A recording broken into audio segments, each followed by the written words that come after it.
Every love story has secrets. Ours were dangerous enough to ruin lives. This is The Bride Who Kept Secrets. Sorrento was supposed to be the beginning. Sunlit terraces above crystal blue water, white flowers spilling over stone balconies. A week in paradise before marrying the man I loved. The future I'd dreamed about for years. But from the moment we arrive, something feels wrong. My mother keeps questioning Tom. The extravagant surprises, the decisions he made without me, the way he smiles while quietly controlling everything around him. She says it's concern. I tell myself she's trying to sabotage my happiness. Then there's Lily. Daughter barely looks at me unless she has to. Every silence from her feels deliberate. Every glance reminds me that no matter how badly I want this family, she will never truly let me belong in it. And then I notice the woman at the pool, always alone, always watching, especially Lily. At first I convince myself I'm imagining it, until the moment Tom sees her for the first time. The color drains from his face, and suddenly, our perfect wedding week begins to unravel. Because that woman isn't a stranger. She's part of a past Tom never told me about, a past he can no longer keep buried. The night he finally confesses, it feels like the ground disappears beneath me. I was about to marry has been lying from the very beginning, and the truth is far worse than I imagined.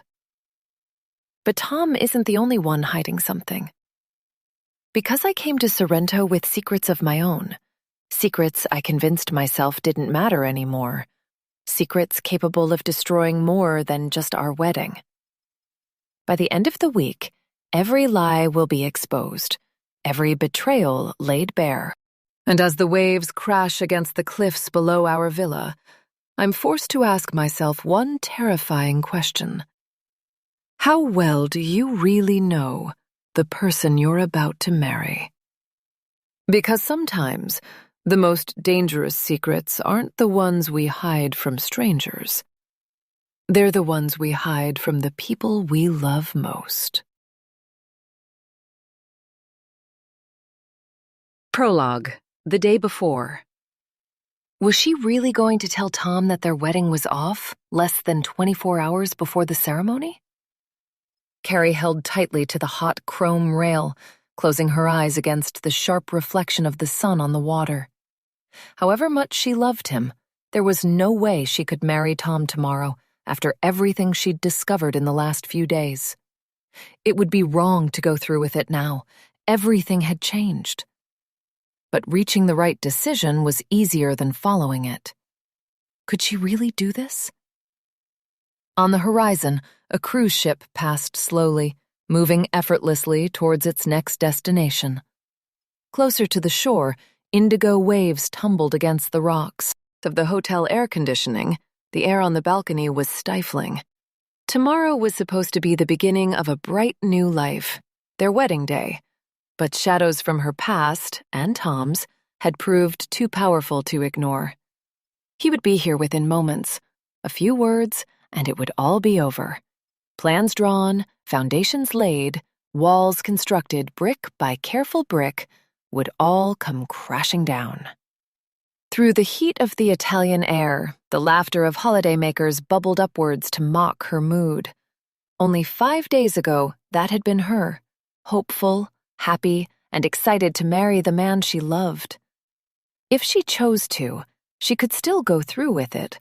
Marry Tom tomorrow. No, too many years had been lost to lies and deceit. Truths blurred, decisions taken, secrets kept. No one was innocent of deception.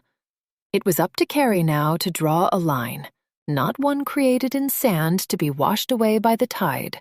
Permanent, irrevocable, forever. Heart aching at the loss of the future she'd allowed herself to dream, she turned towards the sound of the opening door, ready to say the words that would change everything.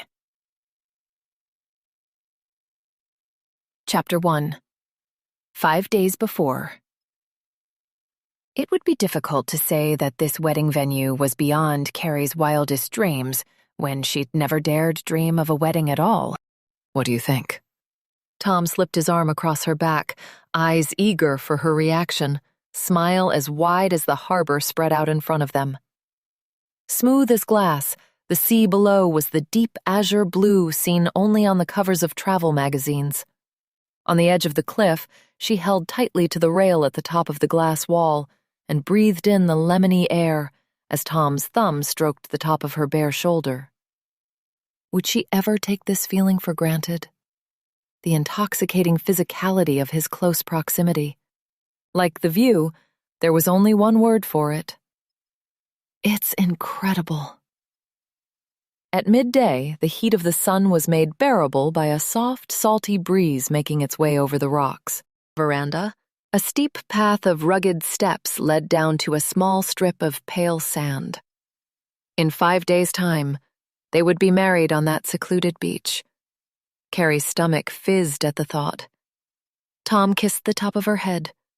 I knew you'd love Sorrento. I've been so excited to bring you here. Look out there. She followed the direction of his finger. Further towards the horizon, partly hidden in a smoky mist, a giant rock speared the sky. Is that Vesuvius? The one that erupted over Pompeii? Perhaps one of the most famous volcanoes in the world, it looked harmless from this distance. Tom grinned, his eyes glinting. It is. And it hasn't erupted in over 80 years. We should be safe. The hotel behind them was as modern as the rocks were ancient. Like a 3-tiered wedding cake, its ice-white exterior wrapped all around with glass balconies, making the most of the spectacular view. Carrie had almost gasped when they were welcomed into the vast, marble-floored reception before Tom led her out here. Knowing better than to ask how much a place like this must have cost, she turned into his arms and clasped her hands behind his neck.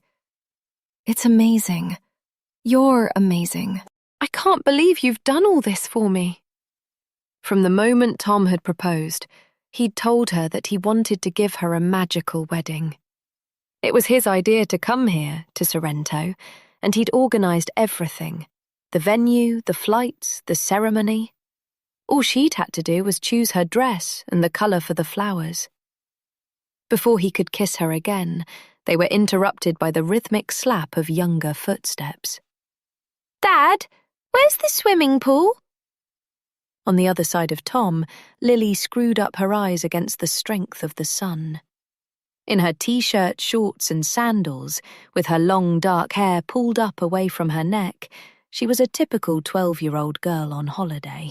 In the bridesmaid dresses she'd tried on over the last couple of months, she'd looked closer to 16. Keeping Carrie close, Tom wrapped his arm around his daughter. It's on the other side of the hotel. Our room will be ready soon. Once we're unpacked, we can get changed and explore. Lily groaned. It's hot. I want to go in now. You promised we could swim as soon as we got here. Carrie wanted Lily as happy as possible before the wedding. The bridesmaid dress shopping trips had been strained, Lily enjoying trying options in every color of the rainbow, while clearly uncomfortable about her father's wedding to a woman he'd only dated for a year. With 5 days until the ceremony, it was important that Lily still had time with Tom all to herself. Carrie reached for his hand around her shoulder and patted it. Why don't you go and check out the pool? Maybe Lily can put her feet in at least. Test how warm the water is. It's going to be an hour before our rooms are ready anyway. In his white linen shirt, Tom was already at home in this luxury. He'd made it clear that he wanted everything about this wedding to be perfect, but that could only happen if Lily was happy too. Okay, but if they bring out the room keys, don't go up until we're all together. If she was honest, it was also an opportunity for a little time alone, a chance to catch her breath. I promise not to set foot in the room without you. I need to find out where my mum has got to anyway. She might have got lost on the way back from the restroom. Though Tom had booked a luxury car to collect them at Naples airport, it had taken over an hour to get to their hotel, and her mother had been suspiciously subdued the whole way there. Tom had done his best to keep them entertained with information from the guidebook, but with her mother staring out of the window and Lily staring at her phone screen, Carrie had been his only audience. Nothing seemed to dampen his excitement at being here, though. When he leaned in to kiss her, he looked her deep in the eye, making her stomach flip over. "I love you." She'd heard those 3 words more in the last year than in her whole life. "I love you too, and I can't wait to marry you." Behind him, Lily was shifting from one impatient foot to the other, rolling her eyes at their public affection. "Come on, Dad." Gently, Carrie pushed him away. "Go on, have fun. I'm going to enjoy the view a little longer. I'll see you in a while." Across the bay, a marina was full of sleek white speedboats, barely moving in the still water. Where the sun kissed the surface, it sparkled like diamonds. How had Tom found somewhere this perfect? It was heaven. And yet, "Here you are," appeared. Carrie counted to 5 before replying to her mother. "I did say we'd wait for you outside." Unmoved by the beauty all around them, her mother frowned at Carrie, rather than appreciating the incredible view. "What time can we get into our rooms? I would have expected a place this fancy to have everything ready for us." Taking a deep breath, Carrie reminded herself that it had been a long time since her mother had flown to a foreign country, that she was probably tired and cranky. "They'll be ready in an hour. Why don't we get a drink and sit on the deck for a while? We can look at this beautiful view. It's amazing here, isn't it?" To be fair, her pink face looked hot and uncomfortable. "Yes, it's nice. Let's get a drink. I need to cool off." Across the back of the hotel, a large deck strewn with clusters of bistro tables and chairs faced out towards the sea. Once she had a chair with a cushion and a cold white wine spritzer, her mother's mood improved. She even managed a slightly barbed compliment about the hotel. "It's all very luxurious." "Yes, I can't wait to see our room." On the plane, Tom had teased her with pictures of the places he'd considered booking for their wedding, promising that this hotel was even better. Her pleasure was more about his excitement than the luxurious rooms he was showing her. With their large wine glasses, the waiter had brought a small bowl of shiny green olives, and her mother pushed them to the far edge of the table with a grimace. How did he manage to arrange this in such a short space of time? It wasn't her mother's words that grated. It was the tone. Unimpressed. Suspicious. What else had Carrie expected? The first words out of her mouth when they'd announced their engagement had been, "What's the rush?" followed quickly by, "Don't say you're pregnant at your age." Carrie took another gulp of the icy wine, washing down the retort in her throat. No one was going to spoil this for them. Not her mother's opinions, or Lily's moods, or her own anxious thoughts, because it had happened rather quickly. She'd only started working for Tom about 18 months ago. Before that, he'd run his management consultancy business alone, and had only decided to get an assistant because success had brought in more work than he could handle. To begin with, he'd been a little stiff and awkward with her, but they'd built a rapport at the office, which had led to a dinner after working late, and then a dinner that was not because they were working late, and pretty quickly, she'd fallen in love with him. Now she repeated what she'd explained several times already. Finding places like this is second nature for Tom, and he had a great travel agent. It was quick. With Tom not around, her mother took the opportunity for one last plea. "And you're really sure this is what you want? I mean, I know he has money and is handsome and everything, but marrying someone with a daughter, a widower, it's not ideal, is it?" This again. Did her mother honestly think that Carrie was such a great catch? 42 years old, and she'd never even lived with a man before she met Tom, while he hadn't dated anyone since Lily's mother died 10 years ago. Perhaps he was the one who needed to be asked that question. I'm completely sure, Mum. I love him. I'm happy. I'd like you to be happy for me too. Because of this constant undermining of their relationship, she'd never be able to share with her mother the wobbles she'd had in the last few weeks. The 3 a.m. worries that one day Tom was going to realize that he could have done a lot better than her, or that Lily would never let her close enough to be the mother to her that she longed to be, or the cruel fear that, should this all come crashing to an end, she'd be left with absolutely nothing. Instead, at least in front of her mother, she'd felt forced to wear a mask of certainty that she'd never trusted herself to actually feel. Maybe it was too much to expect her mother to be overjoyed about Carrie's wedding after her own terrible experience of marriage. But now they were here, at Tom's expense. She could at least keep her reservations to herself. Instead of replying to Carrie's request to be happy for her, she nodded in the direction of the water. It's very rocky down there. What was James saying about boats crashing? So she had been listening to his excerpts from the travel guide after all. Not any longer. He was talking about ancient times. That's how Sorrento got its name. The Greeks believed that sirens lived here and lured sailors with their beautiful voices until they smashed into the rocks and died. That was rewarded with a raised eyebrow. What a romantic place to get married. Carrie was too tired for this. Mum, I hope you're not going to... Oh, Carrie. She lifted a hand to stop her speaking. It's a joke. You're far too sensitive. Behind them, French doors opened, and they turned towards the concierge, wearing a crisp white jacket with a Nehru collar, who stepped out and gave them a small bow. Apologies for the delay. Your rooms are ready. Eager to be polite, Carrie straightened up in her chair. Thank you. I'm just going to wait for my fiancé. He's in the pool with his daughter. Is that okay? Lily was the other person she wanted to please this week. It wasn't, she hoped, that she actively disliked Carrie. She'd just got used to having her dad to herself.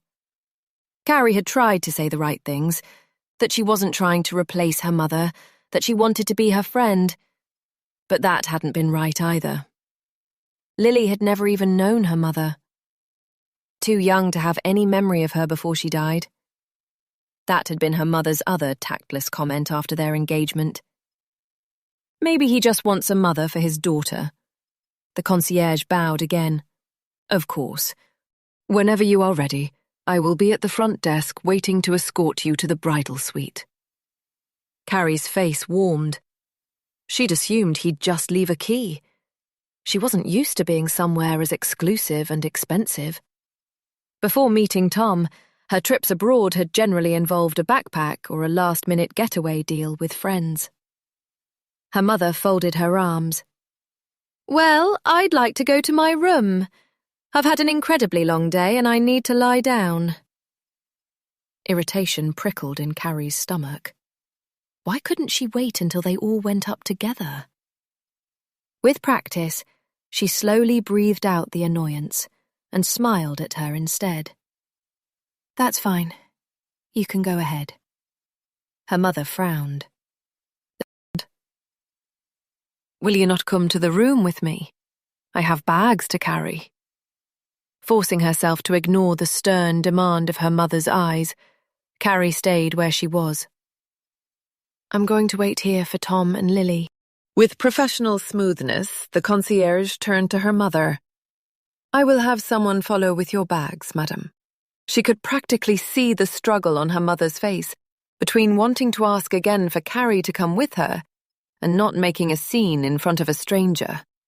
Thankfully, her social graces won out. I shall see you after my nap. With relief, Carrie watched the concierge follow her mother through the French doors back to reception. Finally alone, she closed her eyes and let the light dance behind her eyelids, face warmed by the sunshine. It had touched her that Tom had wanted to give her a wedding this incredible. She felt cruel to think it. In many ways, it was easier that he was widowed rather than divorced. At least there was no specter of an ex-wife in their lives.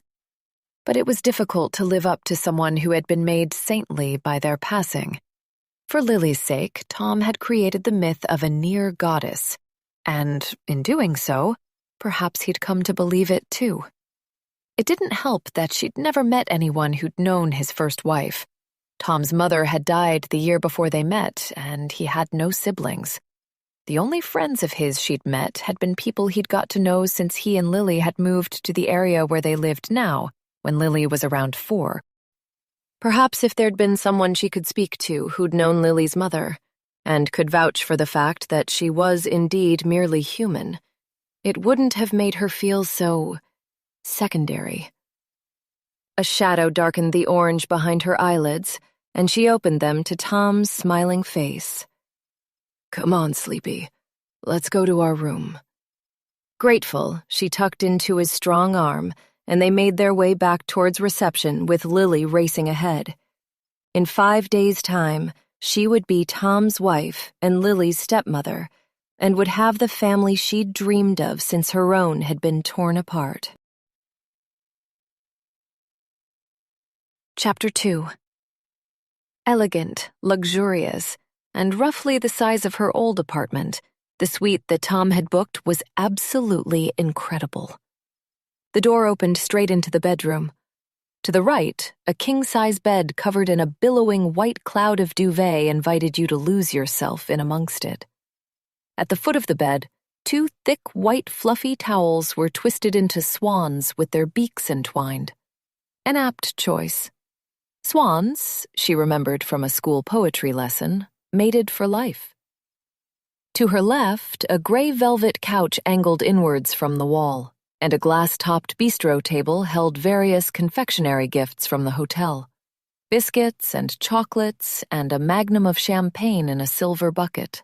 What particularly caught her eye, just beyond the sitting room area, were the wide French doors opening onto a glass balcony with its endless view of the Mediterranean.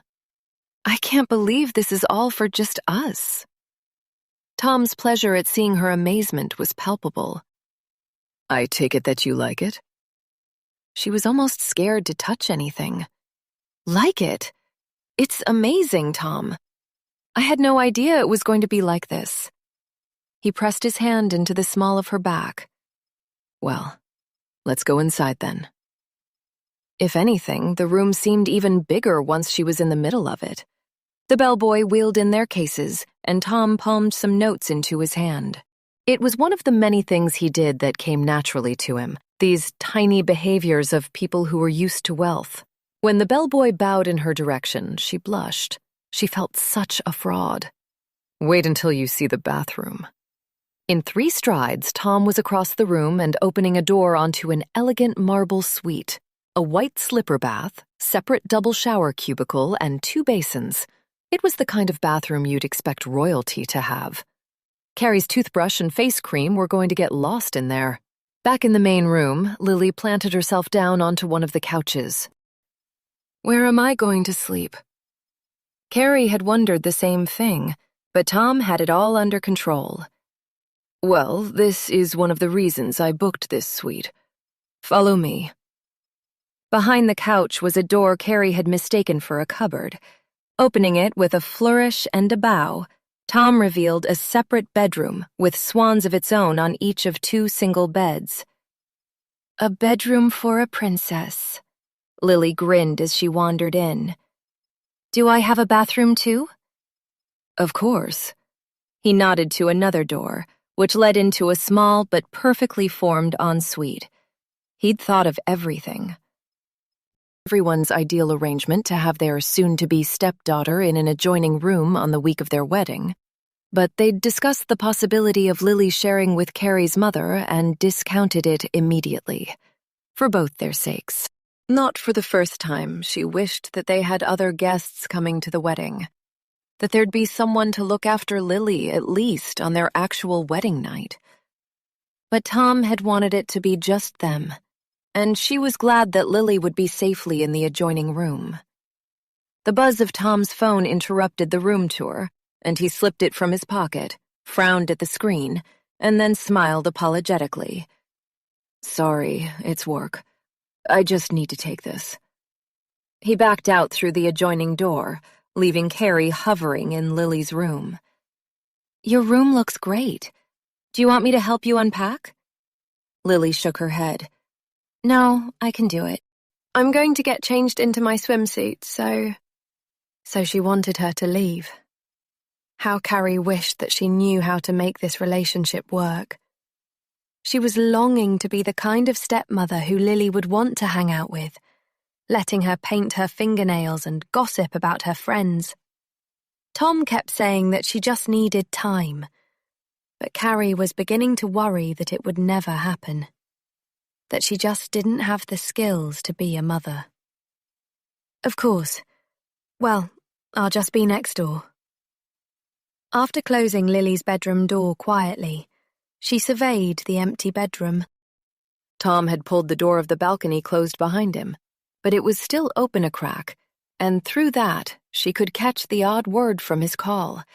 It sounded like he was talking to his accountant.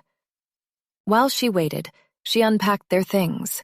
As part of their preparations for the trip, he'd bought them smart matching luggage in purple, her favorite color, and the first suitcase had been laid on a luggage stand by the bellboy. She unzipped it and made a start on transferring clothes to the chest of drawers. Being interrupted by Tom's work was a pretty regular occurrence. Before he'd met her, he used to work long into the evenings, stopping only for the few hours between collecting Lily from the childminder and her going to bed. His strong work ethic was one of the many things she loved about him. She was the same. When she'd first worked for him, he'd explained that he'd had to rebuild his business after losing almost everything. Though he'd never gone into detail, she'd gleaned that the loss of his first company had something to do with what had happened when his wife died. She'd assumed that he'd had a breakdown of some sort and let things go. It explained why he was so determined to make a success of things this time around. And dropping a pile of t-shirts into a drawer, she was surprised to hear his voice raised. "How much can I take out? Just give me a figure."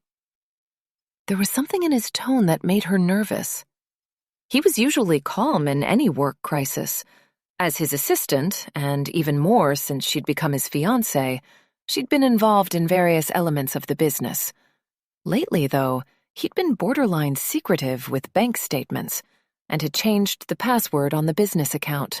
When she'd asked for the new password, needing to pay some small invoices, he'd fobbed her off and said he'd give it to her after the wedding, using the excuse that he might have paid for things that were going to be a surprise. Her instinct had been to tell him that he shouldn't have been financing any of their wedding from a company account. But who was she to tell him what to do with his own money? "I need to do it." "No. Before I get back." The urgency in Tom's voice pulled at Carrie's stomach. What could he be talking about that sounded so important? The door to Lily's bedroom opened, and she stuck her head through the doorway. "How much longer is Dad going to take? He promised he'd take me back to the pool." At least this gave Carrie a good excuse to ask him if everything was okay. "Give me a sec. I'll just see how long he's going to be." As Tom paced from one end to the other of the large balcony, his frown was out of place with the serene backdrop of the cloudless blue skies and smooth sea. Whatever he was talking about, it was not good news. He stopped in front of her with an apologetic smile and covered the microphone on his phone with his hand. "I'm sorry about this." "Is everything okay?" "It will be. Just some accounting issue." Lily was wondering about going to the pool. He pulled a face. "This is going to take a bit longer than I thought. Tell her I'll be right there as soon as I can." That wouldn't go down too well, and Carrie didn't want to sit and wait in the room either. "I could take her." The relief on his face made her glad she'd offered. "Would you? Thanks. That'd be great. She'll love that. Lily most definitely would not love to go to the pool with safety-conscious Carrie over her fun father, but it would give Carrie the opportunity to spend time with her. No problem. Come and find us when you're done. She'd left the door to the balcony open, so Lily had heard Tom's thanks, and her face confirmed what Carrie had guessed. Despite her disappointment, she was desperate enough to get to the pool that she'd take even Carrie as her escort. Located on the other side of the hotel, the pool was a large turquoise oval with shallow steps at either end and clearly designed to be relaxed around rather than for serious swimming. From the edge, white-cushioned sun loungers arranged into couples were far more inviting to Carrie than the pool itself. Though she could swim, she wasn't hugely confident in the water. Lily, on the other hand, was a fish, wading straight in, gliding through the water, then kicking herself onto her back where she floated with ease. Cautiously, Carrie followed her in until she came alongside her. "The hotel is great, isn't it? Your dad did well." She knew better than to expect an enthusiastic response. "I knew what it was like. He showed me the pictures ages ago." Compared to the temperature of the air, even the heated pool was cool around Carrie's middle, water over her shoulders to prepare herself to go in further. "Well, you did well to keep it a secret then. It was a lovely surprise." Determined to show that she knew more than her, Lily changed tack. "There's a water park nearby. Dad said he'd take me when you go out with your mom."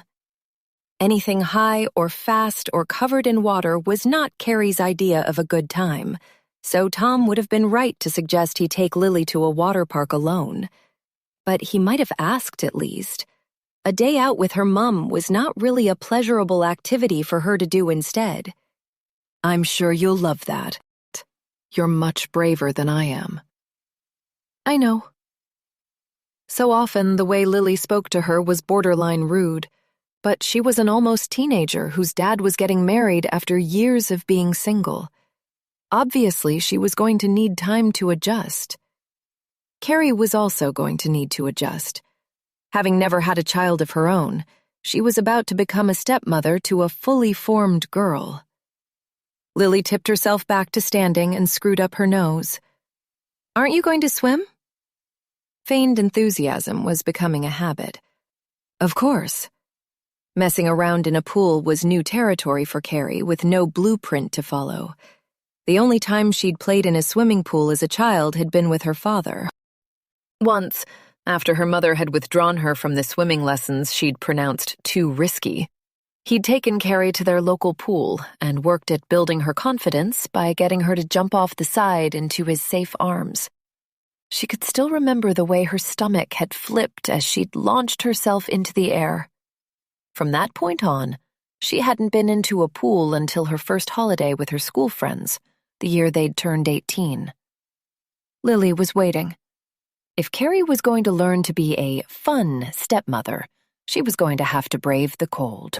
She took a deep breath and crouched down in one sharp movement, unable to prevent a gasp as the icy water lapped her sun-warmed shoulders. Lily laughed and made for the other end of the pool.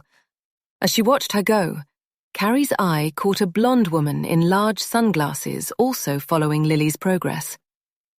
Although she would guess her to be around the same age as herself, that's where the similarity ended. With one long, slim-tanned leg bent and the other stretched out on the sun lounger, she could have been posing for the cover of a fashion magazine in her high-legged, low-cut scarlet swimsuit. Far more at home in these glamorous surroundings than Carrie could ever hope to be. Her glad that she was up to her neck in water. As Lily flipped herself at the other end of the pool and made her way back towards Carrie, the woman swung her legs from the end of the lounger and slid her champagne glass onto a small side table. When she came slowly down the steps of the pool, the water barely moved. "You're still not actually swimming," Lily accused as she leveled with Carrie. Acutely aware of the woman in the red swimsuit, Carrie angled herself between her and Lily. "Okay, I'm doing it. You go, I'll follow." Lily threw herself back into the water. In the wake of her kicking legs, water splashed into Carrie's eyes and up her nose. Coughing and spluttering, she righted herself and wiped at her face.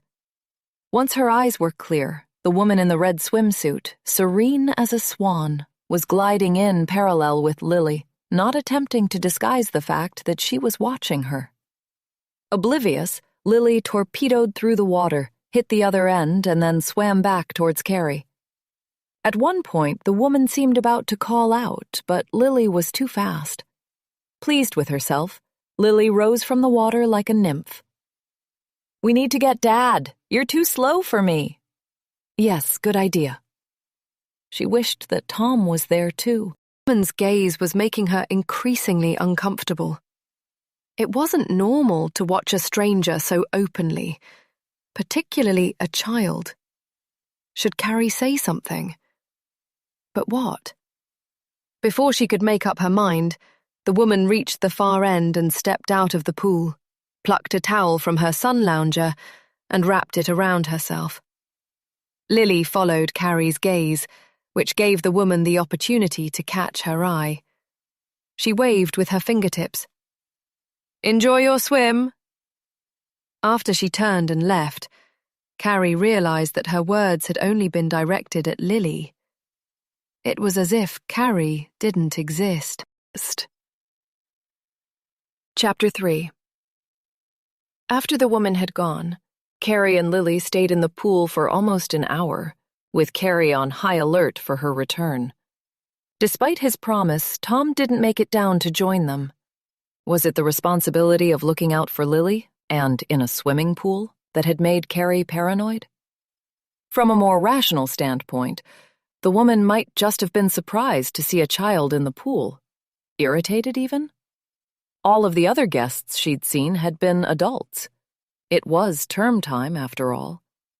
Tom had been given special permission to take Lily out of school for the week for her dad's wedding. Carrie had suggested they wait for the next school holiday, but once she'd accepted his proposal, Tom had been keen that they get married as soon as possible. The destination wedding had been all his idea, too.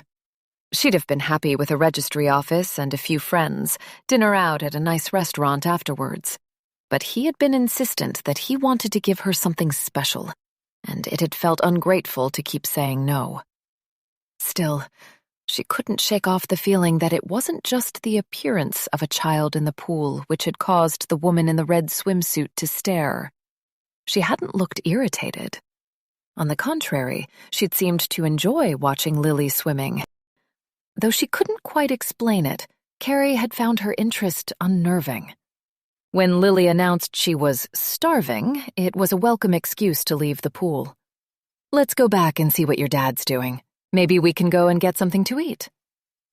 Before taking the towel she offered her, Lily shook herself off like a puppy, covering Carrie in a spray of cold water. "Do you think they have chips?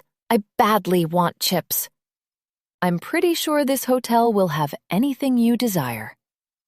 Carrie had a fleeting memory of a bag of hot chips after swimming, so vivid that she could practically smell the salt and vinegar.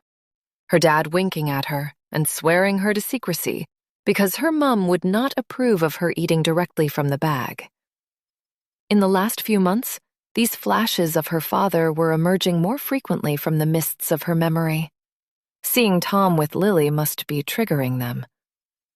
On the way back to their room, a familiar wave of guilt washed over her. She should have asked her mother if she wanted to join them at the pool.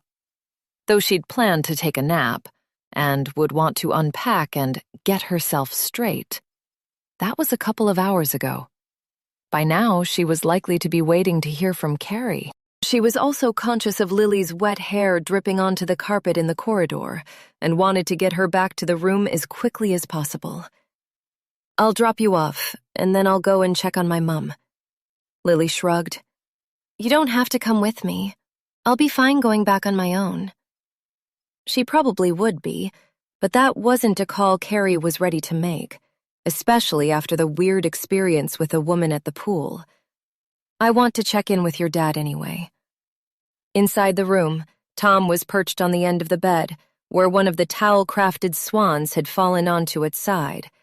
Phone still pressed to his ear, he rubbed at his temples with his free hand. Disappeared into her own room to take a shower, and Tom held up 2 fingers to indicate that he was only going to be another couple of minutes before disappearing out to the balcony. What was so confidential that she couldn't listen in? Carrie wanted to take a shower too, but she had to check on her mother first.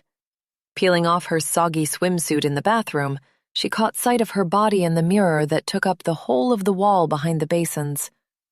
Though she'd always kept herself pretty fit, there was no mistaking the fact that she had the body of a 42-year-old woman. She wouldn't be the young, blushing bride that her friends had been at their weddings. Maybe that was also why Tom had suggested this beach wedding. It was different to his first. Not that he had told her much about his first wife, only that she had died just before Lily's 2nd birthday, a tumor discovered after she'd given birth. It had all happened quickly, and had been so traumatic that he couldn't talk about it. Even to Lily, he found it hard to speak about what had happened. But she admired the way he told her about her mother, how much she'd loved her little girl. And she didn't need the photograph on Lily's bedroom wall to prove how beautiful she'd been. Lily herself was a physical embodiment of that. When she knocked on her mother's door, it opened immediately. "I wondered when you were going to remember me." She smiled as if she was joking, but Carrie had to bite her tongue to remind her mother that she was more than capable of sending a text or knocking on their door. "I was just in the pool with Lily." "That's nice for you both." Which actually meant, why didn't you ask me? Carrie had learned to be a thermometer for her mother's mood, taking the temperature of her tone of voice or facial expression, reading the meaning behind her words. Her skin thinned in her mother's presence, leaving her nerves vulnerable. If she was honest, she could have lived without her mother coming on this wedding trip at all, knowing that she would, of course, find tiny reasons why things weren't quite up to her standard, and also that she'd need more looking after than 12-year-old Lily. Initially, her best friend Kristen had hoped to make the wedding, and she'd promised to keep an eye on her mother. When that had fallen through, she'd gently suggested that Carrie not bring her at all. "I know she's your mom, but this is your wedding. You deserve to have a week of freedom, and, dare I say it, you're allowed to be a little bit selfish. You can do something nice with her when you come back." She'd be lying if she said that she hadn't been tempted, especially when her mom had reacted with such ambivalence to the wedding announcement. But in the end, she couldn't do it to her. As an only child, how could she deny her mother the opportunity to see her getting married, especially as she'd had to wait a lot longer than her friends whose daughters had been married over a decade ago and were providing them with grandchildren, something that was unlikely to happen to her at 42. Either way, she was here now, and Carrie was determined to keep her mother happy and on board. "There's a cafe on site. We could go and get a coffee?" Her mother frowned. "Won't you want to do your hair first?" Carrie bit the inside of her cheek, counted to 10, then 11. "The cafe is outside. Lots of people go there straight from the pool, so I'm pretty sure no one will mind that my hair isn't perfect." With her customary pretense of innocence, her mother held out her hands. "I'm just thinking of you. This is a very nice place." Focus on the positive. Redirect the conversation. "It is nice, isn't it? I think Tom has done such a great job." "Yes, just a shame we had to come all the way here. Let me grab my wrap and we'll go to this cafe of yours." While her mother disappeared back into her room, Carrie sent a text to Tom to tell him where they were going, then leaned her back against the wall of the corridor and closed her eyes. The moment she'd revealed that they were getting married in Sorrento, her mother had looked like she'd swallowed something nasty. Like a dog with a bone, she hadn't let it go until they were on the plane. Carrie had tried to ignore it, she really had. But she had to know. When her mother emerged from the room with her sarong wrapped around her shoulders like Joan Collins, she tried again. "You've never mentioned a dislike of Italy before Tom planned this trip. Where did it come from?" There was the familiar tightening of the lips. If you must know, I came here with your father. I wasn't going to say it, but you forced me to. You forced me to. Why was it always her fault? Especially as her mother often enjoyed the opportunity to tell her how awful her father had been. Not a road Carrie wanted to go down today. Don't upset yourself, Mum. We're going to have a lovely week. It's all going to be fine. Don't upset yourself. Those 3 words had been the chorus of her life. Since she was 9, the day that her dad had walked out, it had been just the 2 of them in their small house just outside St. Albans. He'd met someone else. It was someone that Carrie's mother knew, a recently divorced friend of theirs. She had a child too, a girl 2 years younger than Carrie. He replaced both of us, her mother used to say. Fragile and vulnerable, her mother had needed a lot of tiptoeing around when Carrie was young. Easily hurt by a harsh word or an unkind glance, she herself was more than able to cut with an ill-chosen comment. Carrie had learned to seal off her own questions, her own feelings, her own rejection. But she was happy now. She had Tom, and a great life. She could afford to be generous. Cafe Bella Vista was fairly empty in the afternoon, and they had their choice of small square tables covered in stiff white cloths and silver cutlery.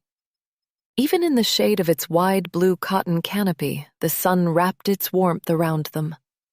Where is best for you, Mum? Do you want to face the pool or have your back to it? Here will be fine for me. After pulling out a seat for her mother, Carrie took the opposite chair, which looked towards the pool. With a start, she spotted the woman who'd stared at Lily earlier, now reclined and looking even more glamorous than before, having covered her swimsuit with a white caftan. A waiter in a crisp white jacket and black tie proffered a menu for each of them, and Carrie watched her mother turn on the charm. She was always good with strangers. Thank you. What a beautiful menu. Do you have English tea? Of course. Would you like English breakfast tea or Earl Grey? That surprised her. Just regular tea, please, with milk. And I'll have a mint tea, please. Once he'd gone, Carrie tried to shift the mood in a more positive direction. You look lovely in that new dress, Mum. Mum, it brings out the green in your eyes. One thing you could say about her mother, she dressed well and took care of herself. Carrie would be pleased if she still looked as good in another 30 years. And she also blossomed under the warmth of a compliment. Thank you. Yes, I was pleased with it. I decided to treat myself. It's not every day your daughter gets married, is it? Tears pricked at the corners of Carrie's eyes. Though her mum was difficult, at least she knew that she loved her. It hadn't been easy for her to be a single parent, especially as she'd lost her own mother the year before Carrie's father left. She still referred to that time as the dark years, with a dramatic edge to her voice. We're both pleased you could come. Glancing over her mother's shoulder, she caught the woman facing their direction. Oversized sunglasses made it impossible to know if she was looking directly at them, but Carrie was uncomfortable, and her mother picked up on that. What's the matter? What are you looking at? Carrie knew she was being paranoid. Nothing, it's just, sorry. She turned at the sound of Tom's voice before she felt the weight of his hands on her shoulders, and he bent to press his lips against her cheek. I know that I promised no work calls this week, but that one couldn't wait.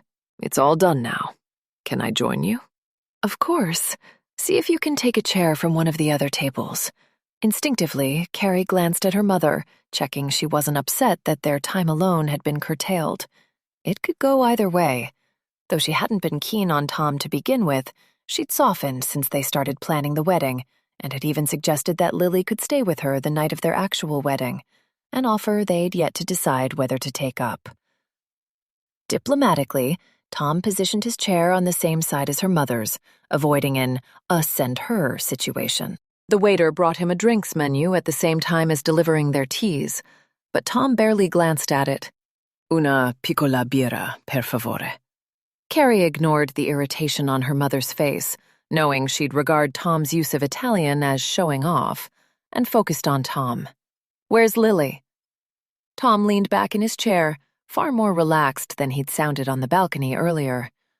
She discovered the minibar full of snacks and wanted to stay in her room. Her friends just got home from school. She's FaceTiming them and giving them the grand tour. I left her showing off the ensuite. There was a lot of hilarity about the bidet. His grin was met with a frosty reception from her mother. Harry knew what was coming. "Do you think it's wise to leave her there alone? In a hotel? In a foreign country?" Safety was her mother's religion. Keeping herself out of danger had been a responsibility that Carrie had had to wear like a straitjacket her whole life. "She's 12, Mum. She's not a baby. She'll be fine." Lily was Tom's daughter. It was his decision whether she was old enough to stay in the room alone. Even so, disagreeing with her mother made Carrie's stomach clench. Habit of a lifetime.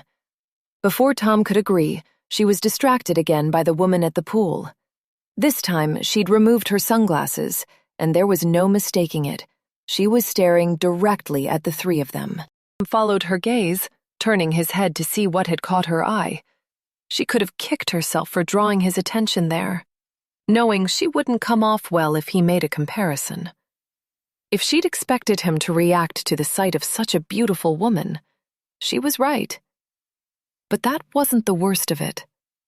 What she hadn't expected was that every ounce of color drained from his face.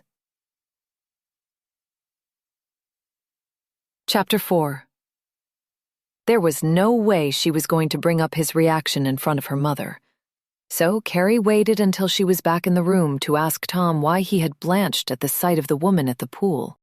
While they'd finished their drinks at the cafe, it had taken every ounce of self-control she had to continue their conversation, watching Tom force himself to answer her mother's questions about the hotel and the plans for the wedding, his rigid back firmly blocking the woman's view. When they got back to the room, it was cool enough to raise goosebumps on her arms.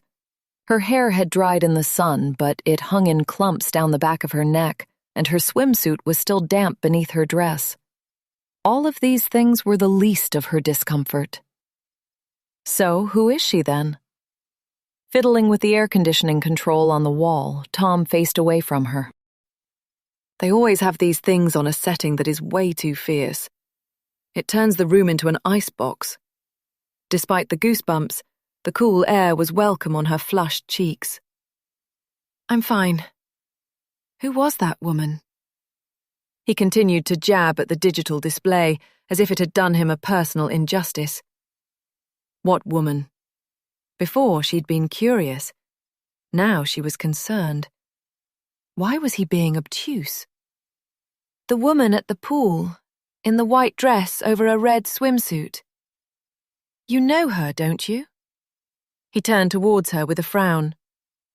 "I'm not sure what you're talking about, sorry. I didn't see a woman at the pool." He was making her feel like a jealous teenager. "It's fine, Tom. I don't mind you looking at women. She's very beautiful. It's your reaction that was strange." "I'm sorry, Carrie, but I honestly don't understand what you're referring to." "I'm always awkward in front of your mother. You know that she clearly hates me." "She doesn't hate you, she just..." What? How could she explain it? If she said that no one was good enough for her in her mother's eyes, it would make it sound as if she'd been overly spoiled or cherished, and that definitely wasn't the case. It was more that no one was good enough to be aligned with her mother. A little too quickly, as if he'd diverted her intentionally, Tom held out his hand to emphasize that she'd proved his point. "Exactly." "You can't finish that sentence, can you?" "It's fine. I've got the rest of our lives to win her over." He stopped fiddling with the air conditioning controls and stepped towards her, surrounding her with his arms. "I don't have eyes for anyone else except you. Surely you're not getting the wedding jitters." His smile and tone teased her. Was that all it was? Was she getting more paranoid the closer they came to the wedding? Repeating old mistakes at the worst possible time? Carrie had dated her fair share of men, but none had stuck. One night, an ex-colleague, male, drunk, had pronounced her to have impossible standards. She'd laughed him off. Later, she'd worried that he might be right. Always been something that stopped her relationships getting to the next level. Until Tom. He leaned in for a kiss, but his phone interrupted them. He slipped it from his pocket, grimaced, and nodded towards the balcony. "I'll be as quick as I can." When he clicked the door closed behind him, she dropped to the bed and snatched up her own phone. She needed a second opinion. One ring, one beep, and her best friend's smile filled the screen. "Hello? What are you doing calling me? Shouldn't you be passionately lovemaking on a beach somewhere?" Just the sight of Kristen's face made her feel better, as it bounced around the screen as she walked. She'd tried everything to work out childcare in an attempt to come to the wedding, even if she could only fly out for one night. But her husband Pete was working abroad this week, and she didn't have anyone who could have the children overnight. Right now, talking to her would have to do. "I'm keeping myself chaste until after the wedding." Kristen's smile changed to a frown. "What's wrong? I can see it in your eyes. What has your mom done?" Of all of her friends, Kristen knew what her mother was like.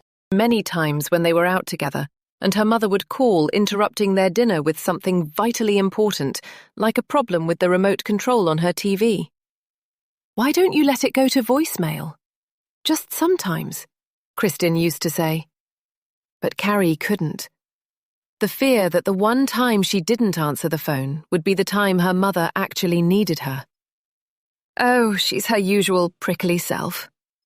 Apparently, she came to Sorrento with my father. Oh, not good memories. Carrie assumed her mother would have told her in detail if the holiday with her father had been terrible. It was more likely that she'd had a nice time, and that's why she'd never heard about it. Who knows? Anyway, it's not her. It's Tom. She pushed herself further back on the bed, glancing at the door to the balcony to make sure he couldn't hear her. Kristen's frown deepened. What's happened? Recounting to Kristen about the woman at the pool, she heard how paranoid she must sound. Keeping her voice low, she described the moment Tom had seen the woman over her shoulder. It was the expression on his face that she wanted to talk to her friend about. Do you think I'm overreacting? That I imagined it? Kristen must have reached the school gates because she'd stopped moving. I can't say if I wasn't there. But have you had any doubts about a wandering eye before now? Of course she hadn't. If she had, Kristen would have been the first to know. No, he's been great. It's just... I don't know. It has been quick, hasn't it? Do you think I've rushed into this? Her mother's words were lurking in her head. What's the hurry? Kristen shook her head. No, I don't think you've rushed into this. It's the happiest I've ever seen you, Caddy. Do you think it might be wedding jitters? You know, because... She trailed off with a raised eyebrow, which made Carrie laugh. Because I've got form. Not that she'd ever been engaged before, but she had ended relationships for a lot less than a glance at a woman at a pool. Kristen's question was softened by the warmth of her smile. Obviously, if it turns out that Tom has done something he shouldn't, I will be the first to make sure he doesn't get away with it. Carrie's eyes filled. How much did she wish her friend was here? With only her mother to talk to, was it any wonder she was doubting Tom? Thanks, lovely friend. What would I do without you? Kristen blew her a kiss. You'll never have to find out. I'm sorry again that I can't be there. She waved at someone in the distance. Right, the kids are coming out of school. I need to go. Have a lovely time with the wedding coordinator tomorrow. I love you. I love you too. It was so easy the way that Kristen told her she loved her. And after much practice, it was easy for her to return. Before their friendship, she'd never said it aloud before, or had it said to her. She knew her mother loved her, but she wasn't one for articulating it. Speaking to Kristen had put her mind at rest. Her own insecurity about the glamorous woman at the pool had made her imagine Tom's reaction. It wouldn't be the first time her jealousy had made her overreact to something. Never with Tom, though, to make her feel insecure. Her skin was sticky from the pool, and she needed a shower. Tom was still on the phone, so rather than call out to tell him where she'd be, she pushed open the balcony door.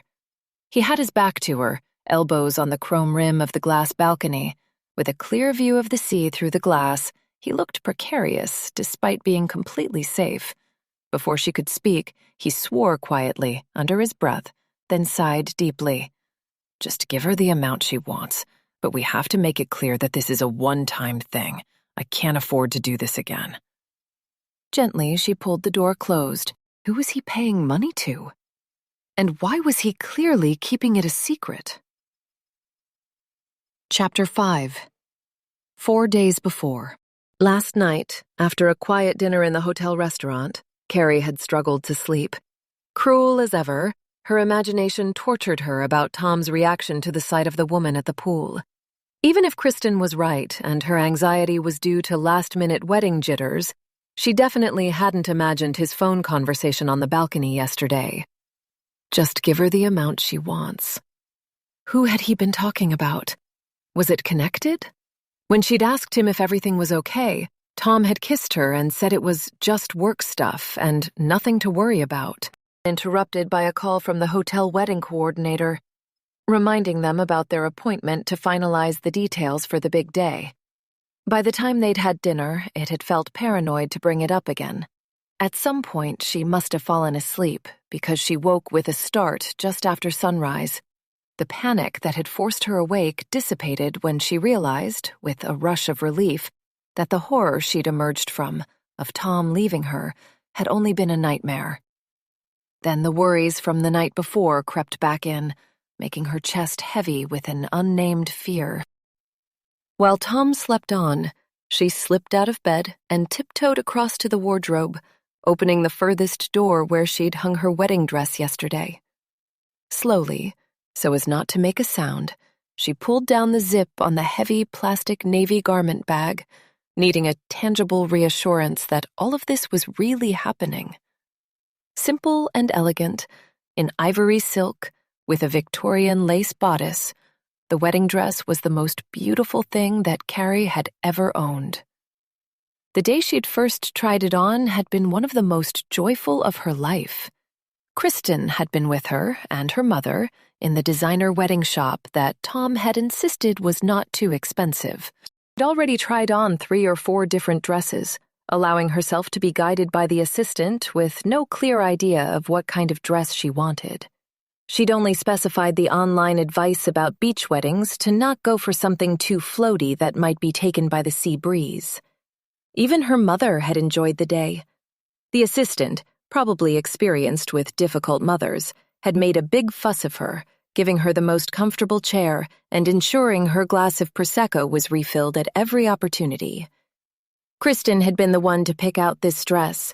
Carrie hadn't been too sure. For a start, the spaghetti straps had not been a style she'd ever been comfortable in, worrying that it showed too much of her arms, and lace had not been on her radar. She already felt too old to be a bride and worried that the ornate lace might date her even more. But Kristen had been insistent. Ever since Princess Kate had lace, it's become modern again. From the moment she saw herself in the mirror, she knew it was the one. Catching sight of Kristen's reflection over her shoulder, she saw her best friend's tears echoing her own. "It's utterly perfect. You are absolutely beautiful." And she'd felt beautiful. It was a cliché, but she really had. This is the one. Even her mother had been moved enough to wipe a tear from her eye. "You look very pretty, Carrie." Behind her mother, Kristen widened her eyes and let her jaw fall open in full comedy shock. Carrie had to put a hand to her own mouth to prevent a laugh bubbling to the surface. "Thanks, Mum." Now she slipped the dress carefully from the garment bag and hung it at one end of the wardrobe, pushing the rest of her and Tom's clothes to the other end. This dress deserved its own space, because it wasn't merely something to wear. It represented so much more. After 2 decades of dead-end relationships and dire online dates, she'd given up believing that she would find someone to spend the whole of her life with, let alone that that same person would want to marry her. Even after Tom had proposed, she'd not allowed herself to fully accept that this was going to happen. With a force of will, she pushed away the worries that had kept her awake last night. Today they were meeting the wedding coordinator, and would have a rehearsal for the ceremony she'd barely dared to imagine. Nothing was going to spoil that. The appointment with the wedding coordinator was directly after breakfast. The most important elements had already been agreed, but Tom had left a few of the last-minute details for her to choose. This morning they would make those final decisions together and run through the ceremony itself. The wedding coordinator, Anastasia, spoke flawless English with only the merest trace of a melodic Italian accent. "I understand this is going to be an intimate wedding? How lovely." Intimate was a kind euphemism for small, but Carrie was grateful for her tact. "Yes, it's just the 2 of us and my mom and Lily." Beside Tom, Lily watched them through her eyelashes, shy all of a sudden. Carrie's mother was brushing imaginary sand from the front of her trousers. Anastasia beamed at them all over the top of her clipboard. "Wonderful. Let's begin by making our way along the beach and showing you where the ceremony will take place." Though it wasn't quite 10 a.m., the sand was already warm on the soles of Carrie's feet as it was kicked up by her sandals. Tom laced his fingers with hers, and her stomach flipped over at the love in his eyes. This was truly happening. Anastasia stopped in front of a small stage beneath a large white metal arch, festooned in baby pink gauze. It was beautiful. "This is set for a wedding in an hour. We can replace the pink with white, or—" She glanced at her clipboard. "Buttercup yellow to match your bridesmaid." At this, she smiled at Lily, who blushed at being singled out. On either side of the arch, white metal chairs had also been draped in baby pink fabric. Carrie counted 12 on either side of a pink aisle carpet. This couple clearly had lots of family and friends willing to fly out here. Anastasia followed her gaze. "Perhaps rather than the traditional groom and bride sides, we could place 2 chairs for your mother and Lily to the left of the dais. It would be perfect for the photographs, and they will be able to see your faces throughout." Carrie hoped firmly that her tiny drop of disappointment wasn't visible on her own face. She didn't for a moment want Tom to think she was ungrateful for everything he'd organized. It was the empty seats, highlighting how few people would be here to witness their marriage. Smoothly, Anastasia continued. "Just a few final questions about the ceremony itself. One be giving you away?" Carrie opened her mouth to say they wouldn't be doing that, but her mother's voice got there first. "That will be me." Glancing first at Tom for his reaction, she turned to her mother. "You don't have to do that, Mum. It's hardly a traditional ceremony." One of the reasons she'd been happy to go along with Tom's suggestion of a destination wedding was that they wouldn't have to navigate the traditional father of the bride sections. The car ride, the giving away, the after-dinner speech. Losing her father from her life had been like a bereavement. The pain didn't live in the past. It rose to the surface each time she was reminded of his absence. Upton's wedding, her usually gruff father had been reduced to tears during his teasing but devoted speech. Carrie's own tears hadn't only been joy for her best friend.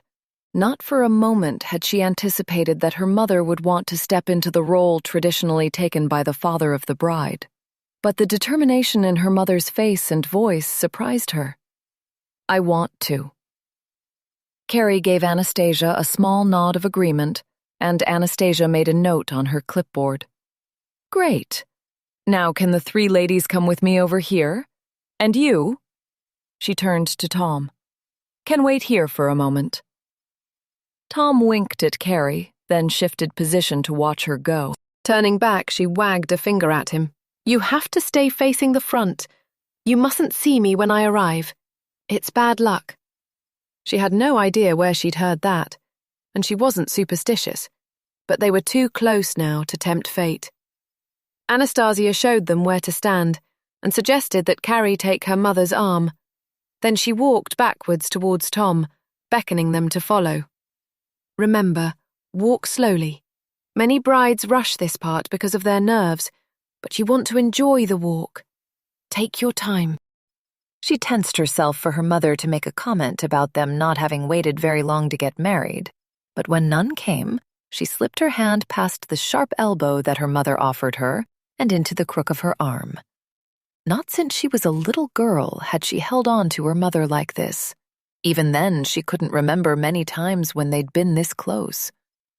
Walking towards the warmth that radiated from Tom, who, despite her instructions, was sneaking a look back at her. The difference in the 2 of them couldn't be clearer.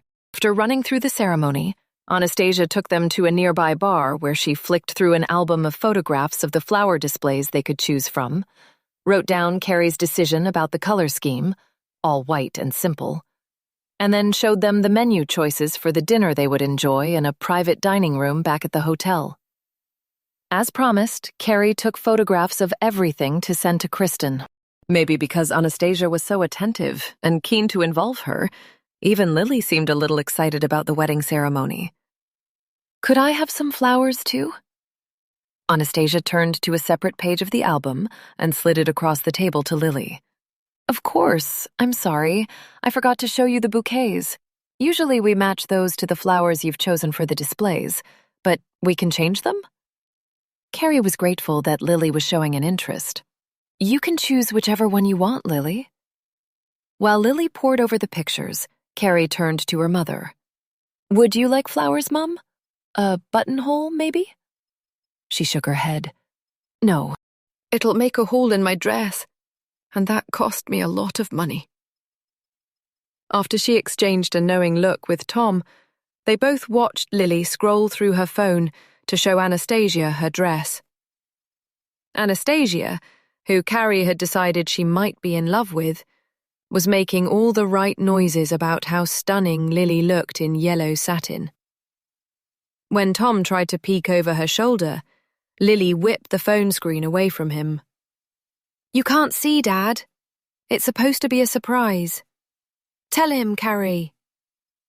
Heart full, Carrie pulled on his arm. She's right. Keep your nose out, Mr. Freezer. Lily's conspiratorial smile was the hope that she'd been waiting weeks for. Tom leaned in close and whispered in her ear. When we get back to the hotel, do you think your mother will keep an eye on Lily for an hour or so? I have a surprise for you, too. Chapter 6. As soon as they got back to the hotel, Lily begged to get straight into the pool. She already had her swimsuit on under her clothes in preparation, and could get a towel from the lifeguard station. Tom gave Carrie's mother his most winning smile. Janet, would you mind staying here with Lily while she's in the pool? I'd like some time alone with your daughter. Her mother frowned. I was going to read my book. Though that was clearly a no, Tom grinned. Perfect. Can you do that while you watch her? Carrie's stomach prickled with anxiety. Social graces made it impossible for her mother to say that she couldn't, but her face made it obvious. How long will it take? The resentment in her mother's tone dropped on Carrie like heavy rain, but Tom was seemingly waterproof. Not too long. I have a surprise for my wife-to-be. Thank you. I really appreciate it. Before she could double-check with her mother that she didn't mind, Tom took Carrie's hand and led her away from the pool and around the corner of the hotel to a quiet paved area with a handful of bistro tables under the shade of a cypress tree. I found this place yesterday, and there was no one here then either. Carrie's mind was still back with her mother, discomforted by the irritation she knew would be hanging over her like a cloud that Carrie would feel obligated to clear. But she forced herself to focus on Tom as he pulled out a chair for her. "What is the surprise you promised me?" Tom took the chair opposite. From his pocket, he brought out a navy velvet box and placed it on the table in front of her. "I hope I got this right." From the expression on his face, he was pretty confident that he had, but her heart raced a little. She wasn't good at accepting gifts at the best of times, especially ones that came in small, expensive boxes. "What is it?" He pushed the box a little closer towards her. "See for yourself. It's for the wedding." She was scared to open it, but he was as eager as a small boy at Christmas. She picked up the box. Nestled on a cream silk cushion, a yellow heart outlined in diamonds. "Wow. Do you like it? I had them copy the shape of the rubies on the Pretty Woman necklace. You know, the one you love. But I asked them to use a yellow diamond so that it would match the bridesmaid dress that Lily will be wearing. Did I get it right?" Her eyes blurred as she stared at the pendant. Diamonds glinted in the Italian sunshine. Goodness knows how much this must have cost. But it was so showy. It would overpower the simplicity of her dress. When she raised her face to Tom's, he mistook the tears in her eyes for joy. "I'm pleased you like it. I've been excited about giving it to you." What could she say? He'd been incredibly thoughtful, choosing a similar necklace to the one in her favorite film, matching the color theme of the wedding, having it specially made for her in secret, and incredibly generous. There was no way she could tell him she would prefer to wear the simple pearl pendant that Kristen had lent for her something borrowed. "I love it. I love it. Thank you." Tom tilted his head to the side. "How long can we leave your mum minding Lily? I just wondered if we should take advantage of the room being empty." He raised an eyebrow that sent a fizz through Carrie. She widened her eyes in mock innocence. "Before our wedding day?" Laughing, he leaned in for a deep kiss, which took her breath away. Eyes closed, she lost herself in him for a few delicious moments before reluctantly pulling free. "Okay, you win. Let me go and double-check my mom is watching her." Before she could change her mind, Tom sprang to his feet. "A bottle of cold champagne from the bar, and see you up there in 10. It was still a thrill to have someone look after her like this. She'd had a lifetime of being the friend who organized everything. Nights out, weekends away, secret Santa, birthday gifts. It all came down to her. She hadn't really minded. Once they all started having children, her friends' priorities had been elsewhere. It was understandable. Which was why it had been so wonderful to have Tom in her life. Always organizing where they ate, surprising her with gifts, and now this wonderful wedding. It wasn't as if he'd bulldozed her into it. He'd just suggested that he could take it on. "It will be my wedding gift to you," he'd said. As if he himself wasn't gift enough. Why had she let one chance facial expression rock her confidence? For the final time, she pushed down the fear that had made her ruin relationships in the past and let herself enjoy what was happening. In her fuchsia pink summer dress, Carrie's mother was easy to spot at the other end of the pool, under a large parasol. Her Kindle was open on her lap, but she was sipping from a wine glass and watching the handful of swimmers. Following her gaze, Carrie picked out Lily in her pink and yellow striped two-piece suit, her forearms on the side of the pool, her legs kicking behind. Crouched in front of her was a woman who looked remarkably similar to the one in the red costume from yesterday. Carrie picked up the pace. Why was this woman talking to Lily?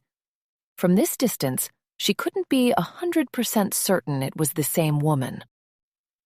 Her hair was loose, where yesterday it had been piled on top of her head, and she was wearing a different costume, lime green and very high cut.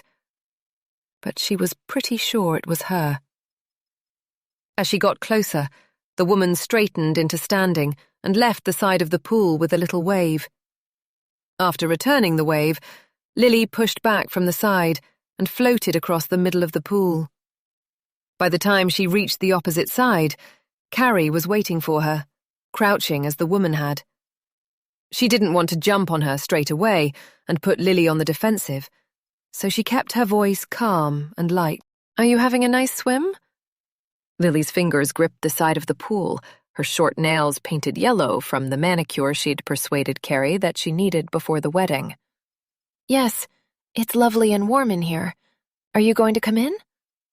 Ordinarily, she'd jump at the chance to fulfill any request from Lily, but Tom would be waiting for her in the room with champagne. "I'm still sorting some things out with your dad, but maybe I'll get my swimsuit later. Who was that woman you were talking to?" Back in the water, Lily waved her hands like flippers either side of her. "The one I was just talking to? She said her name was Alex." Alex. A fitting name for someone that glamorous. "I don't want to treat you like a child, Lily, but I don't think your dad would be keen on you talking to women that you don't know." Even she knew how ridiculous she sounded, as if Lily wasn't allowed to speak to someone at a pool. It wasn't surprising that Lily rolled her eyes. "It's fine. She knows him." Carrie's stomach lurched. She remembered Tom's pale face yesterday when they'd seen the same woman at the pool, and that she'd denied knowing her. "What do you mean?" Flipping back onto her front, Lily twisted herself around in the water, tiny waves rippling out in circles across the surface of the pool. "She said that she saw us together earlier when we were coming back from the beach. That's why she came over to me to say hello. Alex knows Dad." Chapter 7. Still reeling from Lily's words, Carrie slapped both hands flat onto the hot, wet tiles in an attempt to steady herself. "Are you sure she knows your dad? Where did she say she knows him from?" With a sigh, Lily held on to the edge of the pool, kicking her legs out behind her. "I'm not sure. She said she knows him from ages ago. She didn't go into detail. We were talking about the hotel, and I was telling her about you and Dad getting married. She was weirdly interested, wanted to know how you met and everything. She seems nice, though." Carrie shivered. Why would she be so interested in finding out about her and Tom's relationship? "What did you tell her?" Lily pushed herself away from the side of the pool and then swam back again. Away. Back. Away. Back. Clearly getting bored of this conversation. "I said that you worked for Dad, and then it went from that to you getting engaged. I mean, to be honest, I didn't really know what to say." It wasn't fair to quiz Lily like this. The person she needed to speak to was Tom. Why had he lied to her? Yesterday, she'd guessed he knew this woman by the expression on his face. Clearly, she was someone he didn't want to admit to knowing, and her mind spiraled to all the different reasons why that might be. "Okay, well, I'm going to go and find your dad. Are you happy to stay here with my mom, or did you want to go back to the room?" "No, I want to stay here. But can you ask Dad if he'll come and join me in the pool?" That would be just one in a whole long list of questions she was about to ask Tom. "I'll tell him to get his swim shorts on." Her legs wobbled beneath her as she forced herself back to standing, blinded by the sun hitting the water. Lily was already on her way back to the other end of the pool. She should tell her to come out of the sun now that it was getting hotter, but was still hesitant about how she would react to anything that seemed like an attempt at mothering. Negotiating their relationship was still a tentative dance for which she didn't know the steps. Before she headed back to the room to speak to Tom about this mysterious Alex, she steeled herself for the check-in with her own mother, knowing the steps of this dance so well that she could do them in her sleep. When she approached her sun lounger, her mother was clearly pretending to be reading her book. "Everything okay with you, Mum?" Her mother's eyes were cold. "I'm fine." Fine. A simple word with 1,000 definitions. Thanks for watching, Lily. A painfully familiar half-laugh preceded the admonishment she'd known was coming. I'm not sure Tom gave me much of a choice. It's a lot of responsibility, Carrie, especially when she takes such risks. Lily was in a pool with a lifeguard watching. It was difficult to pinpoint the risk there. Though her mind knew this, Carrie's body tensed in reaction to the lifelong warnings and restrictions of an overprotective parent. Even late into her teens, her mom had still treated her like a child, curfews earlier than anyone else her age, not allowing her to get a train into London when her friends were off perusing the stalls at Camden Market, only reluctantly allowing sleepovers at homes where she knew the parents really well. I'll ask her to be careful. Even as she said it, she kicked herself. You have to change the way she behaved purely to mollify her mother. Point 1. Her mother almost smiled. Anyway, you're supposed to be spending alone time with Tom. Is there a problem? Why was her first thought always that there was an issue? Of course there was an issue this time, but Carrie wasn't about to share that fact. She could imagine what her mother's conclusion would be if she told her about Tom's lie. I was just checking you and Lily were okay. Did you see the woman talking to Lily a few moments ago? She tried to keep her voice light, but her mother pounced on the vague question like a cat on a feather. The one with the scarlet red lipstick? Who was she? Carrie's mother had the deep distrust of attractive women that could only be spawned in someone whose husband had left her for one. Carrie's childhood had been peppered with judgmental asides about any woman who crossed their path in too much makeup or low-cut necklines. Her adult life seasoned with her mother's warnings about her boyfriend's heads being turned. For that reason, her mother was the last person to ask for advice. I don't know. I just wanted to make sure you'd seen her. I'm not sure Lily should be talking to strangers. She knew that would hit the spot with her mother, shuffled into a more upright position to increase her view of the pool. You're right. I'll keep an eye on her. Thanks. I'll come and join you in a while. As she came inside from the bright sunshine, her eyes needed a moment to adjust. So did her brain, which was currently a battleground for how to approach the subject of this woman with Tom. If this Alex had told Lily that she knew him, then he'd lied to Carrie when he pretended that he didn't recognize her. Why would he do that? Like a drop of ink in cold water, the possibilities of why he'd lied were spreading through her imagination. An imagination made fertile by the warnings she'd had about men since her father's betrayal. In the 12 months after he'd walked out, her father had started out by seeing her every weekend, trips to the park or to a cafe. He never took her to his new home, even when she asked him if she could come. When she'd told her mum that, she'd said it was because he didn't want her to be a part of his new life. Stronger than the memory of these trips were the times when he was supposed to be coming to see her and he didn't turn up. Afternoons when she'd stay at the window, terrified that she might miss him. Every car that turned the corner into their street made her stomach tighten in hope, only for it to be dashed. On the increasingly rarer occasions she did see him, she never asked why he'd let her down, too scared that he might stop coming altogether, which, after that terrible night when the police were called, he did. The hurt of Tom's untruth was pressing a bruise formed from those childhood weeks at the window. By now, he would most likely be back in the room with the champagne, but Carrie hadn't taken a room key and had to pass the entrance to the bar, so she stepped in briefly to check he wasn't still there. At first glance, it looked empty, aside from the bartender laying out mats in front of each of the deep red velvet bar stools. As she turned to leave, however, she saw that the bar wasn't completely empty. In the far corner, she spotted an attractive woman sipping a glass of champagne. It was her, Alex, drinking alone. Chapter 8. As soon as she caught sight of Alex, Carrie flipped back to face the bar, not wanting to get caught staring, assuming that Alex would recognize her the way she'd recognized Lily earlier.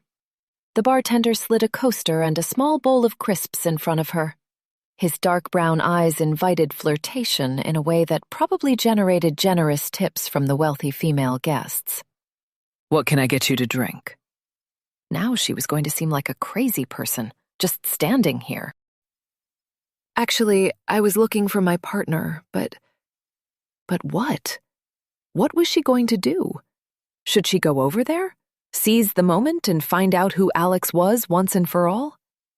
Her heart thumped in her chest at the prospect of a confrontation, but at least she'd know the truth. Should she? Could she? The bartender was still watching her, eyebrow raised.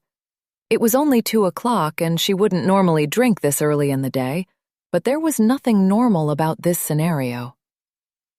"Okay, yes, I'll have a glass of..." What would make her feel sophisticated and confident? "A glass of champagne." Goodness knows what a glass of champagne would cost here. Not that it mattered, because she'd charge it to the room. Ordinarily, she wouldn't order anything expensive when Tom was picking up the tab. However, in the present circumstances, she was happy to make an exception. With finesse and expertise, the bartender tilted the champagne flute on its side, then tipped it at exactly the right moment to stop the bubbles from spilling over. He passed it over with a nod, and she signed the receipt. Carrie Anderson. Maybe the last time she signed that surname. She would be glad to be rid of it. It belonged to her father, a man who'd let her down. Now she had to consider whether she'd be swapping the name of one deceptive man for that of another. When she tipped it to her lips, the champagne was sharp at the back of her throat. Daytime drinking. What was she thinking? She took another sip. If she turned just a little to the left, she could scrutinize Alex out of the corner of her eye. Long blonde hair, which fell in waves over her shoulders, slim tanned legs crossed and angled to the side, manicured fingernails wrapped around a flute that matched Carrie's. She wore her beauty like a medal. Disheveled from her morning at the beach, Carrie felt the comparison between the two of them keenly. Had Tom seen Alex when he came to the bar? Maybe the champagne in her glass had been poured from his bottle before he left to return to the room? That was the image that convinced her. Another gulp of champagne, and she made her way over there. 2 steps away, Alex looked up from her phone screen as if she'd been expecting her arrival. "Hello?" She had to go through with it now. "Hi, I'm Carrie, Lily's stepmother, the girl you were speaking to at the pool a moment ago." Alex tilted her head to the side. Her stepmother? Why had she said that? "Well, not officially. I'm marrying her father in a few days, Tom. She said that you know him?" Her laugh was throaty, sexual. "Oh, yes." Hovering beside the table was making her even more nervous. This conversation wasn't a quick hello. "Can I join you?" "Please do." Alex nodded at the chair opposite. Somehow, Carrie managed to spill a little of her champagne onto the table as she sat down. She moved one of the coasters to cover it. Alex watched her as if she was an amusing sideshow. What was she going to say now? Go for friendly, perhaps? "I was curious how you know Tom. It's quite a coincidence when you bump into someone you know on holiday, isn't it?" Alex tipped her glass, and the wall light shone through it, catching the pale golden liquid. Keeping her eyes on Carrie the whole time, but making her wait for a reply.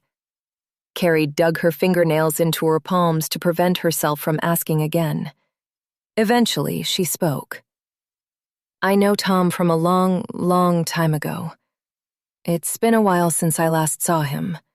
Well, apart from today, of course. And yesterday."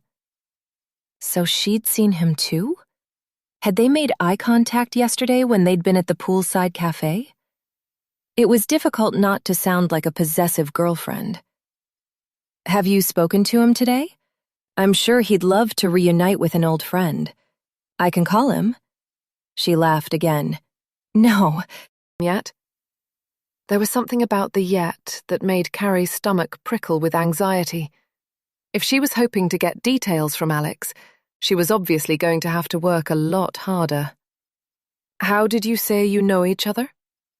Alex raised an eyebrow, her clear blue eyes piercing through Carrie's words. You sound jealous. Of course she did. But how else could she ask that question in a way that didn't sound possessive? Do I? I was just keen to meet an old friend of Tom's. I haven't met any of those. Really? Elongated with purpose, the word rolled off her tongue, dripping with suggestion. Carrie could have kicked herself for giving that information away so cheaply. No, it's nothing sinister. We haven't been together for very long, so... Now she was dropping facts like gifts, making this worse with every syllable. How had she become the one who was being interviewed? Alex leaned forwards, interested now. We've been together. Carrie had put herself on the back foot and couldn't right herself again, unable to avoid answering the question without looking defensive.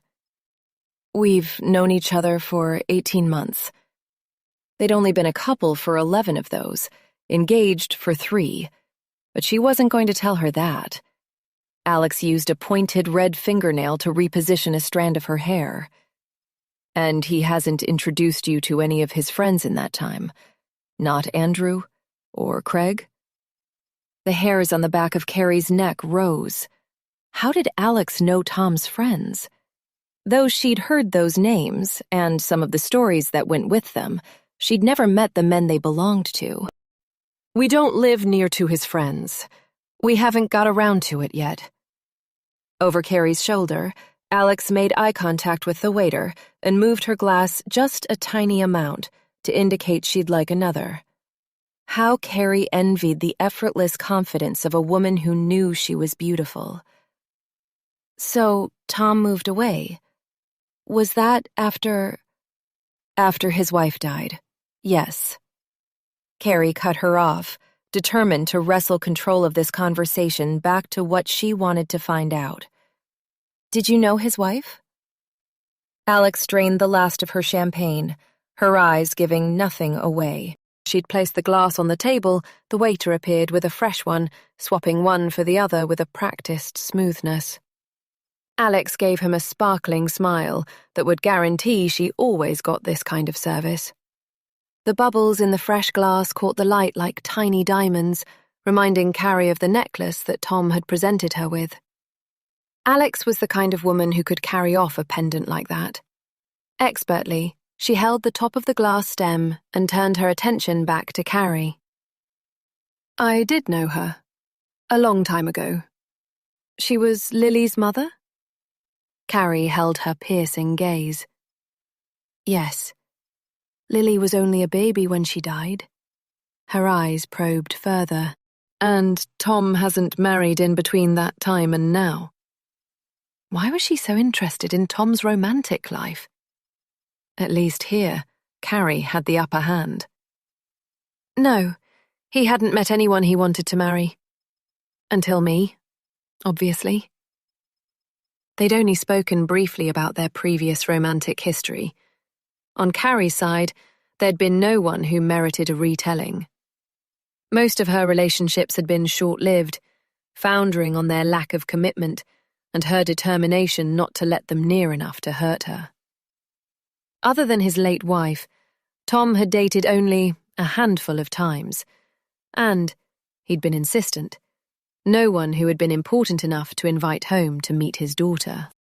But Alex's blue eyes narrowed in suspicion of that. Truthfully, no one. And how old is Lily now? Carrie's ringtone interrupted loudly, and she snatched up her bag to locate her mobile and make it quiet. It was Tom. Where are you? I'm upstairs with an ice bucket of champagne and no fiancé. No way was she going to explain where she was in front of Alex. Without knowing why, she knew that this would be playing into her hands. I'm coming now. Alex was watching her every move, and Carrie didn't want it to seem as if she'd jumped to attention at Tom's call. As slowly as she could bear it, she drained her glass and then got to her feet. Well, it was nice meeting you. Know that you're in the hotel. Maybe he'll come and find you. Alex leaned back in her seat, flicking her hair back over her shoulder. Maybe he will. Be sure to give him my love. With every step she took towards the door, Carrie felt more conspicuous. Was Alex watching her departure, sizing her up, curious what it was about her that had made Tom propose?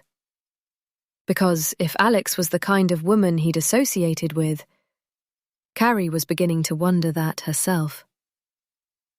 Relieved to be back at the hotel reception again, she strode in the direction of their room, where Tom was waiting for her, determined to ask him who the hell this woman was. This time, she wanted an honest answer. Chapter 9. When she opened the door to the room, Tom was laid across the bed, wearing only a thick gray hotel robe and holding 2 glasses of champagne. There you are. She couldn't match his joy. Not when she knew that he'd lied to her yesterday about not recognizing Alex. I'm not in the mood for champagne. His face darkened with concern. What's wrong? Has something happened? Was it something Lily said? Your mother? She shook her head.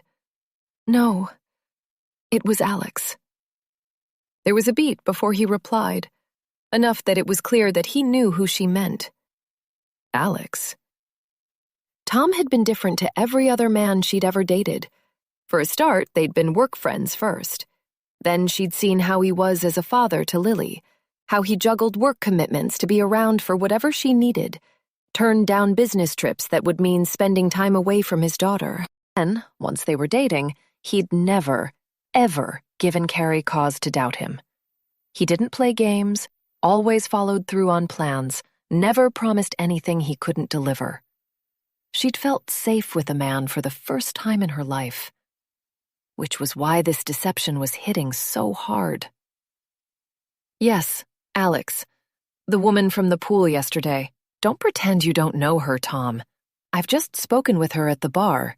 She knows you surprisingly well. She even knows friends of yours that I've never met. With a sigh, Tom leaned across the bed to place the champagne flutes onto the side table, and then pushed himself up to sitting, feet on the floor. Like yesterday, his face was pale. What else did she say? He patted the bed beside him and held out a hand for her to join him, but she pretended not to notice. Not much. Although she was strangely interested in when we met, and the fact that we were getting married. Why did you lie to me, Tom? I asked you outright yesterday whether you knew her, and you told me that you didn't. What are you hiding from me? A pained expression hooded his eyes. Nothing. Please, Carrie, sit down. Let me explain. In one sweeping movement, he was off the bed and guiding her towards the small gray sofa at the other end of the room. She didn't want to sit next to him, but there was little choice if she didn't want to stay standing. So she had to content herself with pushing back against one end of the sofa and crossing her arms. Who is she? He took a deep breath. She's an ex-girlfriend of mine. From a very long time ago. I didn't want to tell you because it might make you uncomfortable. We're here for our wedding. The last thing you'd want is one of my ex-girlfriends flouncing around the place. He was trying to minimize the importance of this, but it didn't excuse the fact that he'd lied to her. Plus, she'd never given him any reason to suspect she would be jealous of ex-partners. Why would he think she'd be uncomfortable? I'm serious, Tom. I don't want to start our marriage with you keeping things from me. His tentative smile fell from his face. No, you're right. It's just, with your mom here, glaring at me as if I'm the enemy who has stolen her only daughter, I didn't want to make things awkward. But I shouldn't have lied to you. She's an ex-girlfriend. She means nothing. They were in their 40s. She wasn't naive enough to assume he hadn't dated anyone between losing Lily's mother and meeting her. but he had always made it sound as if there'd been no one special during that time. If she's only an insignificant ex, why is she so interested in us? Why was she asking me about you, and why was she staring hard at Lily? Immediately, he straightened up, his face folded into concern. Lily? When did she see Lily? In her discomfort about his reaction yesterday, she hadn't told him about her encounter with Alex the day before. Stupidly, she'd convinced herself that she was overreacting. Yesterday at the pool, she was staring at her, and today she spoke to her. His voice was sharp. What did she say? Carrie wasn't enjoying being interrogated like this. Hadn't he told her that the woman was of no importance? I wasn't there, but I think she was asking about the wedding. Why are you being weird about this? I thought you said she was no one important. Standing abruptly, he pulled off his robe and grabbed his trousers from where he'd left them draped over the back of a chair. It's not that. Where is Lily now? The buckle on his belt rang as he clicked it together. She waited for him to actually look at her before she answered. Still at the pool. My mother's there with her. She's fine. What is going on, Tom? He was all fingers and thumbs as he buttoned his white linen shirt. Nothing. I just don't want her speaking to Lily. She's not the kind of woman I want around my daughter. Her stomach prickled at his agitation. Not the kind of woman you would want around Lily. But she was the kind of woman you were happy to date. Still standing, Tom pulled on his socks, almost overbalancing in the process. After Lily's mother died, I wasn't in the best frame of mind. I wouldn't say I made the best choices. Believe me, we don't want her talking to Lily about anything. What kind of woman was Alex to make him this clearly terrified of her being near his daughter? Anxiety prickled in her stomach about leaving Lily down there, vulnerable. I can go and get her? No, it's fine. I'll go. He grabbed his jacket and buttoned it so quickly the two sides were mismatched. Then he strode towards the door. Catch you. The door closed slowly behind him, then clicked shut. Up. Closing her eyes, she sank back into the deep cushions of the sofa. What the heck had that been all about? She'd never seen Tom rattled like this. What was it about this woman that she could get to him so quickly? Even behind her eyelids, she could see Alex's face, telling Carrie that she knew Tom very well, conveying a wealth of possibilities in that phrase. Had that been her intention all along? To stir things up between them by making Carrie feel like this? Confused, uncertain, threatened? More than anything, it was the fact she said she'd known his oldest friends. Now, Carrie hadn't been introduced to any of his friends. He'd mentioned names to her, recounted anecdotes from the past. But outside of work, his life had revolved around Lily. In the bliss of having him all to herself, Carrie hadn't questioned it. Many of her friends' husbands were the same, letting friendships lapse once family life had replaced them. No man is an island? In her experience, they were more than content to raise the drawbridge of home. It was women who weren't islands. They were always mothers or sisters or daughters or best friends. Women exist in their relationships to other women. They are landlocked, surrounded, connected by borders. She opened her eyes and tried to get things in perspective. It wasn't as if Alex had told Carrie anything she hadn't already known. Aside from the fact she knew that he had been married, had a daughter, and the names of his friends, she hadn't said much at all. What evidence was there of anything that Carrie should worry about? Was she overreacting? Yes, Tom should have told her the truth, but was it such a terrible lie? It was extremely unfortunate that one of his ex-girlfriends happened to be at the same hotel they were staying in, but perhaps it was true that he hadn't wanted to upset her. Still, this didn't justify his reaction about Alex speaking to Lily. He clearly hadn't known her, so she must be a girlfriend from a long time ago, and she said that she'd known his late wife. There had to be more to this, didn't there? Light spilled through the gap in the gauze curtains at the window and caught the diamond on her finger. How proud she had been of her engagement ring. Not because of its size, although the 1.5-carat princess cut was pretty impressive, but because of what it represented. She wasn't Tom's girlfriend. They were getting married. He wanted her to be his wife. That's what she had to hold on to. She needed to give Tom a chance to explain what it was about Alex that made him so worried. Maybe she had form for this kind of behavior. She had behaved strangely around Lily. Either way, she wasn't going to find out by sitting here. For all she knew, Alex could be down there right now. Chapter 10. By the time Carrie got down to the pool, Lily was sitting on a sun lounger beside Carrie's mother, pulling a toweling dress on over her swimsuit. Tom stood beside them, surveilling the pool area with more intensity than the lifeguard. As far as Carrie could see, there was no sign of Alex. It was past 3 o'clock, but the heat of the sun was relentless on the back of her neck. The pool was empty, and most of the other guests had taken refuge beneath large white parasols. Behind them, the smile Tom gave her was pasted on. Lily wants to explore outside of the hotel, so I'm going to take her for an ice cream. Do you want to come with us? We're going to take a stroll around the harbor. Was he going to pretend that their previous conversation hadn't happened?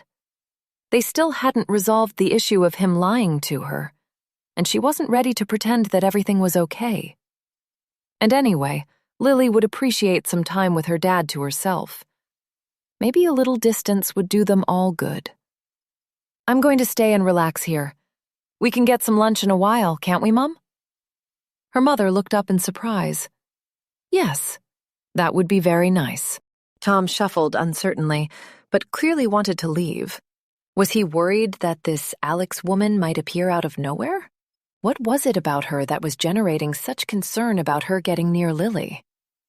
Lily lifted her feet onto the lounger to slip on her sandals. I'm ready. Can we go to Burger King? I saw it on the way here yesterday. Tom's laugh was so fake it set her teeth on edge. Burger King? What's the point of coming to another country and having a Burger King? He rolled his eyes at Carrie in a clear attempt to bring her in on his teasing, and she forced a smile for Lily's sake. I'll leave you both to debate that one. Immediately, Lily was on her feet.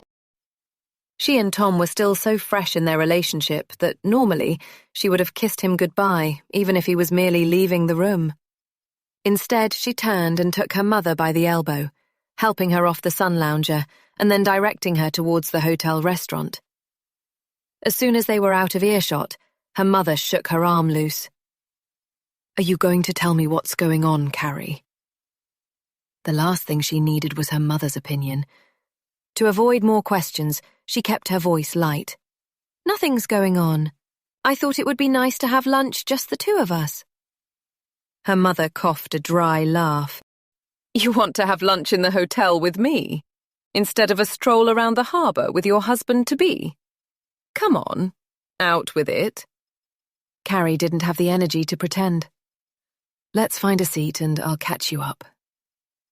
The tablecloths in the restaurant were bright blue layered on white. The waiter led them to a window table for two, with a view of the choppy indigo sea. Ordinarily, Carrie didn't drink at lunchtime, especially when she'd already had a glass of champagne, but the lure of a cold glass of white wine was too much to resist. She ordered them one each. Over the top of her menu, her mother's eyes were hungry for information. So what has happened? Have you two had an argument? Was she imagining it, or did she look pleased at the prospect? Most people Carrie knew had assumed that her mother would have been overjoyed that Carrie had met someone, but it couldn't be further from the truth. It didn't matter that Tom was kind and generous, or that he was handsome and hardworking, or even that he was comfortably well off. As far as her mother was concerned, Carrie could do better than a man who had been married before and already had a child. As she always had, she tried to downplay how shaken she'd been by Tom's lie. It's nothing, really. The woman that Lily was talking to at the pool turned out to be an ex-girlfriend of Tom's. I was a bit jealous, I suppose. That wasn't it at all. Yes, she might have been a bit insecure to discover that Tom had an ex-girlfriend who was as attractive as the woman at the pool, but she wouldn't have been concerned about it for too long. They were here to get married, after all. No, it was the fact he'd lied about it, and that he was acting strangely about her talking to Lily. Her mother looked pleased to be proved right. I knew there was something strange going on. He was decidedly shifty when he came to the pool to collect Lily. Very glamorous, that woman. Thanks, Mum. Didn't she realize that would only make Carrie feel even more insecure? Maybe she did. I'm just saying, a woman like that can turn a man's head. I should know that better than anyone. She rarely asked her mother about her father anymore, but the conversation she'd just had with Tom had left her unsure where the line was drawn between suspicious overreaction and naive fool. What did Dad do that proved that you shouldn't have trusted him? Distaste wrinkled her mother's face. He was always slippery, secretive. It should have come as no surprise that he had a whole other life I knew nothing about. I should have realized the first time he lied to me about working late when he was actually at the pub with his friends. But the first lie is just a test. Remember that. Once you believe them, they know they can lie bigger. Until they believe they can get away with anything. From the look in her eyes, she knew how much that warning would sting right now. It would have been cruel if it wasn't for the fact that Carrie knew how devastated her mother had been by her father's affair. She'd been old enough to remember how awful that time had been. When her father had left them, her mother couldn't have been more of an invalid if she'd had an actual physical accident. Days in bed, followed by weeks and weeks when she wouldn't leave the house for fear of the shame that everybody knew what her husband had done. Since then, her mother had only ever spoken about her father in the most poisonous terms. His selfishness, his cruelty. Yet Carrie's memories of her father were completely different. She could recall him as a kind and gentle man who would take her to the park and invent stories along the way. But whenever she had asked what his reason had been for stopping contact, her mother had clammed up. Far from quenching her desire to know more, her mother's icy silence had stoked the heat of her interest. One day, she would find out why her father had cut off all contact with her, even if, as her mother had warned, she would end up getting burned. A woman in a dark blue suit approached their table. Sorry to interrupt your lunch, but your partner asked me to deliver this card. He had booked you both into the spa this afternoon. Here are your passes. Clearly, she was expecting them to be overjoyed. It was a nice gesture, but Carrie had a grumbling suspicion that Tom was, at best, trying to appease her and, at worst, getting her out of the way, making sure that she and Alex didn't cross paths while he was out with Lily. Her mother peered over at the card. What does it say? Angling the card to ensure that her mother couldn't see it, she read Tom's familiar scrawl. I am incredibly sorry. I got it wrong. I was trying to protect you. I'm an idiot. Please forgive me. I'll keep Lily out this afternoon, and you can get some time to relax. Go to the spa with your mum. I love you. She was still angry that he'd lied to her, but his reason did make sense.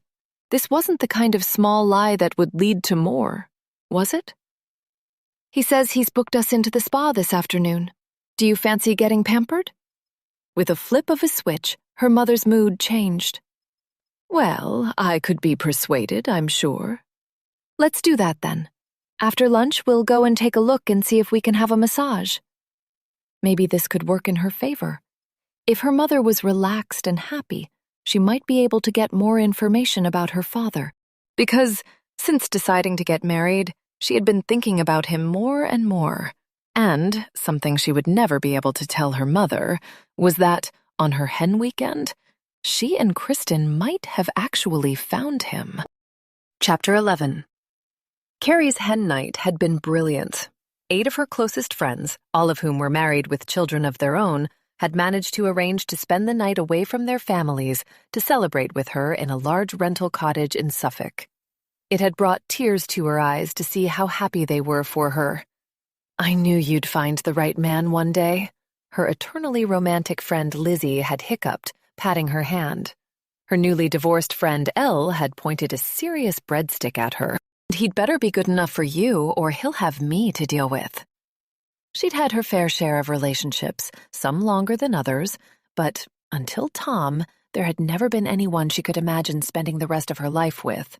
She'd read enough amateur psychology books to know that this reticence might be due in no small part to her dad's abandonment, but that didn't mean she could change the way she felt. Kristen knew all about her indecision about her dad. While they were at the cottage, they'd shared a bedroom, and late at night, the conversation had turned to him. "I have been thinking about him a lot, partly because of the wedding, but it's also watching Tom with Lily. He's such a good dad. He'd never leave her." Kristen's face had been lit from the side by the table lamp, giving her a mystical glow. "Do you honestly not want to meet him? It would be easy enough to find him online, I'm sure." Carrie didn't do social media.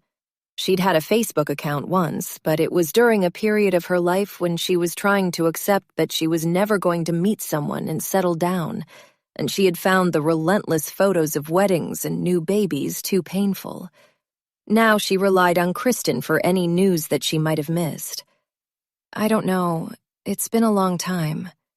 Let's just look."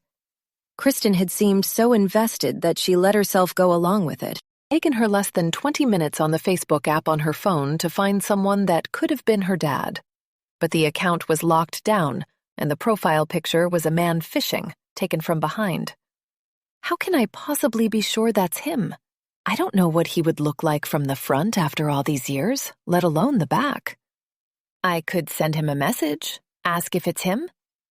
Even after more cocktails than she could count, Carrie hadn't been ready for that.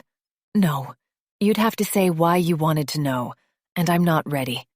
Now, as she walked over to the spa with her mom, her mind still processing the fact that Tom had lied to her, she wondered if this was still true. Still true. Everything about the spa, the womb-like music, the citrus-fragranced air, the softly cushioned beds, was designed for luxurious relaxation. Even Carrie's irritation with Tom had softened. Her mother was enchanted with the change of scene. "Isn't this lovely?" At the reception desk, a young woman glowed with health as she handed them fresh towels and robes before leading them through to the indoor pool and indicating the steam room and sauna. Rust and gold mosaic tiles created the feel of a Roman bath. The pool was small, but there was also a jacuzzi. Other than the two of them, there was a couple gently lapping the pool, an older woman quietly reading, and two women of around Carrie's age whispering to one another over their magazines. In her robe, her mom had the demeanor of an aging Hollywood actress, settling herself onto one of the beds. "I have to admit, it's kind of Tom to book this for us, especially as I didn't get to go on your hen weekend with you." She still carried guilt for not involving her mom in the night away that Kristen had organized. Of course, Kristen had asked if she wanted her mom there, but for once, she'd been selfish. "I don't think you'd have enjoyed it, Mom. There was a lot of drinking." "Well," her mum sipped at the glass of cucumber water she'd been given. "It would have been nice to have been asked, all the same." Did other people feel the same level of guilt towards their mother as she always did? Or was this particular curse reserved for the only daughters of single parents? There'd been many occasions over the 40 years of her life when Carrie had yearned for someone, a brother, sister, even a cousin, with whom she could have shared the responsibility of keeping her mother happy. The weight of expectation that Carrie would always be there had often been too much to bear. On the table between their beds, a plastic menu advertised the treatments they could have. Carrie ran down the list with her finger. "Would you like a massage, Mum? Or a facial?" "I'll have whatever you're having." Carrie resisted the urge to say she was having a colonic irrigation. Would her mother like one of those? "Maybe I'll book us in for a facial then. I'll be back in a minute." Lying back on the bed, her mother closed her eyes and waved a hand. Okay, I'll be right here. The receptionist was on the phone when she got to the desk, and she held up a finger and mouthed that she'd be just a minute. Carrie picked up a brochure and flicked through the pages. How she wished that Kristen was here with her. Her best friend should be at her wedding. It didn't feel right. Kristen made things easier with her mom, too. Kind of personality where she could maneuver people without them even realizing it. Where Carrie would get frustrated with her mother, caving to her demands while grinding her teeth, Kristen could redirect her with an easy manner. The receptionist finished her call and gave Carrie her full attention. Sorry for keeping you waiting. How can I help? Can I book a couple of facials for me and my mom? She clicked at the computer below the desk and wrinkled her nose in apology. Is it for today? I only have one slot available, and it's in 30 minutes. I'll book it for my mum, thanks. When she got back to the pool, her mum had found a magazine and was flicking through it. Did you manage to book our facials? Only yours. There was only one slot. That's a shame. Can you book one tomorrow, maybe? Oh, your phone buzzed while you were gone. On her screen was a message from Tom. He and Lily had found a bar with entertainment all afternoon. They were going to stay there for a few hours. Want to come when she'd finished at the spa? Maybe they could eat there tonight? His message was accompanied by a picture of Lily, holding a complicated mocktail, with a singer on a stage in the background. He really was trying to avoid coming back to the hotel and bumping into Alex, wasn't he? Still cross that he'd lied about knowing her, she didn't want to go along and pretend that everything was okay. She typed a quick reply. I'll stay here with Mum. Enjoy yourselves. Kiss. Her mum was watching her face. Was that Tom? Yes, he and Lily are going to stay out for a while. Not wanting to give her mother an opportunity to be judgmental, she added, He's such a great dad. Spending time with her is important this week. Her mother sighed. Well, when you're a single parent, that's what you do. Your life is your child. Loaded, as always, with a ton of subtext, her face bore what Kristen called the mark of the martyr. Carrie hadn't been blessed with children, but if she had been, she hoped that she would never have made them feel as if they owed her for everything she'd done for them. She was grateful to her mum, of course she was, but Lily's circumstances were different to hers. Lily's mother had died. Carrie's father was still out there somewhere. Since the hen weekend, she'd wrestled with whether or not she should have asked Kristen to send that message about what she wanted to ask her father, and whether she was ready to hear what he might say. Did you never hope you'd meet someone else, Mum? After Dad left? No. Your father hurt me terribly, Carrie.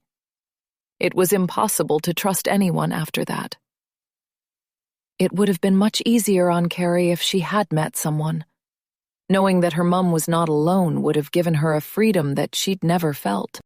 It would have been the wrong thing to do to contact him without her knowledge, but she couldn't shake the desire to see him again and ask why he had never wanted to check how she was.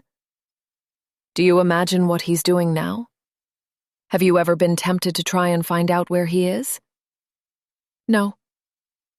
The word dropped heavily between them. Never. He didn't want to know us. I don't want to know him. It was like shutting a window to keep out the dark. Any time the subject of her father had come up, the reaction had been the same.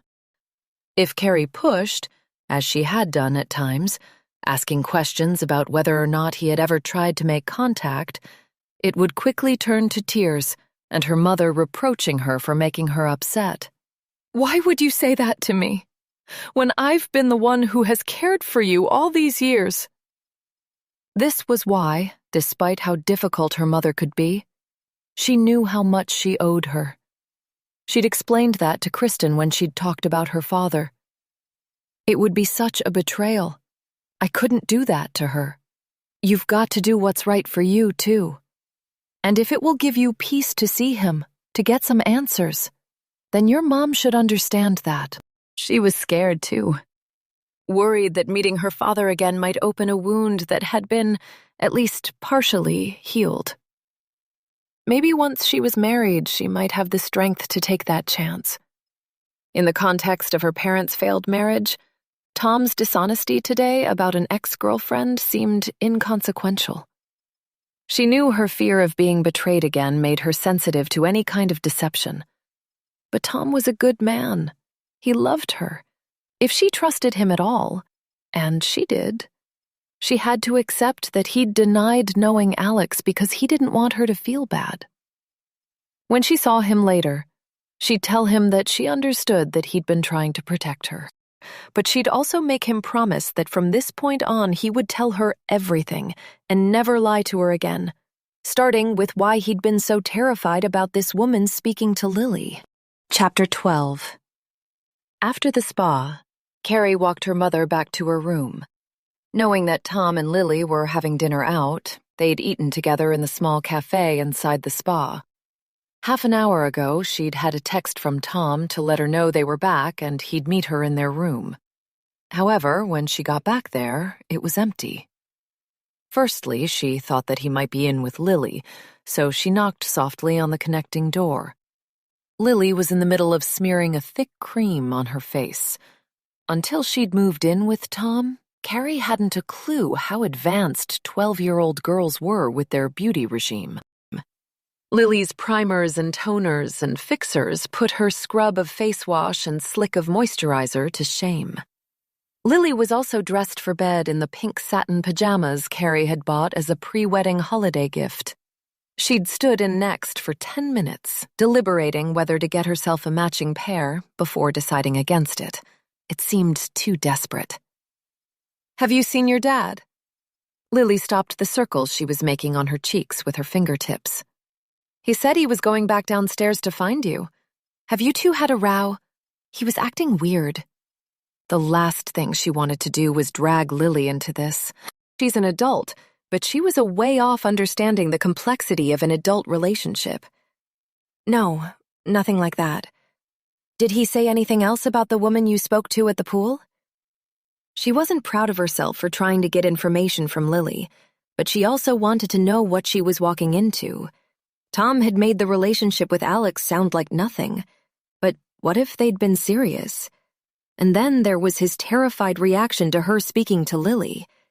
As someone who'd grown up surrounded by mystery and half-explanations, Carrie needed the full truth from him before they could put this to bed and forget about it. Lily resumed the circles on her cheeks. "Oh, her." Carrie almost laughed. Of course this was of no importance to Lily. Children were far less interested in their parents' lives than the other way around. As far as she was concerned, all that had happened was that someone had told her that she knew her dad. Why would she care? Her father's friends would not make the top 10 of things she was interested in, while Carrie hadn't been able to think about anything else since she'd seen his reaction to this woman at the pool yesterday. "Well, maybe I'll go down and see if I can find him." "Why don't you call him? He'll have his phone." For the same reason as Tom had already gone to look for her rather than call. Than call. Because they needed to be able to talk about this without Lily in the next room. The hotel corridor was quiet, the thick carpet muffling her footsteps.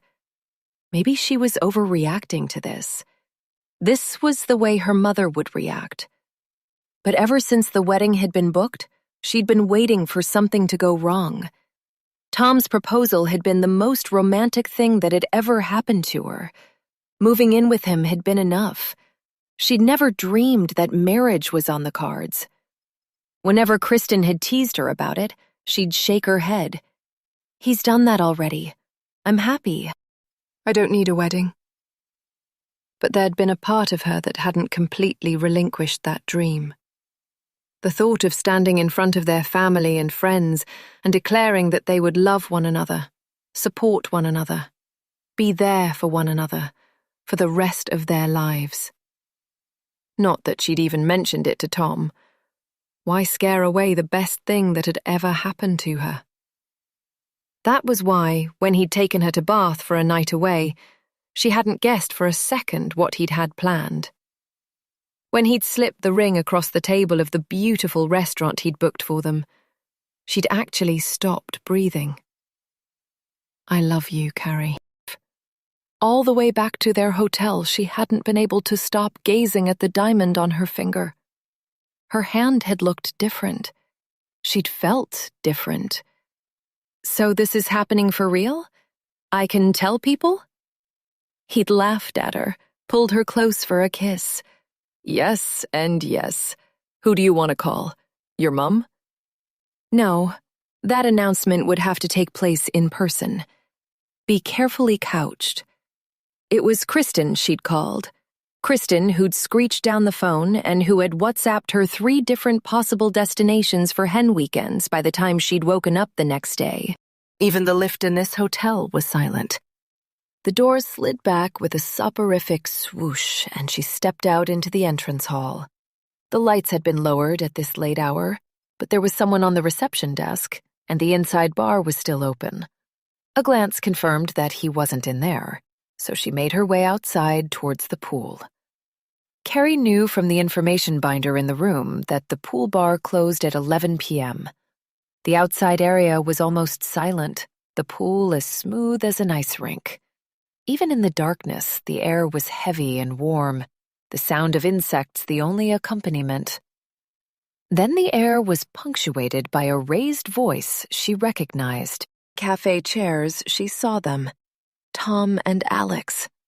Instinctively, she turned to run back to the room, not wanting to see or hear anything that was going to break her heart.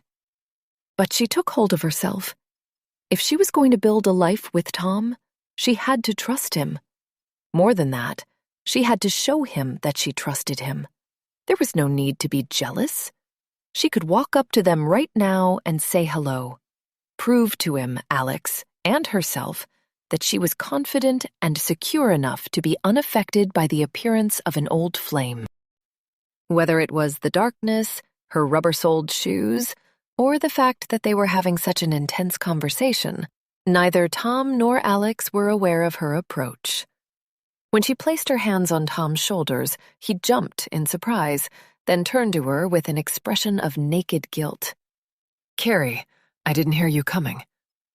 She'd resolved to show that she wasn't jealous, which meant now she had to go through with it.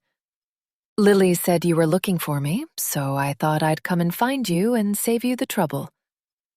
Alex was watching the two of them as if they were entertainment. Tom was squirming like a fish on a hook. "Yes, I bumped into Alex. Just saying a quick hello." There was nothing quick about Alex. On the contrary, she was leaned back in her seat, long legs in front of her, sipping slowly from a glass of champagne, as if she had all the time in the world. If Tom wasn't going to bring her into the conversation, Carrie would have to do it herself. "Hello again." With a cat-like confidence, Alex leaned her chin on the tip of her forefinger. "Hello." Carrie couldn't have felt more out of her depth if she'd plunged into the pool behind her. She looked back at Tom, expecting him to take the lead, but he seemed to be struggling to take in enough oxygen. "Are you okay?" Alex answered for him. "He's a little shocked to see me. It's been a while." Irritation began to change to annoyance. Who did this woman think she was, talking about Tom as if she knew him better than Carrie? But she wasn't about to show her that she was getting to her. "Oh well, it's nice to see old friends, isn't it?" Alex laughed, long and slow and sexy, with a tail of mockery. "Old friends?" She raised a provocative eyebrow at Tom. "Is that what you've told her we are?" Enough was enough. Did this woman not know that her and Tom were about to be married? Finally, Tom recovered himself, and he stood, the legs of the metal chair scraping across the wooden deck.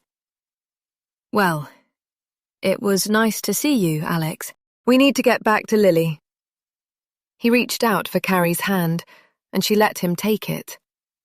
but Alex was not ready to end their conversation there. So you're not going to tell her?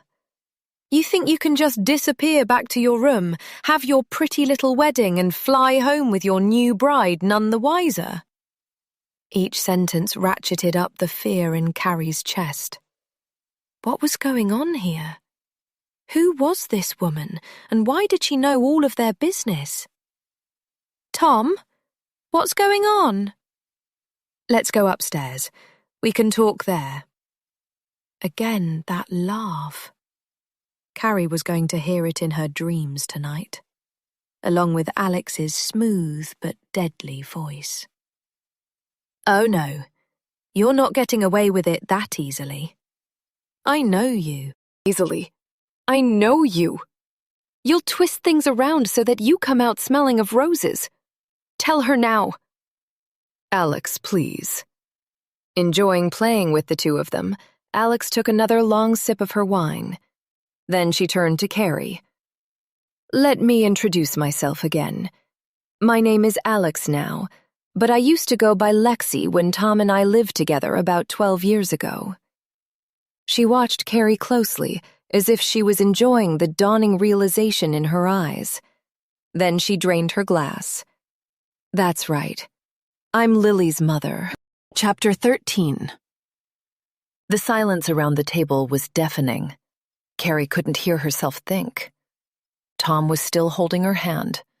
She let it slide from his grasp, and he turned to her, his face ghostly in the glow of the outside lights. Carrie, please let me explain. Frozen in place, she could feel the malicious joy coming from Alex in waves.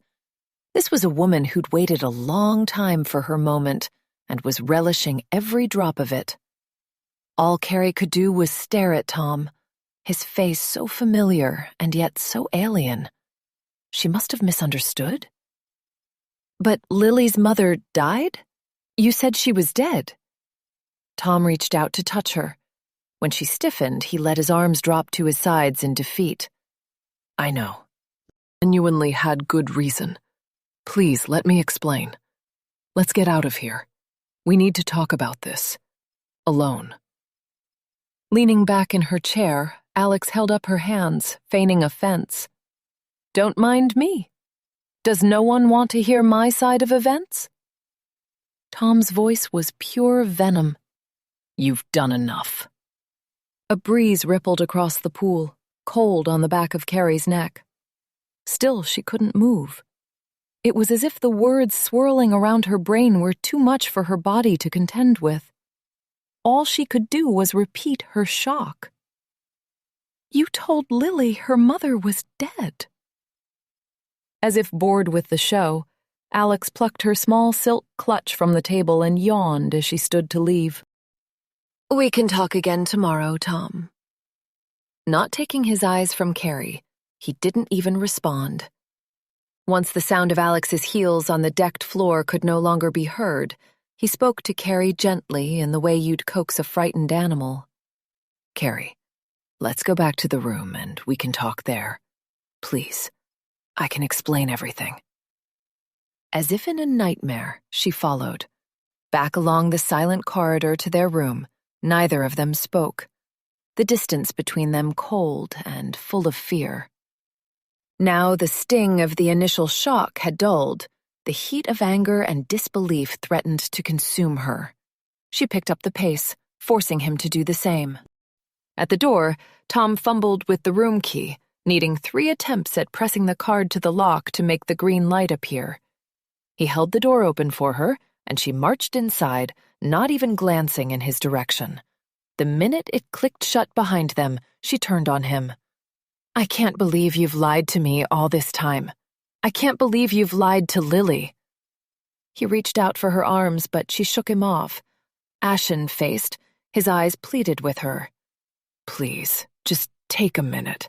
I know it sounds awful, but you don't understand. Every part of her was trembling. Should she sit, stand, pace, scream? Then you need make me understand. Tell me what happened. Why you've told such a terrible lie. Not in a million years would he be able to do that. For all of her young life, Lily had believed her mother was dead, when all the while she was out there. And Tom knew. It was horrific. At the foot of the bed they stood facing one another, 6 feet and a world apart. She was used to seeing a confident, self-assured version of Tom, and this tentative, uncertain man was unknown to her. I never planned to keep this from her forever, but I had to make an impossible decision. I thought I was doing the right thing. From being hurt. Carrie clutched at the finial at the end of the bedpost, its hard, varnished mahogany the only solid thing she had to hang on to. By telling her that her mother was dead? How was that protecting her? Now he'd begun, the words tumbled out of him, incoherent and disjointed. Alex wanted nothing to do with Lily. Nothing. She made me vow. She wanted to give her up for adoption. The only way I could get her to allow me to keep her was to promise that I wouldn't tell Lily the truth. None of this made sense. It was crazy talk. It sounded like lies. What do you mean? You are Lily's father. This is not the Victorian age. Test would have proved that she was your daughter. If Alex didn't want anything to do with her, any court in the land would have given you custody, surely. Tom sank down onto the end of the huge bed. The maid had been in and restored it to its earlier smooth perfection, rearranged the pillows and scattered red rose petals across the middle. It was as if they'd never slept there. It's more complicated than that. After she left, I just sat there, staring at Lily. She was such a beautiful baby, sunny and happy and innocent. Every part of me wanted to protect her, and all I kept thinking was, how would it feel to grow up knowing that your mother didn't want you, that she'd abandoned you like a dress that no longer fits? We're not talking the kind of adoption where someone is too young or poor or in difficult circumstances. Alex made a cold choice. She walked out on her daughter when she was barely walking and said she wanted nothing more to do with her, ever. That first night, Lily cried so much. His voice cracked. He dropped his elbows onto his knees and his face into his hands. His shoulders slumped and his voice followed. She cried so much, and it tore me up inside. I couldn't bear it. I would have done anything to make that pain stop. And then, over time, she seemed to get used to it. I took time away from work, spent every hour with her, and eventually she stopped asking for her mum. Carrie remembered Kristen's advice. Kids are more resilient than we give them credit for. Surely you didn't tell her then that her mother had died. She wasn't much more than a baby. How would you have done that? He shook his head. It wasn't premeditated. I was in a bad way, too, after Alex left. The business was in ruins. I had to sell the house. We moved away. There was a lot to deal with. It was far too much of a coincidence that the business failed at the same time that Alex left, but that was a conversation for another time. Her priority now was Lily. So when did you tell her that Alex had died? She was the one who said it to me. Up until then, when we read bedtime stories about families and she asked why she didn't have a mummy, I'd diverted her by telling her how much I loved her and said I was her mummy and daddy rolled into one. Then someone at her nursery had a grandparent die, and she came home and asked if her mummy had died too. Pictures and videos that she'd seen of Lily around that age had shown her to be a pixie-faced beauty with huge blue eyes and enough sparky personality for someone 3 times her size. As she remembered that face, Carrie's heart ached at the idea of a tiny Lily working this out for herself, asking such an immense question. And it made her anger at Tom even greater. And yes? Even though it wasn't true? His face crumpled. It seemed easier. Kinder. A clear explanation that she could understand. I knew I'd have to tell her the truth one day, when she was old enough to cope with it, but you haven't. shoulders slumped. He looked broken. It has never been the right time. I was scared of what it would do to her, to us. Exhaustion washed over Carrie. Relinquishing her hold on the bedpost, she sank down onto the gray velvet couch, facing Tom across a sea of deep, plush white carpet. Only hours ago, this place had been heaven. Now she was in hell. So what happens now? When are you going to tell her? When will you explain to Lily about her mother? He pulled himself upright, his back straight and determined. When she's an adult, and old enough to appreciate that people are complex, that they make mistakes. Right now, she files everyone in her life into good or bad. You know how judgmental she can be. Carrie did know. Many times, Lily had come home from school with self-righteous anger about something or someone who'd crossed her during that day. But this was not about a friend who'd said something tactless or a teacher who'd blamed the wrong person for talking in class. That's cowardly. You have to tell her. It's not right, Tom. Right, Tom? She has a right to know the truth. You need to tell her now. His anguish was engraved into the lines around his eyes. What would be the point of telling her now? There's enough change going on for her right now. Us getting married, for example. It's not going to achieve anything for her to know except pain. Nothing has changed. Alex doesn't want to be in her life. She wants money. Money? The woman she'd seen in the bar last night, and just now, with her expensive silk dress dripping in diamonds, did not appear to be hard up for cash. What do you mean? Covering his face with his hands, Tom pushed his fingers into his eyes, then pulled his palms down his face as if to wipe away the images in his brain. She's in some kind of trouble. She needs money. That's what I've been doing on the phone the last few days. She wants a lot of money to stay away. She says I owe her, and she's threatened to reveal everything to Lily if I don't give it to her. Until I saw her at the pool the first day we were here, I had no idea she was coming. Apparently, she saw a post on Lily's Instagram about the hotel. Carrie felt sick. This was all completely horrible, and in the middle of it was a 12-year-old girl with no idea that her life was about to implode. So you're saying that you're going to take a chunk of money out of your business, give it to Alex, and then let her walk away without telling Lily a thing? He held out his hands. What else do you suggest? I tell Lily that her mother is alive, but she wants nothing to do with her? Tear her life into pieces? Make her hate me too? The father who has worked so hard to make her life as good as it can be. Echoing in her mind were the same words she'd heard her mother speak over the years when she'd talked about her father. How much of this was about Tom? About him not wanting to lose, or even share, his daughter? Her mother's face flashed in front of her eyes. Your father left. Now. There'd been no further explanation. Any question Carrie had asked had been met with tight lips or tears, and the memory of her pain and frustration steeled her resolve. Lily deserves to know the truth.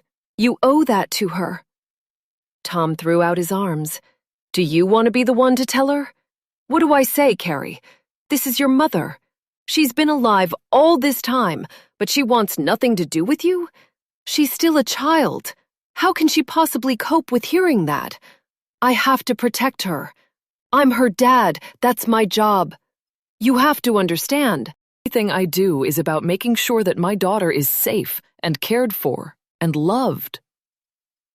Did he think that she wouldn't get that because she wasn't a mother? Shakily, she got to her feet. I can't talk about this any longer. It's too much to take in. I need to get some air.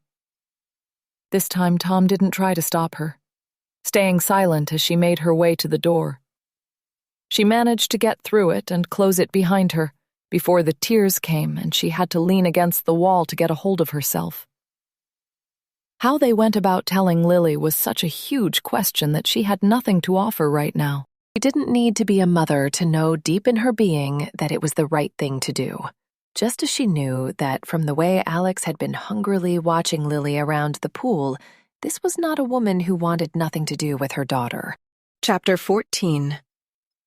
At the other end of the corridor, a laughing couple were returning to their room, arm in arm.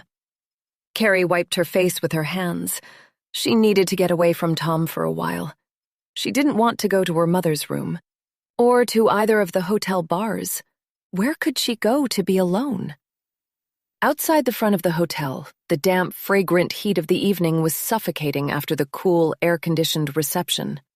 Along the pavement, cypress trees whispered in the warm evening breeze, but it was too warm to offer much relief to Carrie's red, tear-stained face.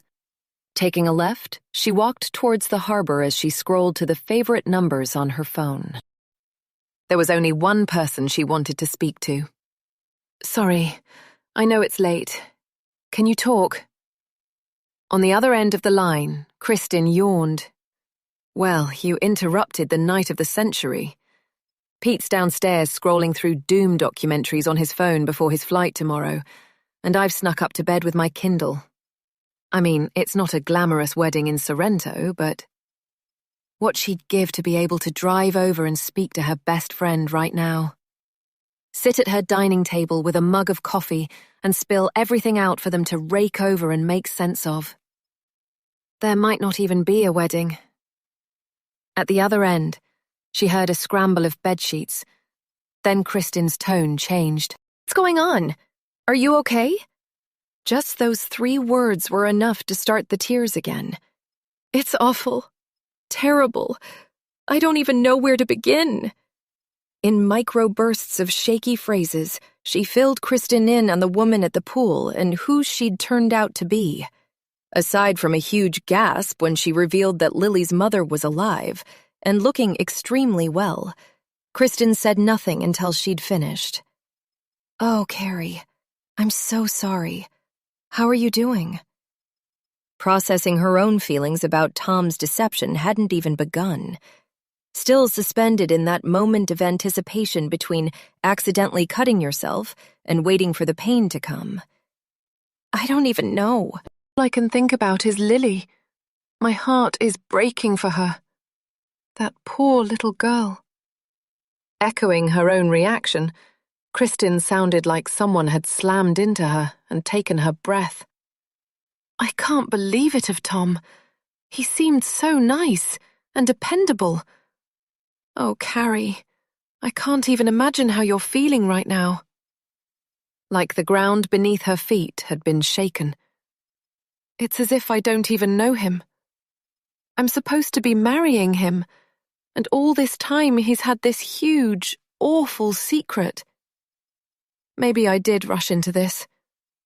Maybe my mother was right." Stern and certain, Kristin's real voice was back. "Hey, you can stop that right away. None of this is your fault. You fell in love and you trusted someone. Blame yourself for that." "Have you only just found out?" "Yes, about an hour ago. My head is spinning." "Of course it is. Oh, Carrie, I wish I was there with you. I want to put my arms around you and give you a big hug." She'd love nothing more. Before Kristin, Carrie had not been a hugger, her mother not given to physical demonstrations of love, but she'd grown to appreciate the power of her friend's strong, firm arms around her. It was another reason to be angry with herself for going along with Tom's plans for a destination wedding, rather than doing it at home where her friends could be there. What do I do? Right now, you need to give yourself a chance to take it in. Make a decision about anything until you're ready. That advice was for the wedding, but she hadn't even begun to think about that. I don't mean the ceremony. I mean Lily. She has to be told. And Tom is saying he won't tell her. What do I do? There was a pause at the other end of the line. When she spoke again, Kristin's voice was gentle but firm. This is not your responsibility, Carrie. This is for Tom to sort out. Where is Lily now? She's in her own room. Tom is in our room. Carrie, listen to me. I know you want to swoop in there and fix all this, but it's not your circus.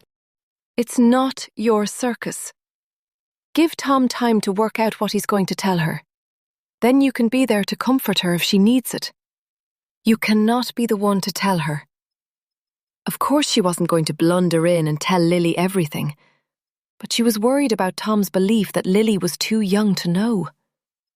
And what if he doesn't tell her? Kristin sighed. I don't know. Let's cross that bridge when we come to it. Coming across a wooden bench looking out to sea that was mercifully empty, Carrie took the opportunity to sit down. Though it was dark, the lamplit streets were busy with holidaymakers returning from dinner or on their way into town. All too wrapped up in their own happiness to notice her, thankfully.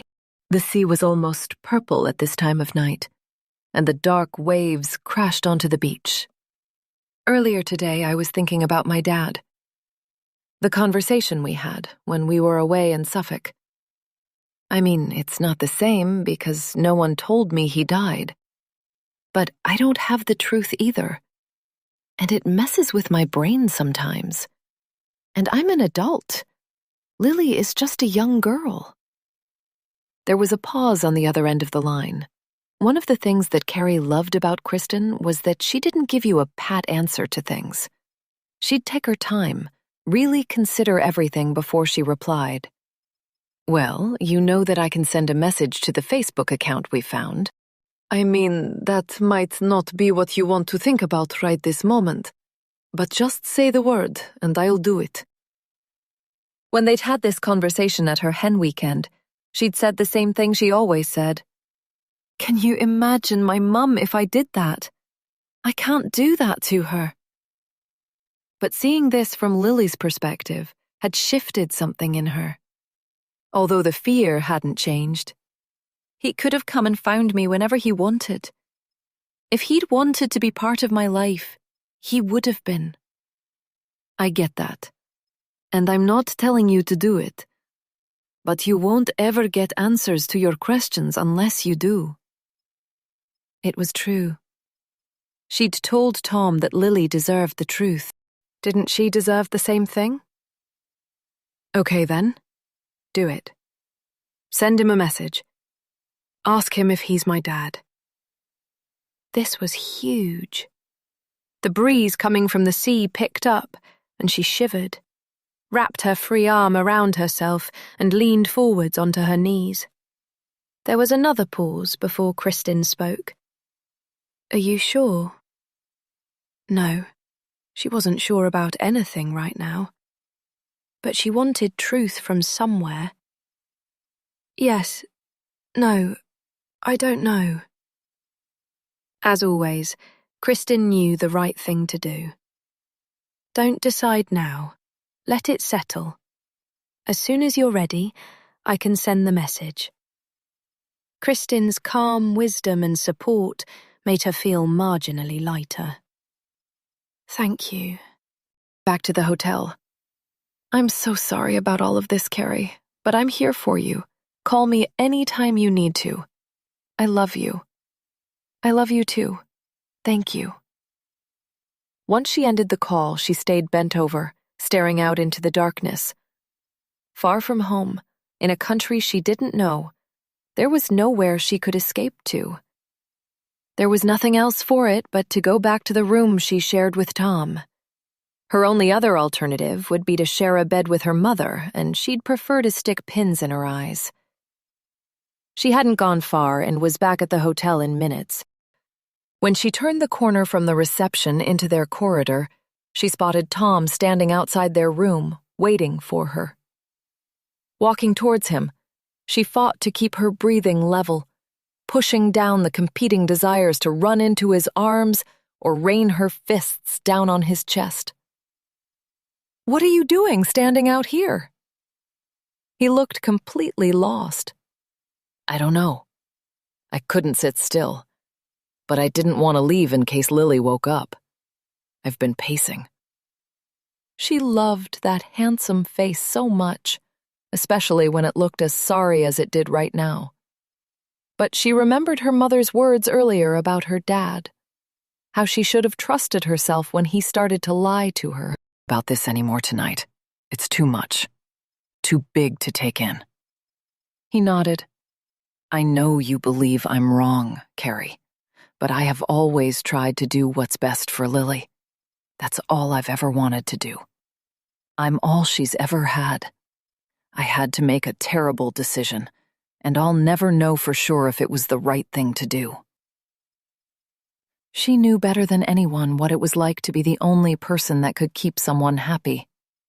Hadn't that been her experience with her mother, her whole life? I do believe you're wrong, and I won't lie to her, Tom. He shook his head. I'm not asking you to. There is no need for this to come up this week. If I give Alex the money that she wants, she'll disappear again. I have time to work out when to tell her, how to tell her. He was being unbelievably naive. Alex is here, Tom. Do you not think she's going to find out? His face darkened. No. It's not in Alex's interests to tell Lily. I'm going to speak to her again tomorrow. Lily won't need to find out that her mother is alive until she is old enough to understand why I kept it from her. Too late. Carrie noticed the external door to Lily's room had opened enough for Lily to peep outside to investigate who was talking outside her door. Now it opened wider, and Lily was staring at her father. Did you just say that my mum is alive? Chapter 15. The air between the three of them froze. Lily stared at Tom, her eyes an indescribable combination of hope and disbelief. When Tom didn't answer her question, she spoke again. Is she alive, Dad? Is that what you said? As if released from a spell, Tom stepped towards her. Lily, I need to talk to you. The color drained from her face, and she turned her attention to Carrie. Did you know? Pain and fear laced her voice. It was excruciating. Carrie shook her head and kept her voice low and calm. No. I found out today, a couple of hours ago. Lily's head whipped around back to Tom. Her mouth trembled. You told me she was dead. When you only have one parent, they are your safe house, the foundation on which you stand, the walls that keep you safe. In one moment, Lily's whole home was crashing around her ears, and Carrie would have done anything to stop it. Tom clearly felt the same. Let's go into your room. We can't talk up here. Come on, sweetheart. When he moved to take her into his arms, she backed away, leaving him to trail behind her. Not knowing what to do for the best, Carrie followed. Lily's room was a mess. Across the back of the chair, wet towels dropped on the floor, lipsticks and lotions littered the dressing table. All this since the maid would have tidied that morning. The bed, at least, was still made, and Tom perched on its edge, his hands together as if in prayer. Carrie took the chair against the far wall. As unpredictable as an untethered kite, Lily paced around in front of them, her uncertainty and fear coming off her in waves. Carrie wanted to catch her, make her still, tell her that everything was going to be okay. But how could she do that? Like Kristen had said, it was Tom's place, not hers. He tried again to speak. Lily, sweetheart, I need to explain. Carrie had known, and expected, Lily to be angry and upset, to shout or cry. But this was agonizing. It was as if someone had made a hole in her and drained her of everything. Shell shock. That was the only thing she could compare it to. Tom, she needs some time to think. Give her a moment. Lily faced them, but their words just washed over her. Nothing was going in. Carrie understood the shock. Hadn't she felt it herself not 2 hours before? But it was completely different for Lily.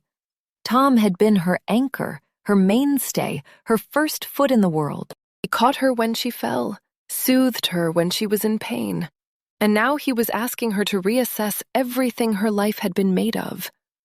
Worst of all, he had stolen away the very ground beneath their feet.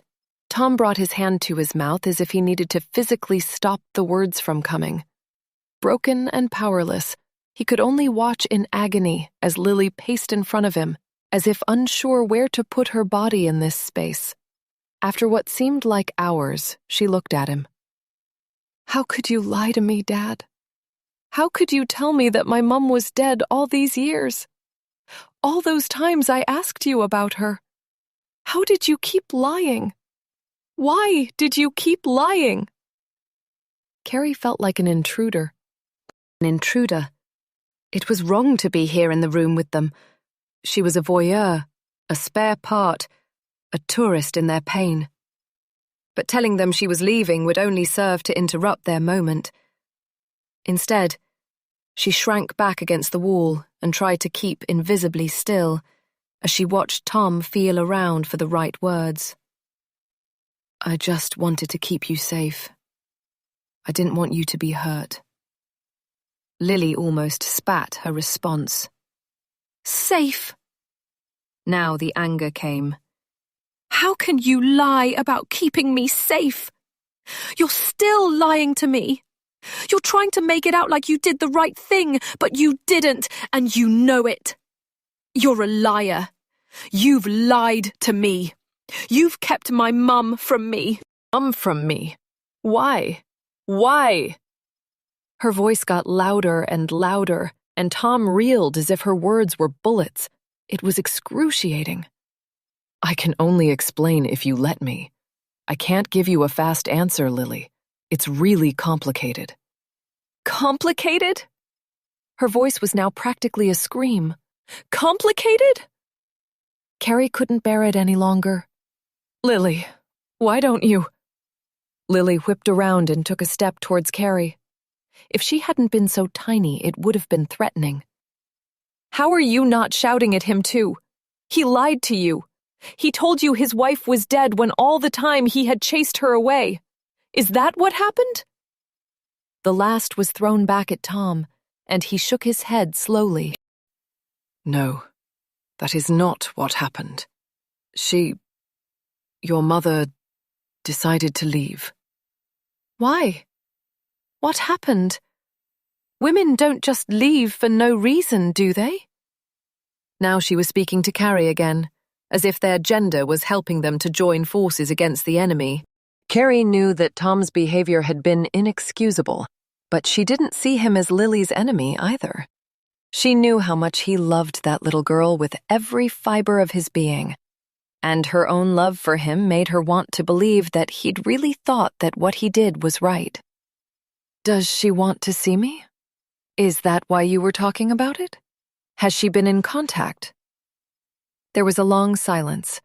Lily stared at Tom, waiting for a reply. He seemed to have lost the power of speech. Carrie had to squeeze her hands into fists to prevent herself from jumping in. He had to tell her, "Please don't lie again." Eventually, he did the right thing. "She's already seen you." Confusion lined Lily's face. Carrie watched her processing this information, saw the exact moment the realization hit. "It's the woman at the pool, isn't it? It's Alex?" Tom nodded. "Yes, it's Alex." This final piece of the puzzle took the wind out of her sails, and she stopped pacing, resting a hand onto the back of the chair in front of her dressing table. A precarious silence rested over the room. Everything that had already been said was finally sinking in. The truth had been released, but no one knew yet what to do with it, and what the truth would do to them. When she spoke again, Lily's voice wobbled. "Is she here because she wants to see me? Or was it just a coincidence?" Tom's face was taut with fear. Every word he spoke now was a tiptoe across a field of landmines. It's not a coincidence. It was difficult to read her reaction to that. So she wants to see me? From what Tom had told Carrie, and from her own observations of her, it was unclear what Alex wanted. This is what happens when secrets are kept and then revealed when you're not ready for it. Confusion and misunderstanding and pain. Tom held up his palms as if to slow things down. Before you decide anything, please let me tell you what happened. Shielded you from this. With no tolerance for her father's framing of the past, Lily stuck out her chin and glared at him with watery eyes. What? So you can tell me more lies? The quiet judgment in her voice was more painful than the shouting had been. But Lily was entirely justified not to trust him, and Tom clearly knew that. I will tell you the truth. I promise. How can I believe you, Dad? How can I believe anything you say, ever again? Beneath the accusation, Carrie could hear a little girl who was frightened. That part she could help with. Lily, please sit down for a moment, sweetheart. Sweetheart, you've had such a terrible shock. Surprisingly, Lily allowed Carrie to lead her over to the sofa, not taking her eyes from her father, as if to warn him not to even try to touch her. Once they were sitting, she could feel Lily trembling, and she risked an arm around her shoulder. How was Tom going to explain all this? He'd had 12 years, but only 5 minutes to prepare.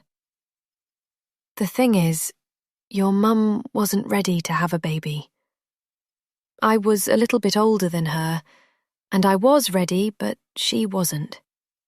Pretty soon after you were born, she decided that it would be best for her to leave and start again somewhere new. She didn't want you to know her name, or who she was, or where she was living. With her arm around Lily, Carrie felt the jagged sob leave her body, so intense that it shook her frail frame. She held her tighter, her own heart aching for her. This was too much for a young girl to have to take in. Had she been wrong to push Tom to tell her right now? But wasn't it better that she hear it from him rather than Alex? Tom practically hovered over his seat on the bed, clearly desperate to reach forward and take his daughter into his arms, yet knowing it was too soon. That's why I let you believe it. I have told you that. How could I have told you that your mother didn't want to be your mother? As if her anger and grief were breaking into pieces, Lily's voice wobbled into whispers. Was it my fault? Was I a difficult baby? No, absolutely not. This was nothing to do with you. She knew she was planning to leave before you were even born. At 12, Lily was old enough to know the realities around falling pregnant. It doesn't make sense. Why would you have a child if you didn't want one? I mean, even if it was an accident, which I clearly was, you don't have to go through with it and have a baby. Every word that came from Tom's mouth seemed to give him physical pain. By the time she found out she was pregnant, it was too late to do that. Lily's hands flew to her face. So she would have got rid of me if she could have done. Tom opened his mouth, but nothing came out. Carrie couldn't bear the heavy silence. She wanted to spare Lily from any part of this pain that she could. In these kinds of situations, no one knows what someone would have done or not.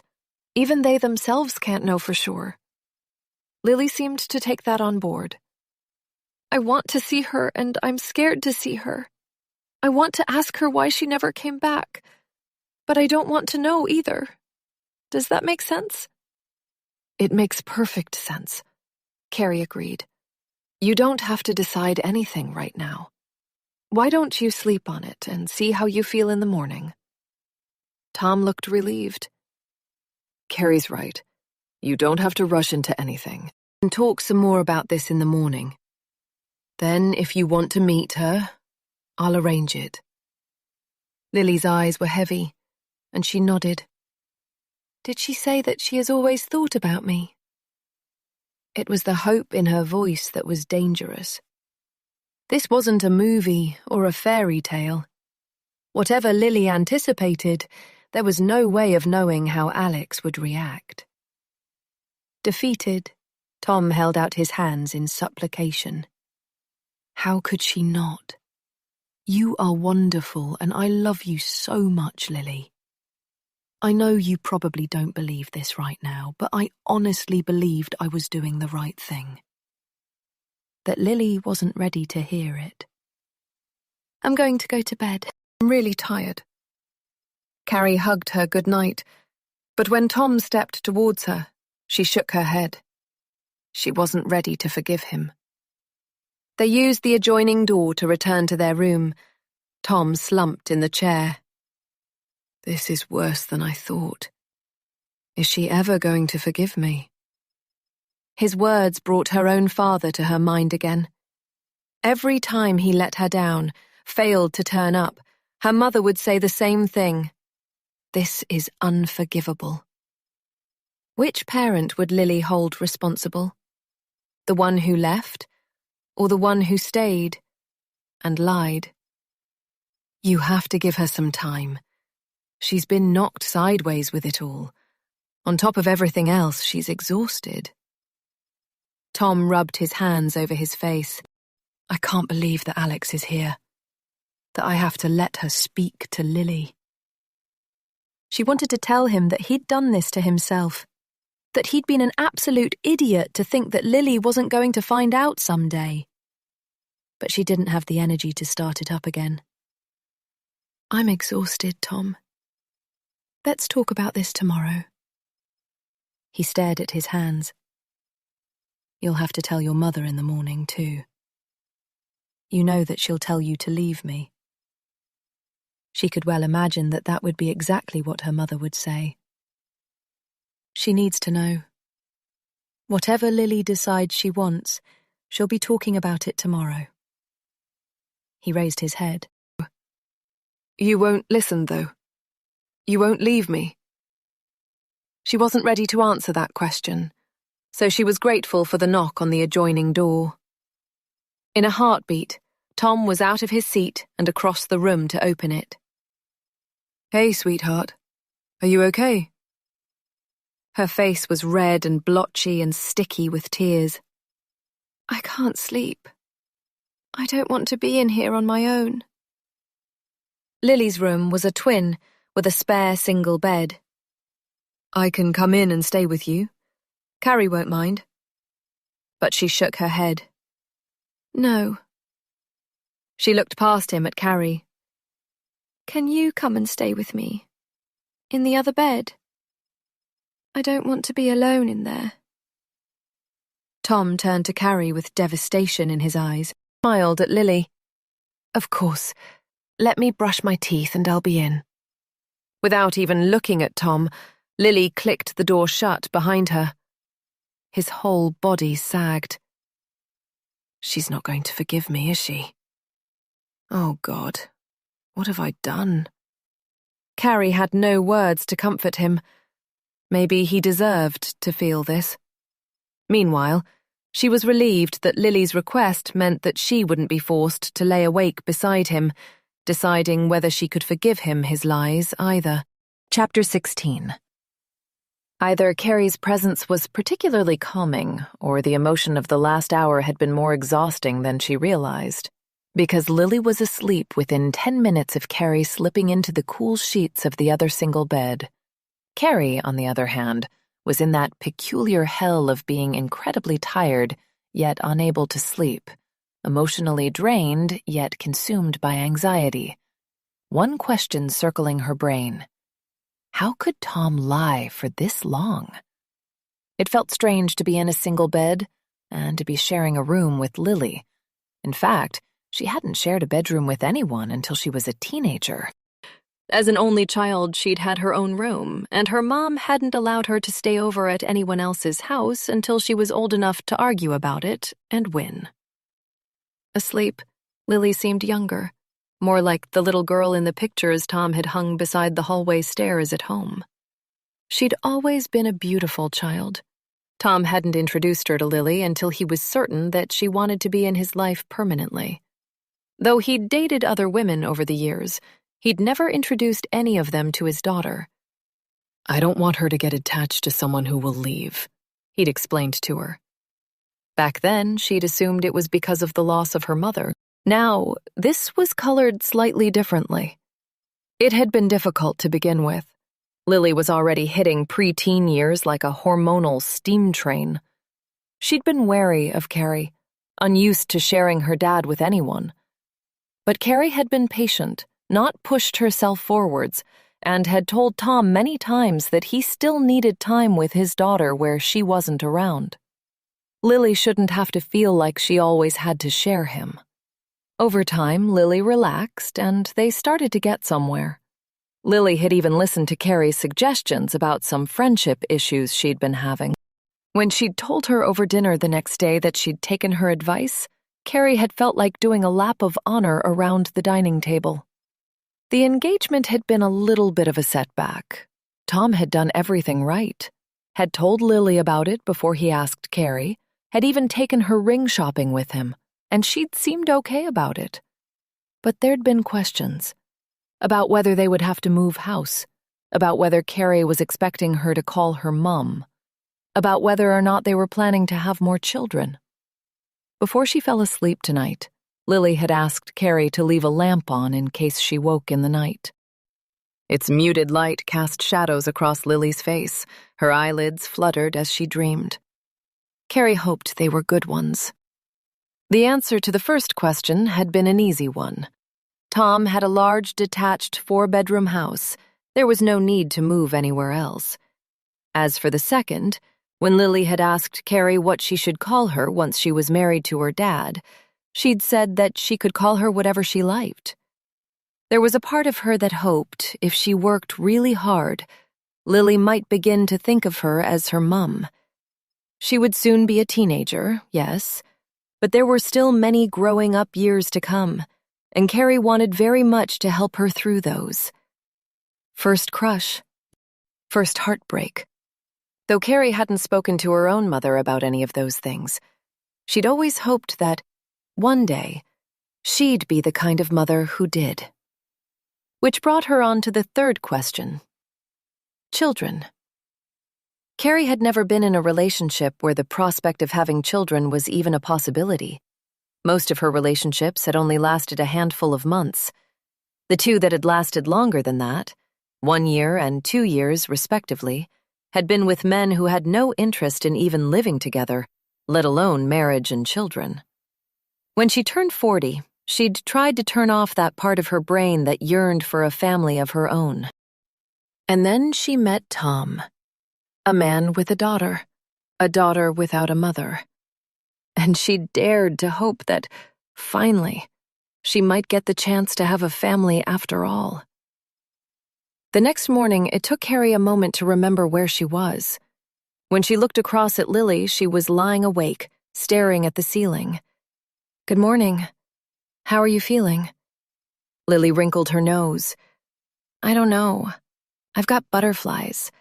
Like something bad is about to happen." Carrie threw back the covers and swung her feet onto the floor. "That's anxiety. And it's not surprising. You've had a lot to take in." Lily turned her face towards her. It was swollen. She must have been crying again this morning. What should I do? Do I go and meet her? What if she doesn't like me? How long had she been awake, worrying about this?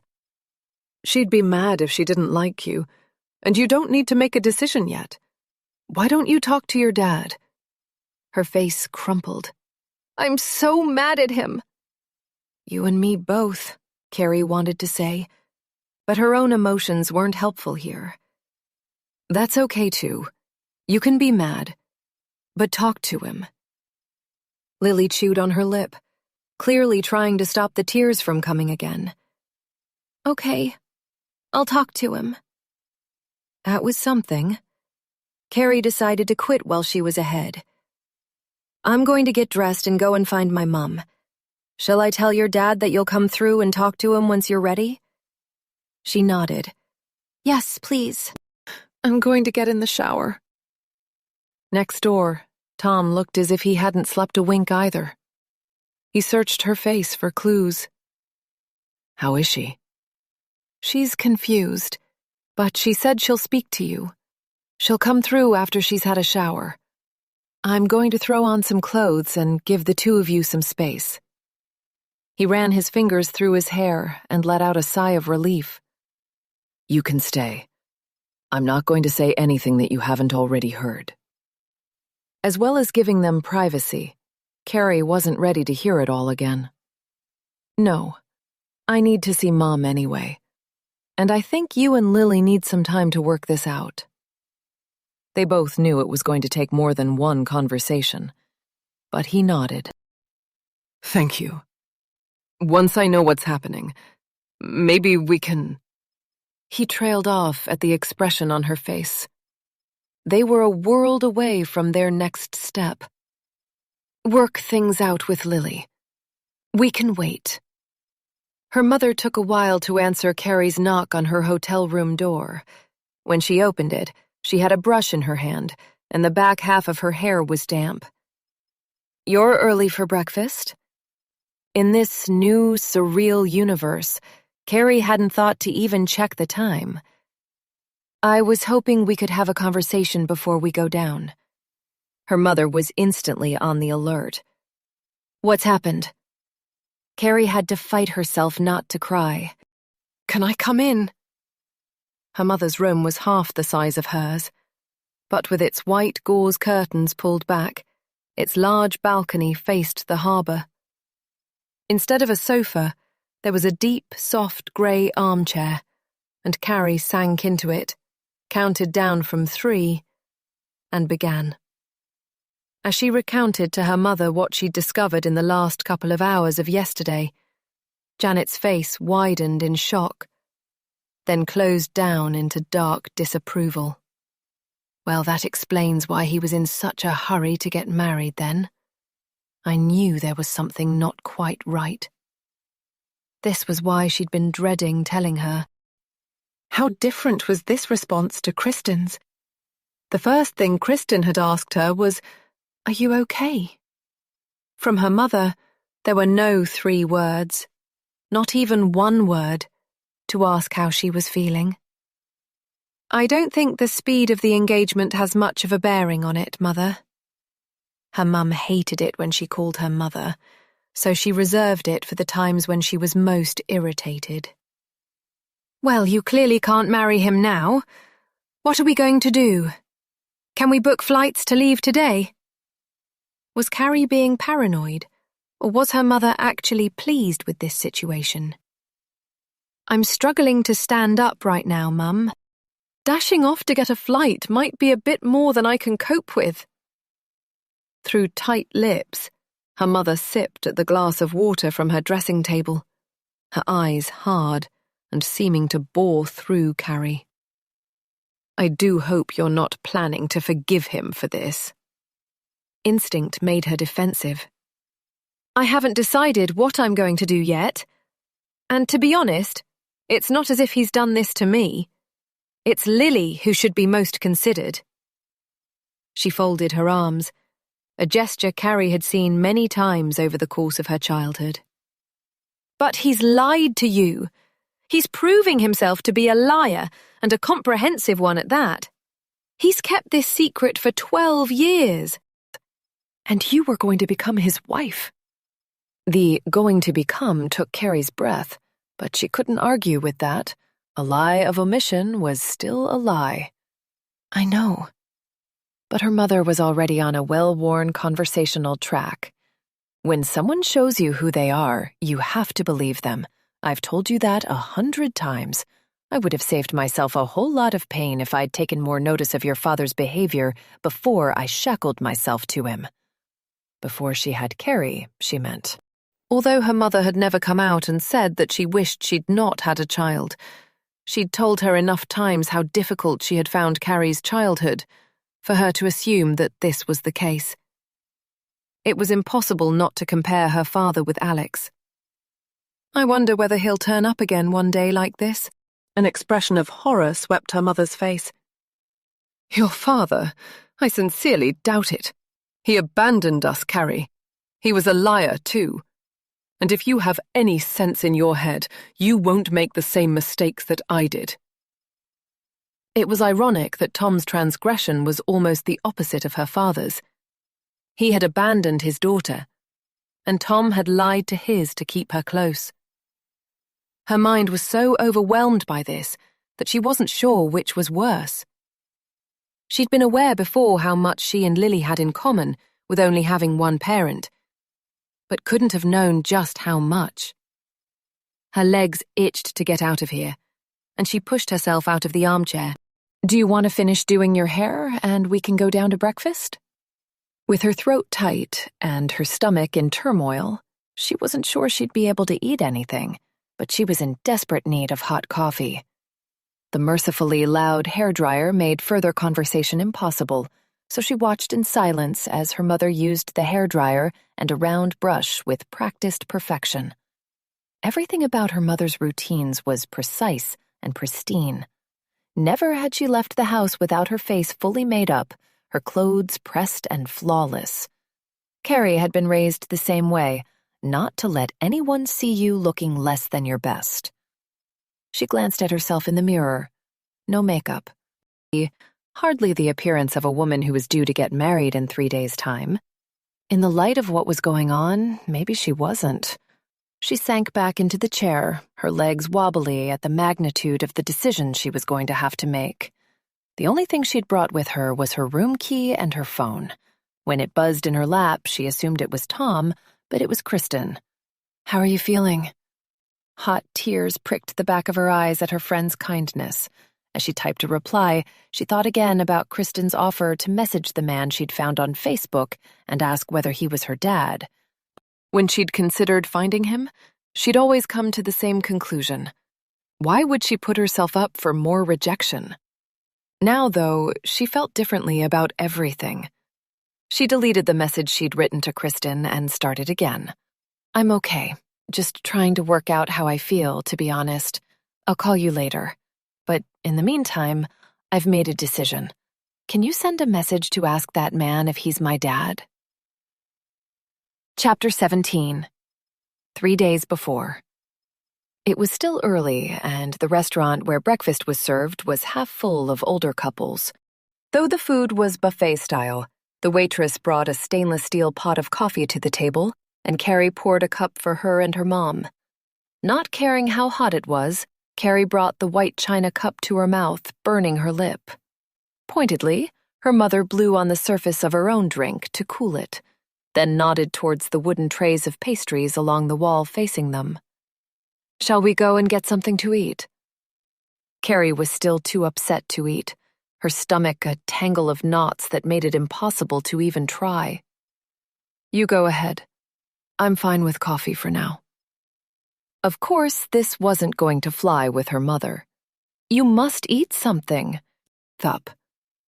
Unsure what she was needing to conserve strength for, she shook her head. "Honestly, I just need caffeine. I'll get something when Lily and Tom arrive." She wasn't sure that the two of them would make it down to breakfast, but at least it would keep her mum from nagging her about eating. She took herself off to the pastry table, and Carrie focused on the dark, bitter coffee. All around her, snatches of conversation intermingled with the chink of cutlery on china. Some of the couples laughed and chatted, made plans for the day ahead.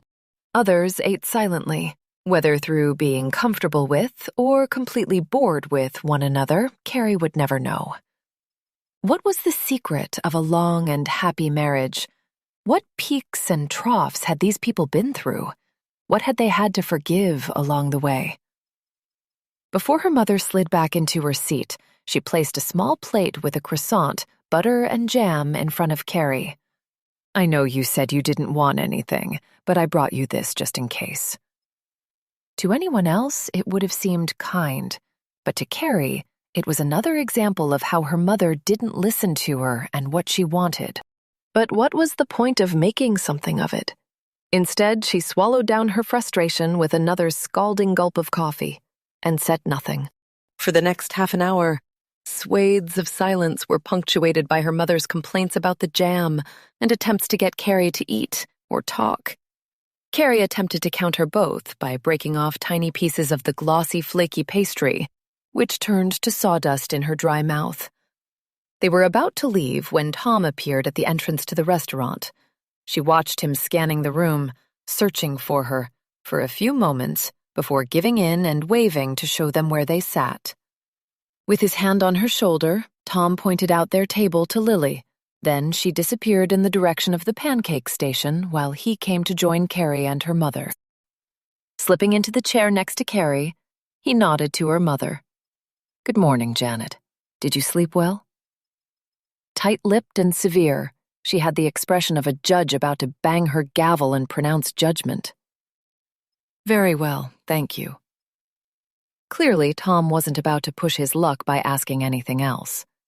Instead, he turned to Carrie, though, after a brief glance at her stony face. He kept his eyes on his fingers, which played with the edge of his napkin. "Lily has decided that she wants to talk to Alex. I'm going to call her and see if I can speak to her now to arrange it." Call her? That had moved on quickly. Will you get her number? With a forced lightness, Tom tried to slip out his words like a hurried note under the door. She gave it to me. Yesterday. In the bar. It was interesting that he hadn't mentioned that before now, but she wasn't about to interrogate him in front of her mother. "I see. Do you want me to stay here with Lily while you go and make the call?" Relief washed over his face at her offer. "If that's okay with you." This politeness between them was awful, especially under the watchful eye of her mother, who was just waiting for Tom to slip up. "Of course. Are you going now?" "Yes, I told Lily I would. Be as quick as I can." On his way back out, he spoke briefly to Lily, who was carefully carrying a stack of Nutella-drizzled pancakes back to the table. Lily's plate hit the table with a clatter, which made Carrie's mother wince. To counteract it, Carrie forced herself into a smile. "They smell good." Lily looked up through her eyelashes. "I've decided that I'm going to speak to Alex. Did Dad tell you?" However hard this was for Carrie, it was much bigger for Lily. "He did. I'm glad you've made a decision." Dragging her knife across the uppermost pancake to spread the Nutella over every square inch of it, Lily frowned. Thought about it and decided that I have to give her a chance to explain. And I do want to meet her properly, now that I know who she is. Carrie's mother snorted, and Carrie shot her a warning glance before returning to Lily. "If you're happy with that, that's great." Cutting into her pancakes, she did seem a lot happier than she had first thing this morning. Carrie didn't know what Tom had said to her, but it had done the trick. "Is everything okay between you and your dad, too?" She forked a large section of pancake into her mouth and shrugged. Carrie didn't push her any further. Who knew how long it would take for her to trust him again? Carrie's phone buzzed in her bag. It was a message from Kristen. "Are you busy? Can I call you?" 5 minutes of Kristen would be the perfect antidote to this awkwardness, although she had told Tom she'd stay with Lily. "I need to make a quick call. Will you both be okay for 5 minutes if I step just outside the entrance? Mom, can you stay with Lily?" It wasn't a lot to ask, but her mother slipped on her martyr mask as she held up her hands. "As long as you're not too long." There was now a small queue of people at the door of the restaurant, so she walked in the opposite direction outside the empty business suite before dialing Kristen. She picked up immediately. "That was quick. Now a good time to talk? I wanted to see how you were doing." The kindness of her voice brought a lump to Carrie's throat. "I'm still numb, to be honest. I've just had the pleasure of telling my mom all about it. She thinks I should get on the next plane out of here and not look back." "That's a surprise." Her sarcasm was well-founded. Carrie's mother was not a reliable source of advice, but Kristen was. "What do you think? Should I cancel the wedding and forget all about Tom?" Can I trust him? Would I be mad to stay? Even as she asked, she didn't know what she wanted Kristen to answer. Was she hoping for reassurance that it would be okay for her to stay with Tom? Or was she asking her friend to give her the strength to walk away from the best relationship she'd ever had? Either way, she wasn't going to get it. You know that I'm not going to tell you what to do. That's not how this works.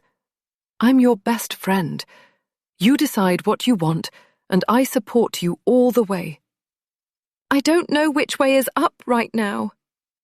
Well, it's not like you're going to get any deposits back at this stage. You can afford to give it a day or two. There's no rush to decide. Hadn't she given Lily similar advice last night? Why was it always easier to help someone else than to help yourself? No rush. You're right. I need to let it settle and see what else Tom has to say. Thank you. There was a brief pause at the other end that suggested this pep talk wasn't the only reason that Kristen had wanted to speak to her. Well, I don't want to add to your mental load, but I got a reply on Messenger. The guy we saw on Facebook is your dad. Carrie's legs almost buckled beneath her. Really? You know for sure? Yes, he confirmed everything. I've had a few messages back and forth with him. It's definitely him. Her heart was beating in her stomach. Kristen had spoken to her actual father? What did he say? Was he pleased that we got in touch? Kristen's voice had become more guarded, careful. I've only got his messages to go on, but he seems ecstatic that you got in touch. He said that he'd always hoped that you would. An unexpected rush of pleasure was followed quickly by a curious compound of uncertainty and resentment. If he was so keen to speak with her, why would he have waited for her to make contact? Did he say why he cut contact? And why he's never tried to get in touch with me since? A large family group passed the end of the corridor laughing loudly, and she had to press the heel of her free hand against her other ear to hear Kristen's reply. I didn't ask that kind of thing. I guess that's for you to ask when you speak. I have a phone number, which I'll send you. He said call any time. As past and present collided, time stood still. A phone number. She could call him and speak to him right now if she wanted to. Ask him all the questions that had come to her in the middle of the night since she was a child. Her head fizzed. Wow, that's a big step. Thank God for the kindness of Kristen, her voice a warm embrace. Of course. It's a huge thing to get your head around, especially with everything else you've got going on.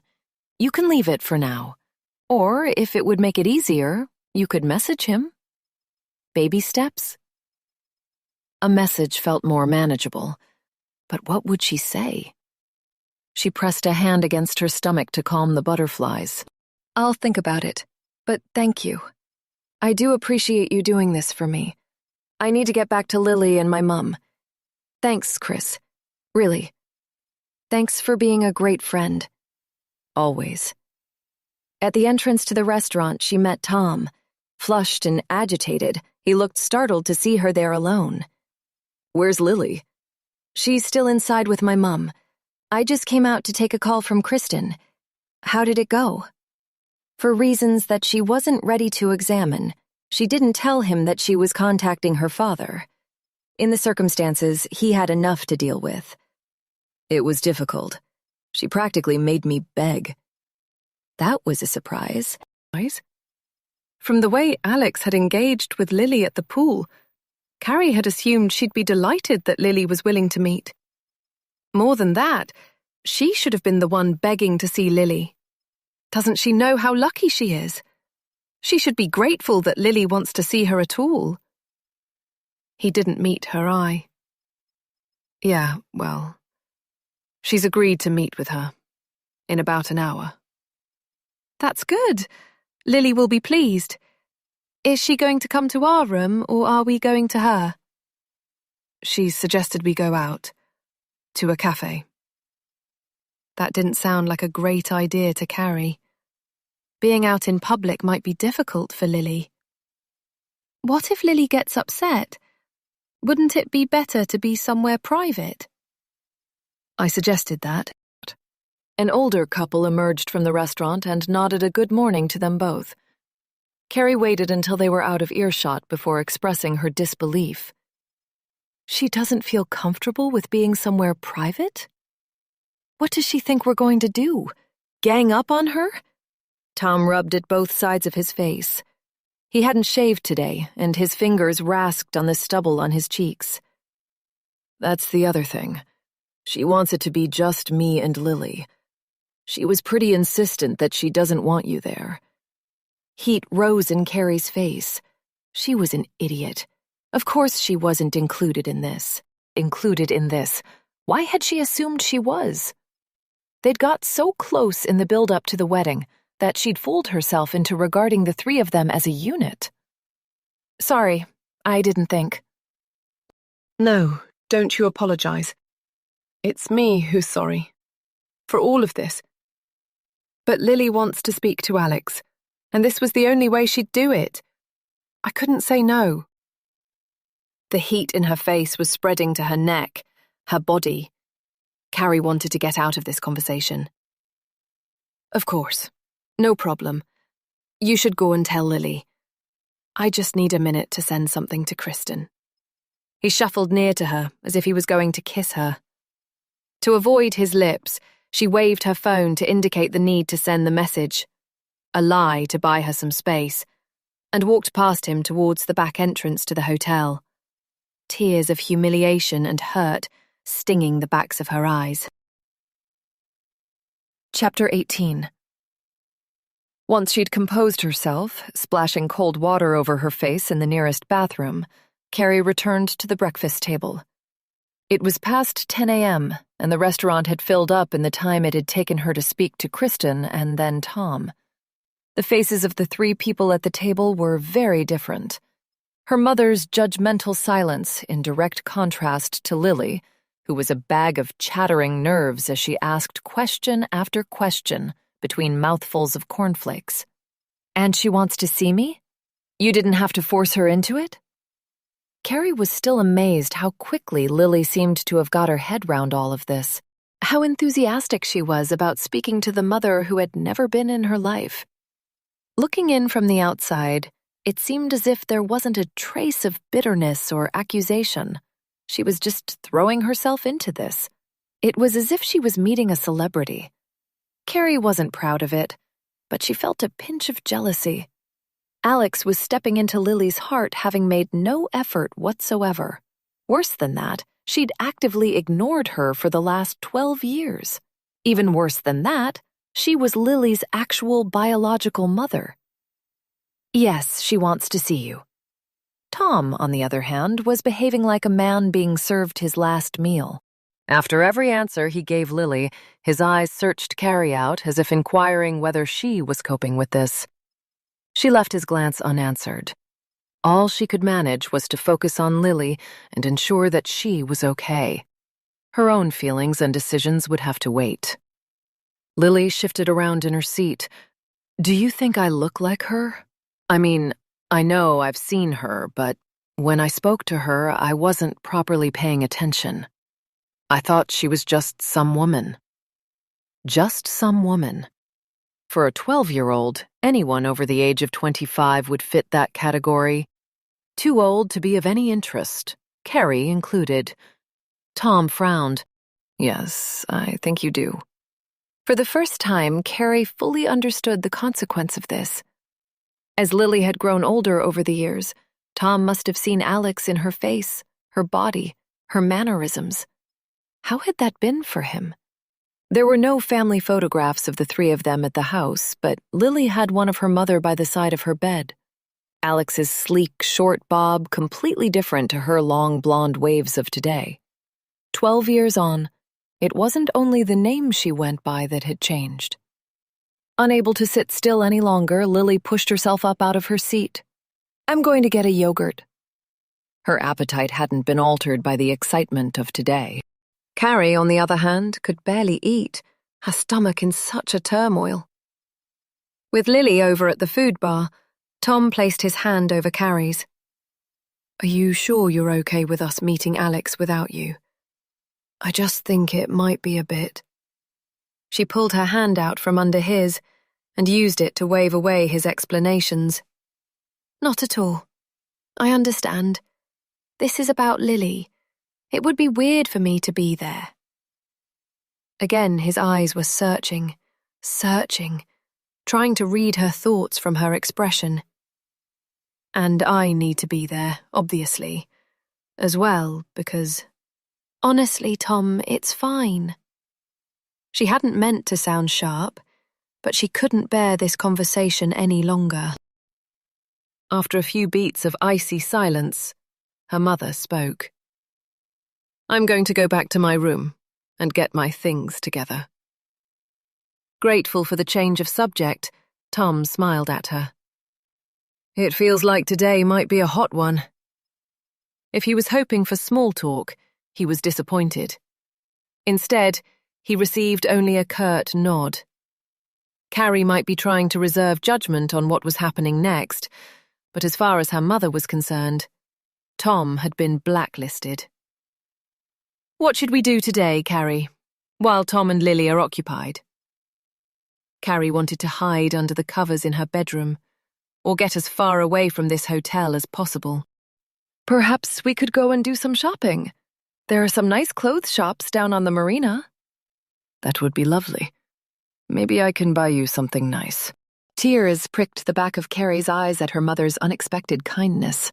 She tried to push down the lump in her throat with the piece of pastry she'd torn from the side of her croissant, pretending to look for Lily to hide the giveaway shine in her eyes. Lily slid back into her seat at the same time as a waitress arrived at the table bearing a pot of hot water, which Carrie's mother must have requested. They didn't have the yogurt I like. Tom glanced at his watch, then winced apologetically. Actually, we need to go. Lily didn't get up. Once the waitress had cleared the used plates, she played with the spoon left behind. I'm nervous now. Beneath the excitement and the questions, Carrie could see her insecurity. It'll be fine, sweetheart. She's going to love you. It was the wrong thing to say. Tom stiffened. Lily chewed her lip. Her mother frowned. Carrie wanted to kick herself. Because if Alex had loved her daughter, they wouldn't be in this position at all, would they? Once they'd gone, she let her smile and shoulders drop. The coffee had gone cold in her cup, but she sipped it for something to do with her hands and mouth. Her mother was dipping a tea bag in and out of a cup of hot water, waiting for it to have any kind of effect. She waited for her mother to ask her how she was feeling, not knowing what she would say. Nervous? Anxious? Or just plain excluded? Shall we go soon, Mum? Clearly, the tea wasn't up to her standards, because she pushed the cup away. I'm ready when you are. The marina had small boutiques on all three sides, although many of them seemed to sell the same kind of floaty blue and white dresses and silver jewelry. Carrie was a quick shopper. Within 3 glances, she knew if there was going to be anything she wanted, whereas her mother liked to hold every purse, stroke every linen shirt, run every silver chain through her fingers. Ordinarily, Carrie found it exasperating. Today, she was happy to spend as long as they could out of the hotel. Shopping for leisure was an activity that had always been good for the two of them. Perhaps there was something in the fact they weren't facing off with one another, or the soothing nature of the perambulation around a store. But days like this were among the most pleasant times they'd spent in each other's company over the years. Her mother held a skirt, identical to several others she already owned, up to her waist. What do you think of this? Carrie had learned not to give her honest opinion. It's nice. It wouldn't make me look old. Recently, this had become a common question. At 72, her mum still looked great. But she took a little longer to get out of a chair these days and needed to sit down more often. No, not at all. You should get it. Her mother had always dressed well, enjoyed regular manicure and hair appointments, and had remained an attractive woman. In the preparations for her own wedding, Carrie had thought about her parents' marriage even more. When her father had left, Her mother had been roughly the same age Carrie was now. Definitely young enough to meet someone else. Did you never want to get married again? After Dad left? The hanger rattled on the clothes rail as her mother replaced the skirt. Never. Impossible for me to ever trust a man again. I can't believe that Tom has agreed to meet this woman. She doesn't deserve it. Another clear deflection from talking about the past. Carrie sighed. What else can he do? Lily wants to meet her mother, and he's in the wrong too. I can't believe he kept this from her all this time. Hangers screeched along the rail as her mother flicked through them. He did what he thought was best. You can't blame him for that. Carrie almost dropped the china bowl she was peering at. Really? You're defending him? Like they were discussing the weather, her mother selected another skirt, held it in front of the mirror. Yes, actually. I don't condone him lying to you, but I can understand it. Carrie stared at her mother's reflection. This reaction was so out of character, she'd have been less shocked to see a completely different person looking back at her. But he lied to her. He told her her mother was dead. Surely you can't think that was okay. Her mother shook her head. You wouldn't understand. You haven't got children. Perfect. She couldn't say much about that, could she? Pressing a bruise that Carrie tried her best to ignore. A bruise she kept hidden from a world that either pitied or judged her for her lack of children. I know what's right or wrong. You can't lie to anyone like that. Daughter.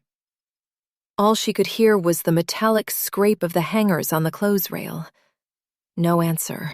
This was what her mum had always done. If she didn't want to answer a question, she would ignore it. This time, maybe because of her current situation, the fact that she was on such uncertain ground, Carrie didn't let her get away with it. She wanted to get to the bottom of this. Do you honestly think that it's okay that Tom lied to Lily, Mum?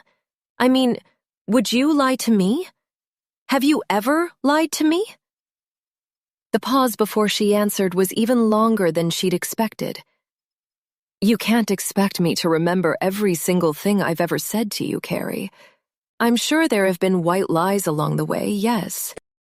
I mean, telling your child about Father Christmas is a lie, isn't it? With a shrug of her shoulders, she moved further into the store, towards a display of bracelets and necklaces made from brightly colored beads. That hadn't been an answer. Plus, there was something about the way she was evading eye contact that made Carrie suspicious. She followed her to the jewelry stand. Feigning interest in a turquoise bracelet, she ran its misshapen stones through her thumb and forefinger. Smooth and cold against her skin, each stone was different in color and size.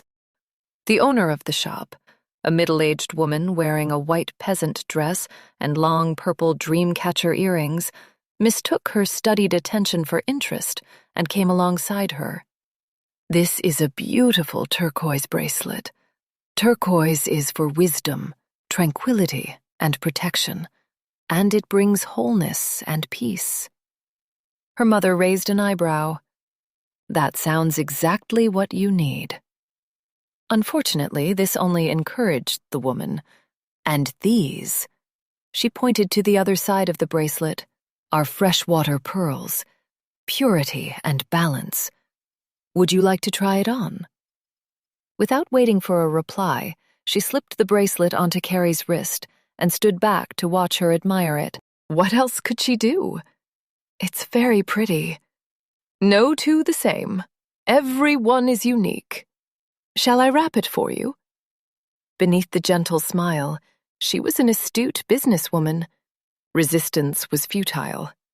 Yes, please. By the time they'd made it outside, the moment had gone, and Carrie couldn't bring the conversation back to whether or not her mother had lied to her without making an issue out of it.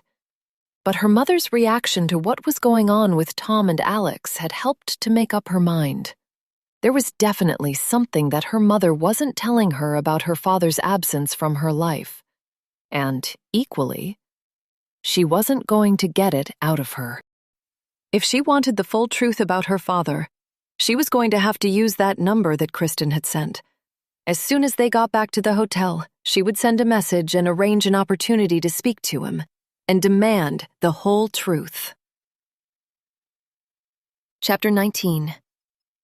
While they wandered along the harbor, Carrie's resentment building with the heat of the day, she checked her phone several times for messages from Tom. When none arrived, she could only assume that they were still with Alex. Naively, she'd assumed this first meeting would be a couple of hours at most, but clearly they must have been getting on well. 10th time she checked her phone, she had to remind herself that this was good for Lily, and it was wrong of her to be jealous. Reluctant to go back and hang around the hotel without them, she agreed with her mother's suggestion that they get a light lunch out. After that, they were too tired, and it was too hot, to continue shopping. So they took a taxi back. How Carrie had resisted the urge to ask her mother again about the lies she might have told, she'd never know. Piercing the peace of the hotel reception, their heels click-clacked across the floor. After the bright sun, it was dark and uninviting. Carrie had the beginnings of a headache, but she didn't know what to do with herself until she knew whether Tom and Lily were still out or had returned, and she didn't want to be alone with her thoughts. "Do you want a drink? Or to get changed and go out to the pool?" Her mother sighed. "No, I'm going to go back to my room for a while. I need to lie down. I'll meet you for a drink before dinner." Despite everything, Carrie wished she could hug her mother, that she was the kind of woman who would reach out her arms and pass her strength over to her. In her heart, she knew that her mother loved her, but sometimes she wished she could show it on the outside, too. As she watched her walk away, she was left feeling even more vulnerable than before. Unsure whether to go to the pool, the beach, or just back to the room where she'd have nothing to do except wait for Tom like a lost puppy. It was strange how quickly she'd got used to having him by her side. Having been on her own for most of her life, she'd been comfortable with being the only single one among her groups of friends at weddings and birthday parties. Even at her old job, she'd perfected the art of tuning out when people engaged each other in conversation about whether their children were good sleepers, and laughed about the way their partners stacked the dishwasher with scientific precision. Even when she was younger, she'd never been the kind of girl who needed to have a boyfriend. She'd had good friends, a great job, and lots to be thankful for. It was rare that she felt sorry for herself. Now Tom went with her when she was invited to dinner with Kristen and Pete. He'd been her +1 at the second wedding of one of her old uni friends. It had been strange, but lovely to have someone to dance with, stand with, go home with. And now, less than 12 months since their first kiss, she was lost without him. This was ridiculous. What had happened to her? It was all of this uncertainty that was messing with her head. She'd go back to the room and take a painkiller before her headache took too firm a hold. Lie down on the cool sheets, close her eyes for a while. But when she got back to the room, she couldn't settle. On the fresh, cool sheets on the bed, eyes closed, all she could see were images of Alex and Tom, imagining what they were doing and saying, how things were going between them. In contrast to his usual calm control, it had been disconcerting to see this side of Tom, unsure, unsettled, unable to make everything work the way he wanted it to. If Alex had this effect on him, there must be long-buried feelings coming to the surface. What these feelings were, or had been, were the real root of her anxiety. She turned on to her other side. There was also the phone number for her father to think about. Her mother had made those comments about lies earlier. She'd been determined to message him as soon as she got back. But now she was here, her resolve had weakened. What was she going to say?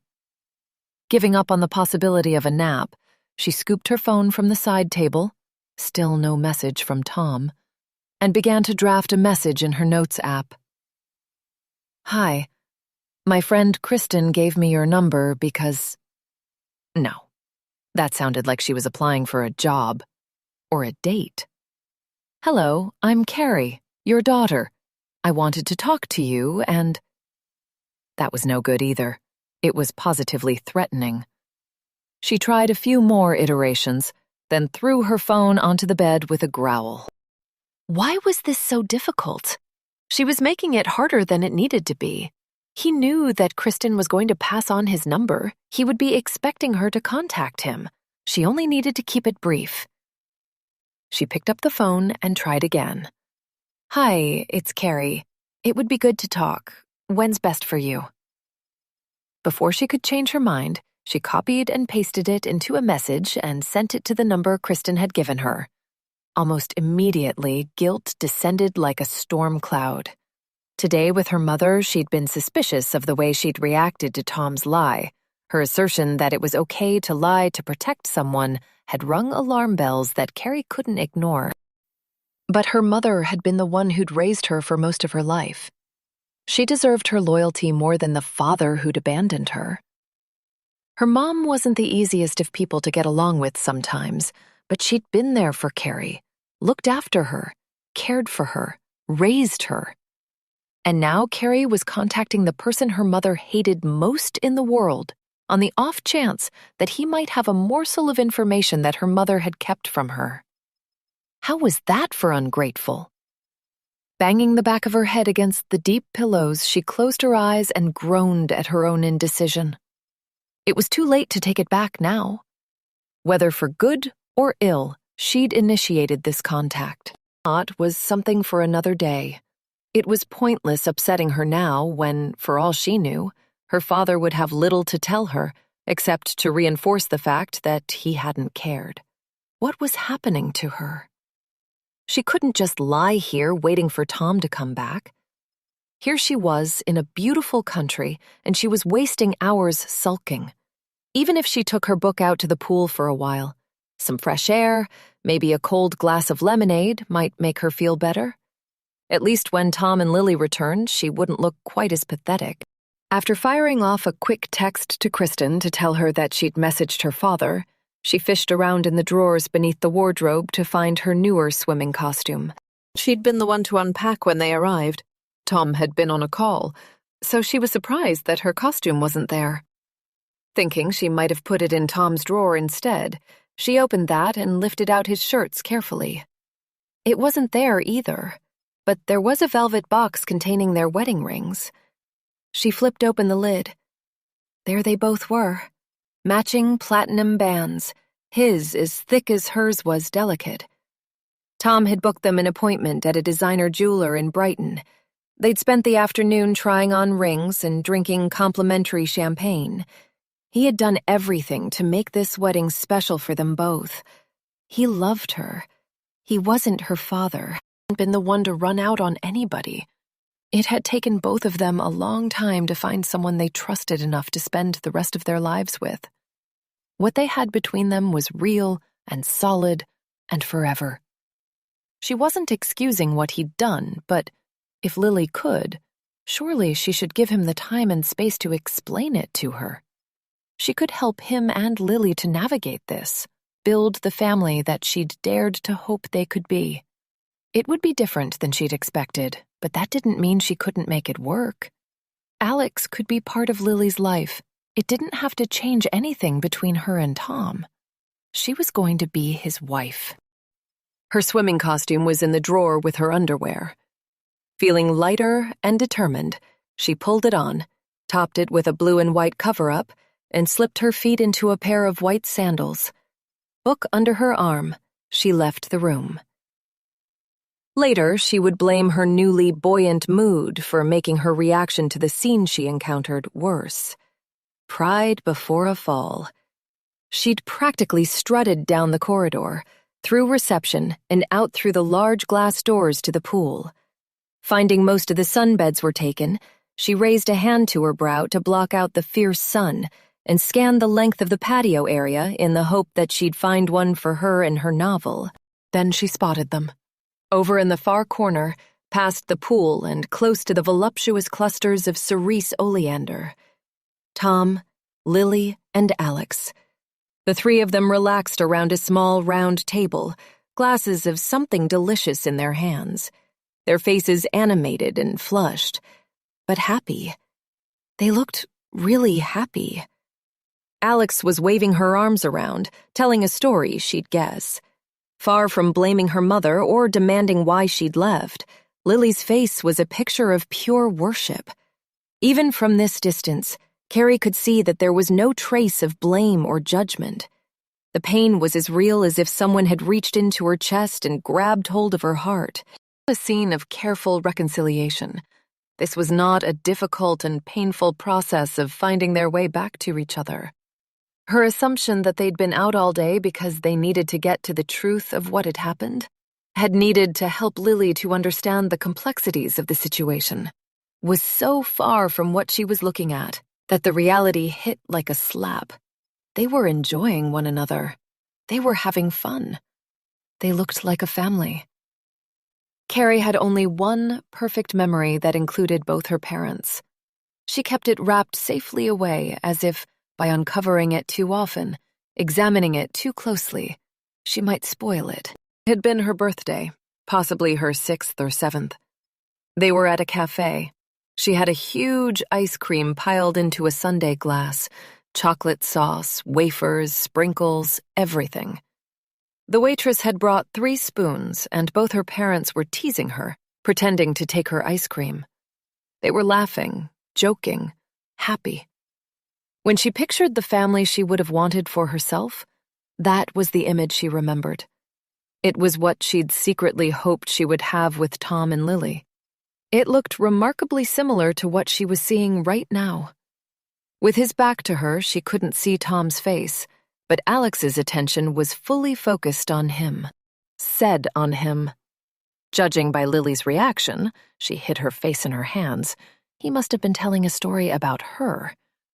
Rooted to the spot, she could only watch as Alex leaned towards Tom, chin resting on her hand. When she threw back her head and laughed, Tom reached for Lily, and she allowed him to pull her close. This was supposed to be her in this scene. This was the family she was building, the one she'd waited for her whole life. As if she sensed Carrie's eyes on her, Alex looked over Tom's shoulder straight at her. Carrie covered her mouth to stifle the sharpness of her gasp. There was no mistaking the expression on Alex's face. It was ownership. It was possessive. Alex wasn't here for Lily. She was here for Tom. Chapter 20. Chest tight, Carrie almost ran the length of the dark hotel corridor, unable to wipe the expression on Alex's face from her mind. Anyone watching Tom, Alex, and Lily would assume what a perfect family they made. Almost throwing herself against the door, she fell into the hotel room. Less than 10 minutes ago, she'd persuaded herself that everything was going to work out. What a fool she'd been. What a stupid, naive fool. Yanking at her swimsuit to get it off, she caught sight of herself in the long mirror, face already red and blotchy from the tears of frustration that she'd given up fighting. This was supposed to be her wedding week. She and Tom should be curled around a cocktail at the pool, or strolling hand in hand along the harbor. She should not be here, crying in her bedroom, while he was out there laughing with another woman. It wasn't fair. Hot and clammy with raging emotions, she grabbed the fresh towels from the bottom of the bed and marched herself into the shower. Twisting the temperature dial as high as she could take it, she let the water crash over her like a torrential tropical storm. Every part of her wanted to pack her bag and leave, get on a plane, fly home and hide. That had been her mother's advice when she'd told her about Tom's lie, to leave him immediately, didn't she? Because she hadn't wanted to admit that, yet again, it had all come to nothing. It had taken her an incredibly long time to get to this point, to find someone she could trust. It was unbearable to consider that she would fall again this close to the finish line. And she'd truly believed what she'd said to her mother. Lily was the one who deserved to be most aggrieved by Tom's deception.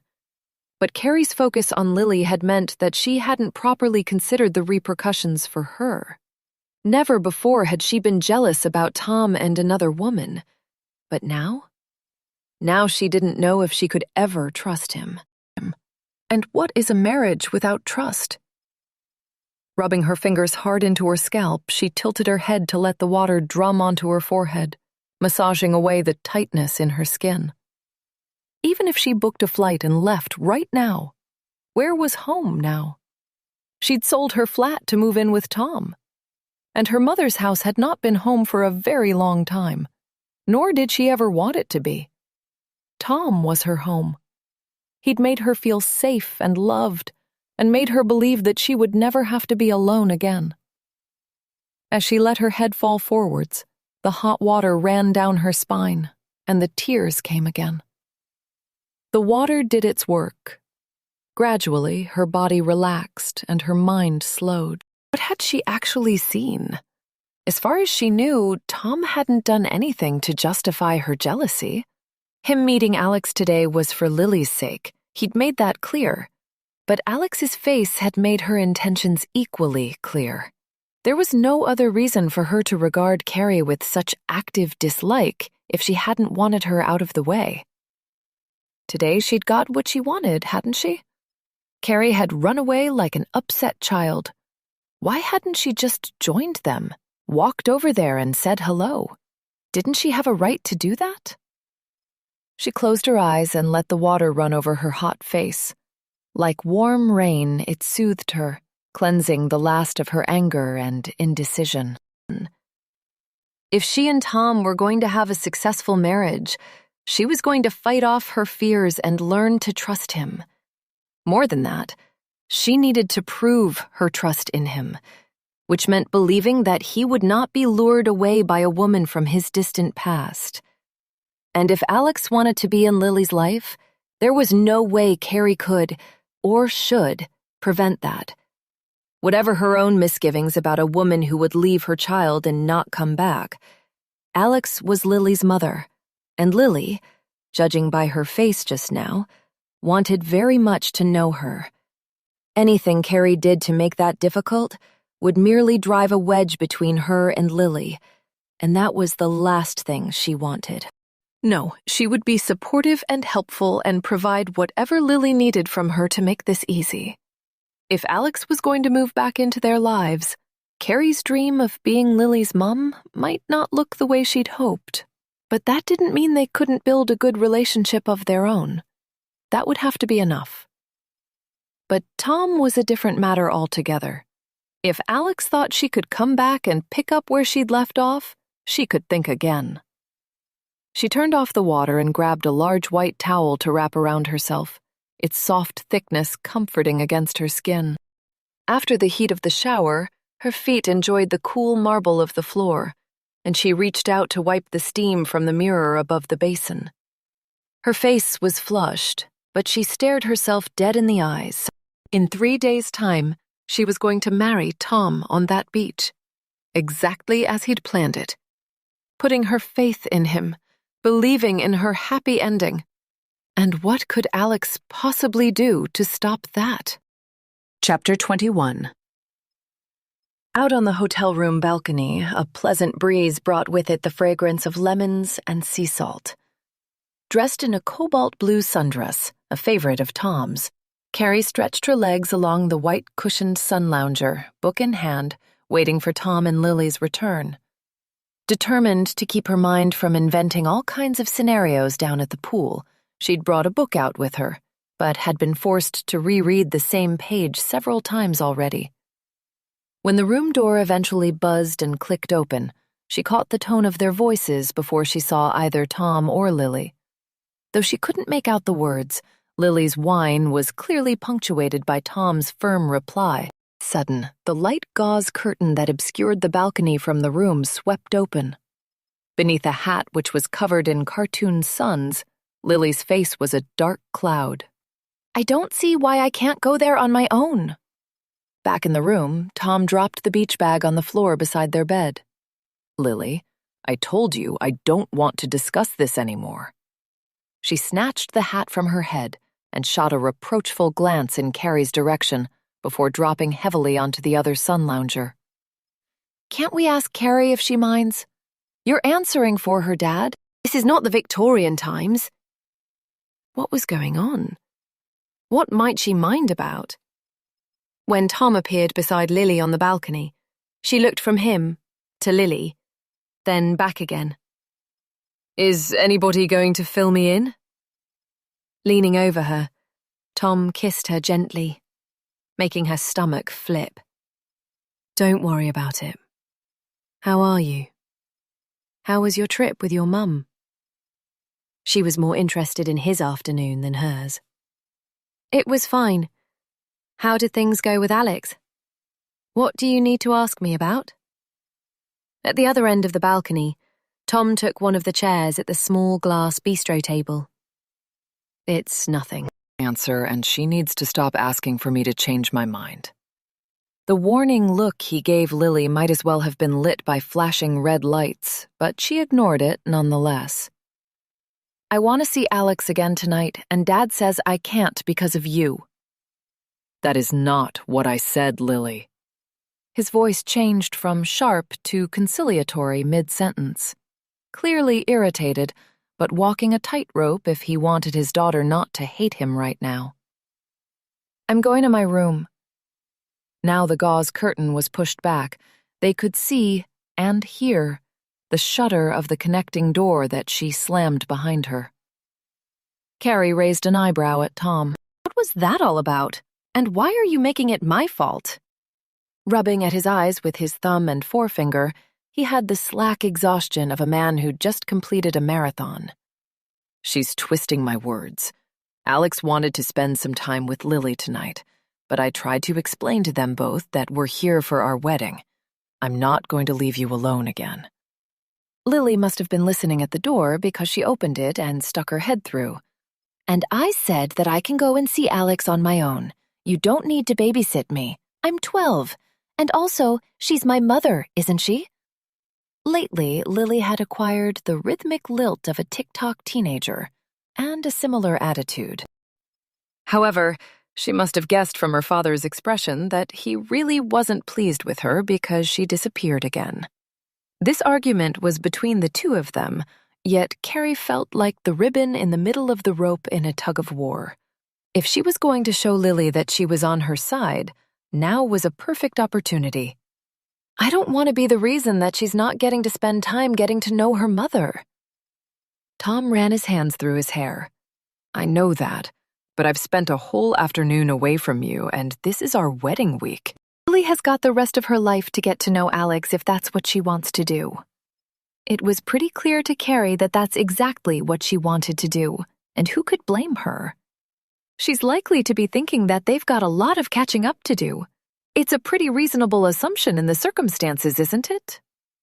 Though she didn't explicitly say it, they both knew that Tom withholding the truth was a big part of those circumstances.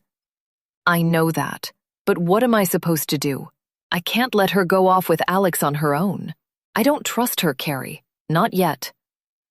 Fear doesn't always jump out on you from a dark alley or grab you from behind the couch. Sometimes it creeps up so slowly that for a long time you barely know it's there. There was something in the way that Tom said those words, "not yet," that made Carrie's spine tingle with the presence of a dark shadow behind her. What would their future be like with Alex in it? But she's right, Tom. Alex is her mother, and whatever the reason, she's been kept away from her for a very, very long time. She's well within her rights. But I would have to go with her. It's too soon for them to be alone. Too soon. Another two words that made Carrie's heart sink. But she had to do the right thing by Lily, and she had to prove to herself that she could trust Tom. If you have to go to be with her, then so be it.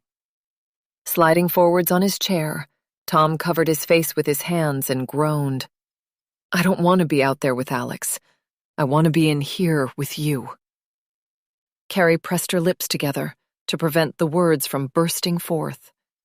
"You want to be here with me and not out there with Alex?" It didn't look like that just now. She took a deep, cleansing breath.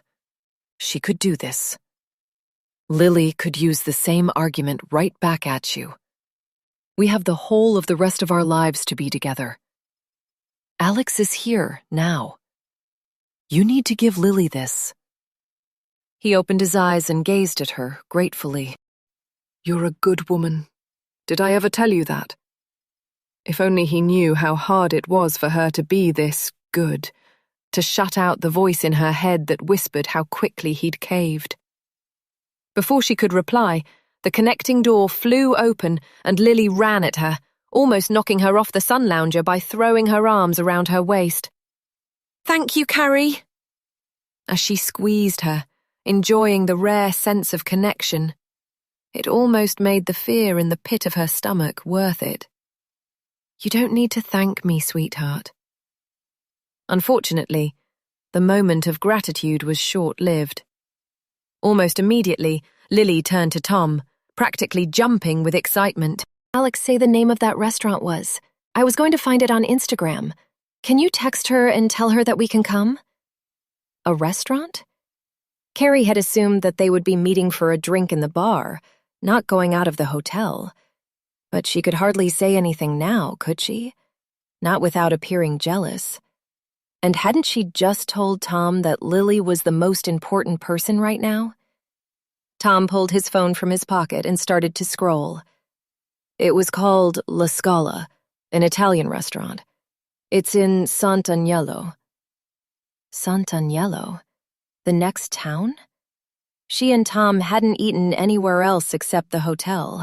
Why are you going that far away? Tom must have guessed what she was thinking, because he looked apologetic. Alex said Lily would like it there. But we can stay here if you'd feel better. Both sets of near-identical eyes were on her. Watching the two of them, it was as if she was a mother, allowing her 2 teenage children out on the town.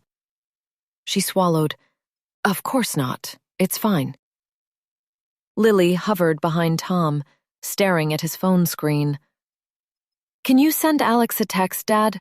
In case she makes other plans." With her hands on his shoulders, she waited to check that Tom was typing out a text message, and then disappeared back to her room. No slammed door this time. Message sent. He returned his attention to Carrie. "What will you do while we're gone? Will you stay and eat here with your mom?"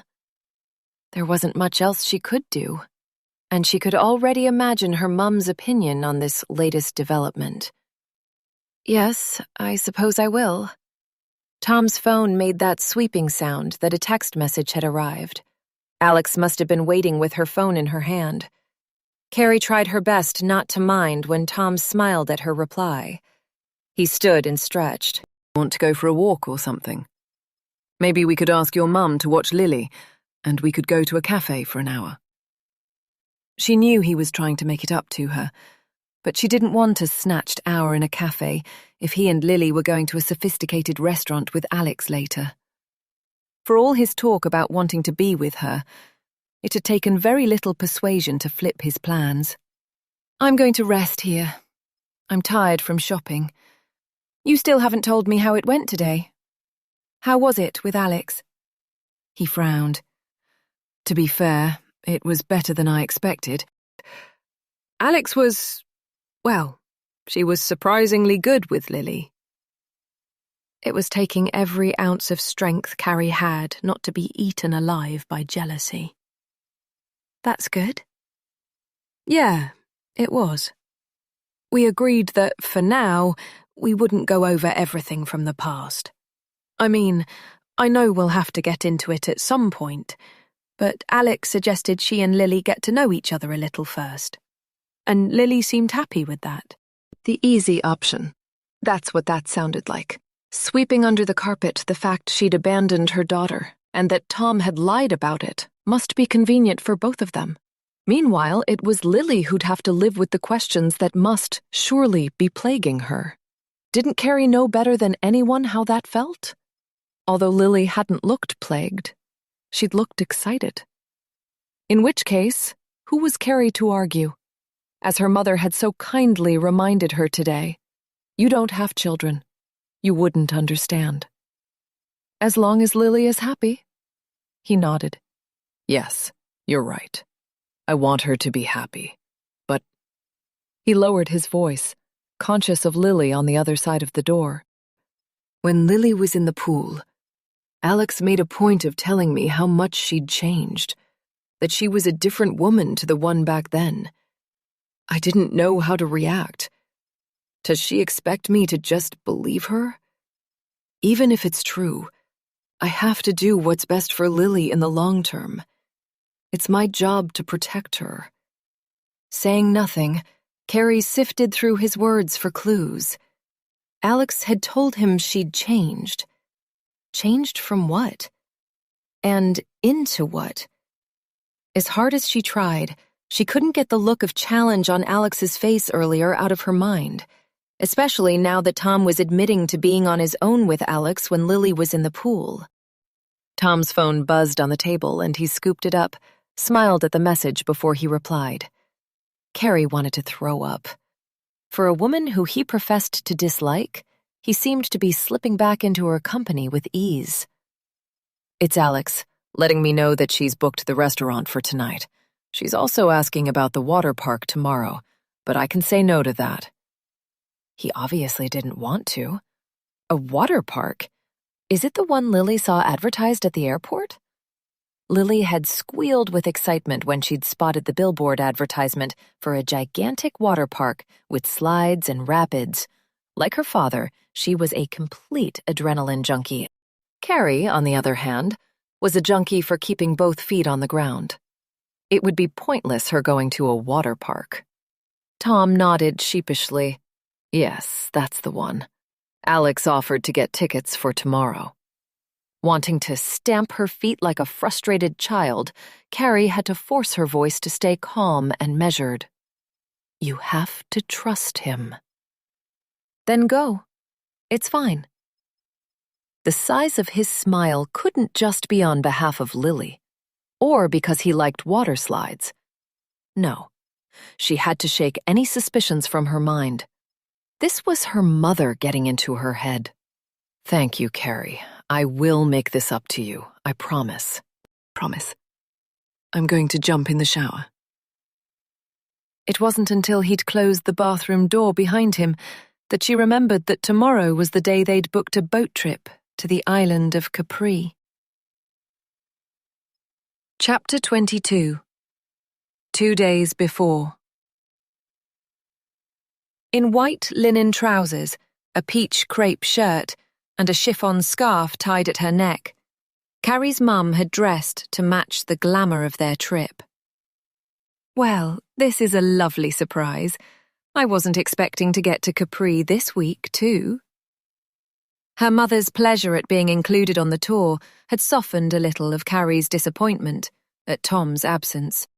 He hadn't remembered about the trip until they were about to go to bed last night, emerging from the bathroom, hitting his forehead with the heel of his hand. Carrie, I'm so sorry. I completely forgot about the Capri tour. I'm an idiot. Look, I'll cancel tomorrow with Alex. Lily will understand. If there was one thing Carrie was sure of, it was that Lily would not understand. When they'd got back from dinner last night, the only two subjects she'd talked about was how amazing the restaurant had been and how excited she was for the water park today. There was no way Carrie was going to be the reason she missed out. It's fine. I'll take my mom instead. They'd needed an early start to take the taxi to Marina Piccola to meet the tour guide, which had the benefit of giving her an excuse to sneak out of the room while Tom slept. Last night in bed, he'd attempted to pull her close, and she'd used the excuse of tiredness from her shopping trip as the reason she'd turned over onto her side and pretended to sleep. This morning was clear and bright, and the warmth in the air was already hinting at a hot day ahead. The sea was as turquoise as the bracelet she'd bought in Sorrento yesterday, their boat leaving a pure white spray in its wake. In front of them, the Marina Grande came into view, a picture postcard of pastel buildings crowding the coastline to welcome them, guarded from behind by the rugged limestone cliffs that made up the island. It was rare to see her mother smile this widely. "It's beautiful. I'm going to the front of the boat to take a picture." While her mother was focused on photography, Carrie took out her phone and reread the text that had arrived from her father late last night. She was surprised by the swiftness of his reply, and it was impossible not to feel a prickle of hope and encouragement. Each time she read it, she focused on a different part. "Hi, Carrie. It's great to hear from you. I am available to talk whenever you want to. I'm overjoyed you got in touch." It wasn't only her mother she was keeping this from. She also hadn't mentioned to Tom that she'd contacted her father. In the context of everything going on with Lily and Alex, it would feel as if she was trying to wrestle the spotlight onto her. Also, she wasn't totally sure that she was going to go through with speaking to her father, and she didn't want Tom to have an opinion either way. When her mother returned, she insisted on showing Carrie the photographs she'd taken, despite the fact that the real thing was there in front of them. As their boat pulled into the harbor, Carrie tried to focus on how fortunate she was to be in such a beautiful place. It would be beyond ungrateful to ruin the trip by allowing her mind to obsess over what was going on back on the mainland. Even at this time of the morning, the marina was busy with tourists and buses. On the side of the road, a vintage pink open-topped car was being used as a taxi. Her mother's face lit up at the sight of it. "Isn't that glamorous? You'd feel like a movie star in the back of that." Life hadn't been hugely easy for her mum. A single parent since Carrie was 9, she'd had to work a full-time job and run the home on her own. Whenever Carrie got frustrated with her mother's expectations, she forced herself to remember that. "We can take a ride in one of them if you'd like to. Look." She pointed further up the road, where there were 2 more fancy open-topped cars parked and ready for passengers. Her mother shook her head. "No, up my hair." The guide who'd chaperoned them onto the boat was gathering everyone together. "If you follow me, I will take you to the coach that will take us into Capri Town." She pointed upwards, and everyone's eyes followed the direction of her finger, where buses were already winding around the mountain path towards the top of the granite peaks, past large white buildings which peppered the path. On the coach, Carrie gave her mother the window seat so that she could take more photographs of the view. Heights were not something that bothered her particularly, but the drop from the edge of the winding road made her stomach flip. Instead of staring out of the window, she sent a reply to her father. "Thanks for getting back to me so quickly. I'm on a trip at the moment, but I can call you later this evening." He must have been watching for her response because he replied immediately. "That would be great. We could FaceTime. I am in all night." "Whatever suits you." She jumped at her mother's voice at her shoulder. "Who is that you're texting? Is it Tom?" Just in time, she lowered the phone and slipped it into her bag. Yes, they're having a great time. Now she was actually lying to her mom. There was no excuse for that. Would it be better to be honest? To tell her? Although, not right now. No need to spoil their day out. Her mother sniffed. "I'm surprised how quickly Lily seems to have forgiven this woman."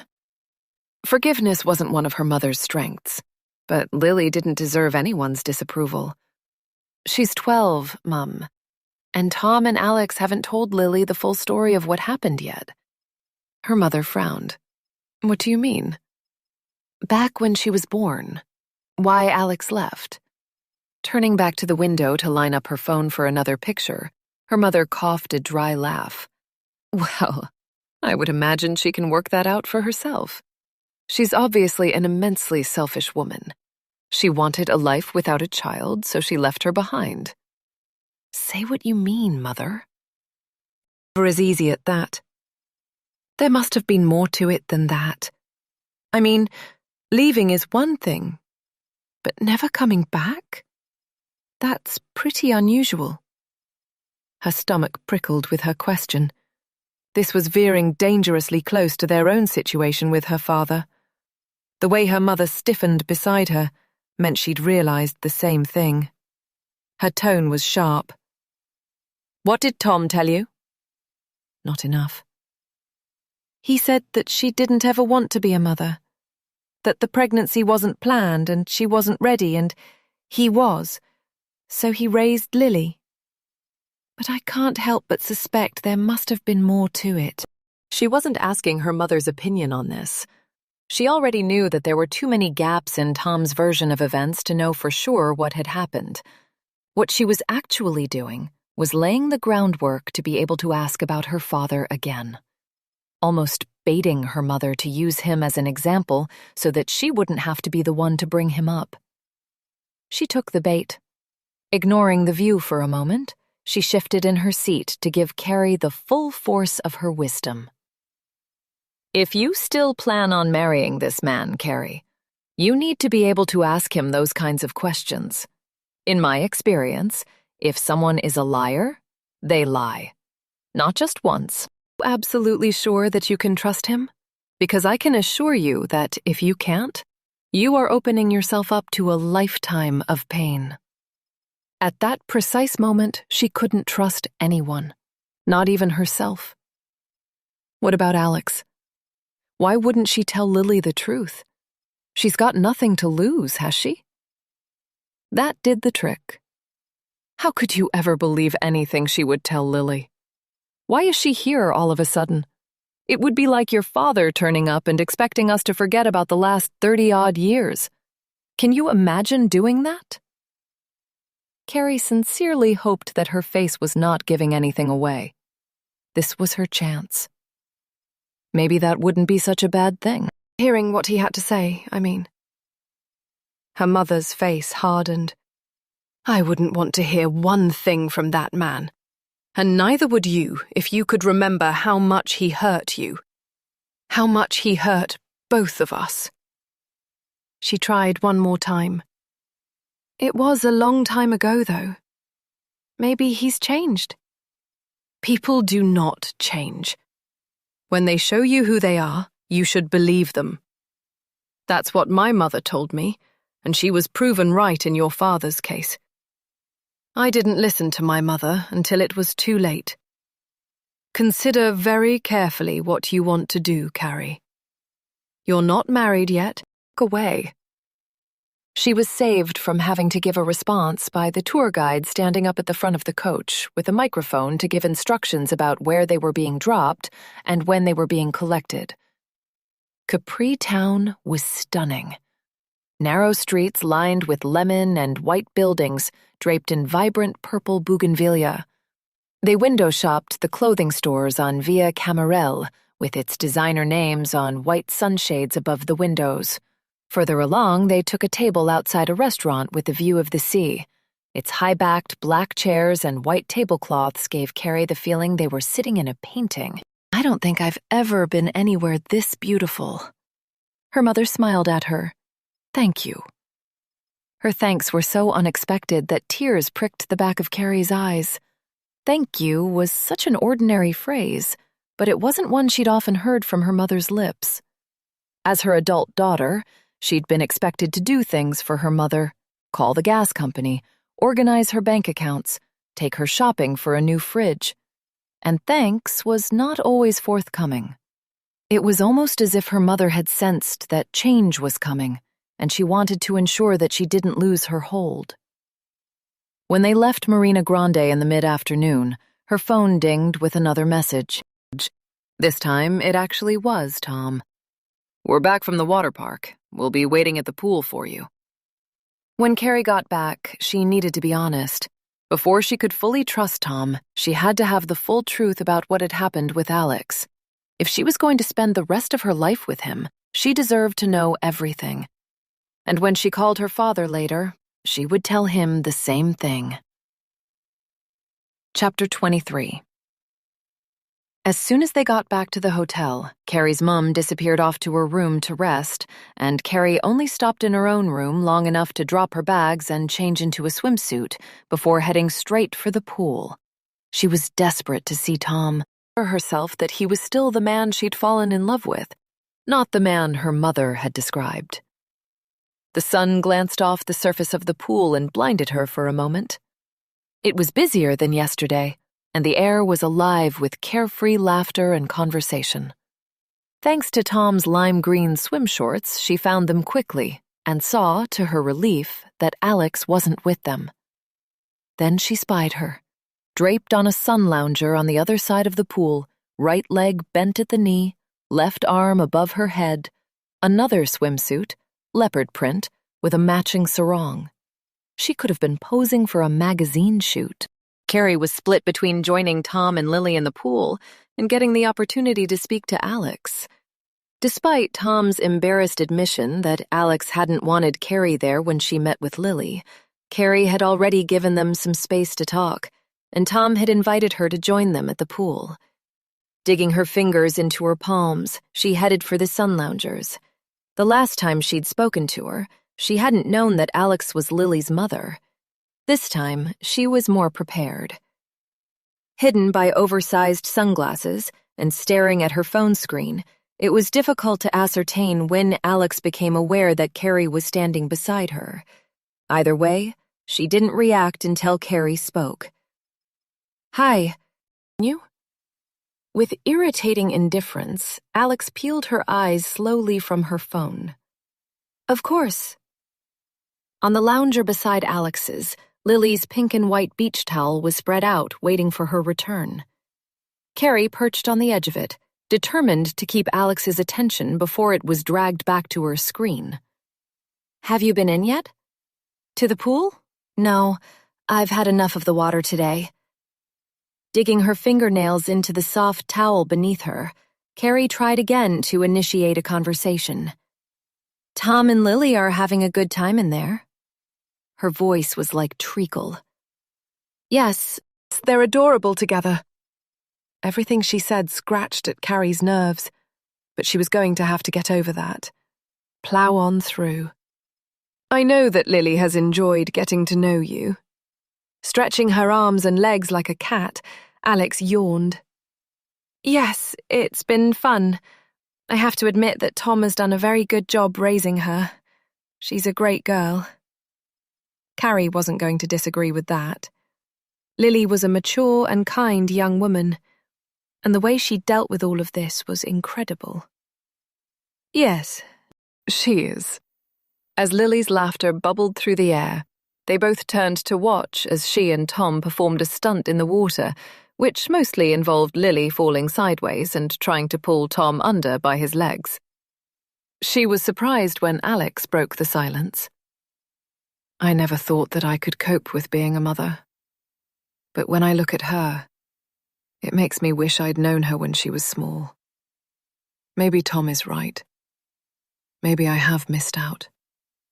As far as Carrie was concerned, there was no maybe about it. She'd known Lily for less than a year, but she'd reflected many times how she would have liked to have met her when she was small. Still, she didn't like to imagine Tom telling Alex the same thing. Had that come up? "Did you never consider coming back to see her?" She yawned again. If she was trying to tell Carrie how boring she was, the message was being received loud and clear. "Of course I did, many times, but I knew it would have been the wrong thing to do. For all of us." Carrie didn't understand this. Over the years, she'd had plenty of time to come up with a list of reasons why her dad had never come back to see her. None of them satisfactory. But why would it have been the wrong thing? I mean, I know that you and Tom had parted, but lots of people co-parent. You could have still been in Lily's life. Alex reached into her beach bag for a tube of sun cream. She squirted a grape-sized amount of cream into her palm and then began to rub it slowly into her tanned thigh with both hands. "What has Tom told you?" Carrie was going to have to tread carefully. The last thing she wanted to do was say something that would cause unpleasantness.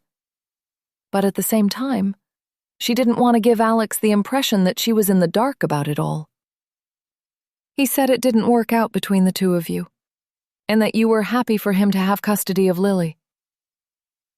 That made her sound an awful lot more reasonable than Tom had implied. It worked, though. Alex nodded her approval at that description. "I was young. Not sure that anyone should be judged for something they do when they were that age." Unsure whether she meant leaving Lily or the pregnancy itself, Carrie kept quiet, hoping that Alex might say more if she left space for her. Lily's laugh echoed across the water as Tom tipped her from the inflatable ring she'd been lounging across. Now he was climbing onto it as she tried to wrestle it back. His strong arms would be no match for her, yet he was letting her win, enjoying her victorious cry as she managed to flip him into the water. He was such a great dad. For years she'd believed her mother that fathers were different, that they didn't bond with their children in the same way. Judging by Tom's love for his daughter, that theory didn't stand up. He had sacrificed everything for her. Perhaps he still was. The lid of the suntan lotion clicked open again, and Alex started on her arms. Her skin shone with a carefully curated tan, her limbs toned and slim. Had she been this beautiful when she was with Tom? Carrie could see how easily a man could fall for her. When she pushed her sunglasses up into her hair to apply the cream to her face, it was clear that she was watching Tom and Lily intently, her eyes sharp and calculating. Was she considering those lost years? Hopefully it was the time missed with Lily she was thinking about, not Tom. With a performative sigh, she dropped her tube of cream into a red-striped tote bag. Maybe you're right. Maybe it's not too late. This was a good thing. It was right for Lily. Why, then, did Alex's tone frighten Carrie so much? That's good. I'm pleased. Alex turned to her, a perfectly groomed eyebrow raised. Really? Are you? Now those feline eyes were turned on her. Carrie's skin itched. Of course. I love Lily. I want the best for her. And she deserves to know her mother if that's what she wants. Alex shifted onto her side, propping her head up with her hand so that she could keep her attention towards the pool. I'm beginning to think I should have stayed around. I made a hasty decision. I was young. Now I can see what I gave up. At the end of the pool, Lily was pulling herself out of the water, light arms surprisingly strong as she clambered onto the tiles. Her athleticism always impressed Carrie, who had never been able to put herself forward for a team or a sporting activity. Her mother had always lived in fear that she might hurt herself. Even Alex must be impressed with the strong young woman Lily had become. But Alex wasn't watching Lily as she spoke. Now that they were at separate ends of the pool, it was clear that it was Tom who had her attention. Tom, who called out and waved in their direction, and Alex, who, before Carrie could respond, had returned Tom's wave. There wasn't even a glance for Lily, who now stood dripping next to Carrie. Can I have my towel? I want to sunbathe for a bit. Oh, and do you have any sun cream? Dad says I need to reapply. Carrie stood to free the pink towel from under her legs and passed it to Lily. Dry off a little bit and I'll get it for you. Alex slid her long tanned legs from the sunbed. Why don't you sit here?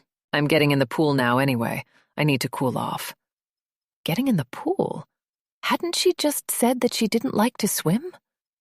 Carrie watched helplessly as Alex, watched by half the men there, stalked slowly to the steps, hips rolling like a contestant in a beauty pageant. Wrapped in the towel Carrie had given her, Lily took the lounger Alex had vacated. She's very pretty, isn't she? The words almost choked Carrie, but it would be churlish and childish to say anything but the truth. Yes, she is. Alex took the shallow pool step slowly, but without hesitating or complaining about the temperature of the water. Tom lay across the inflatable ring, his eyes closed against the brightness of the sun. He'd have no idea that Alex was coming towards him. Carrie had to resist the urge to shout a warning. It was like watching a predator stalking her prey. Lily shuffled around on the lounger as she extricated herself from her towel and laid it out beneath her. Have you got any sun cream, Carrie, please? Carrie pulled her eyes away from the scene in the pool. Lily's fair skin needed cream immediately. Of course, sorry. She rummaged around in the bag, which she'd packed with anything she thought Lily might need. It had become a matter of pride. She desperately wanted to be one of those mothers who was always prepared.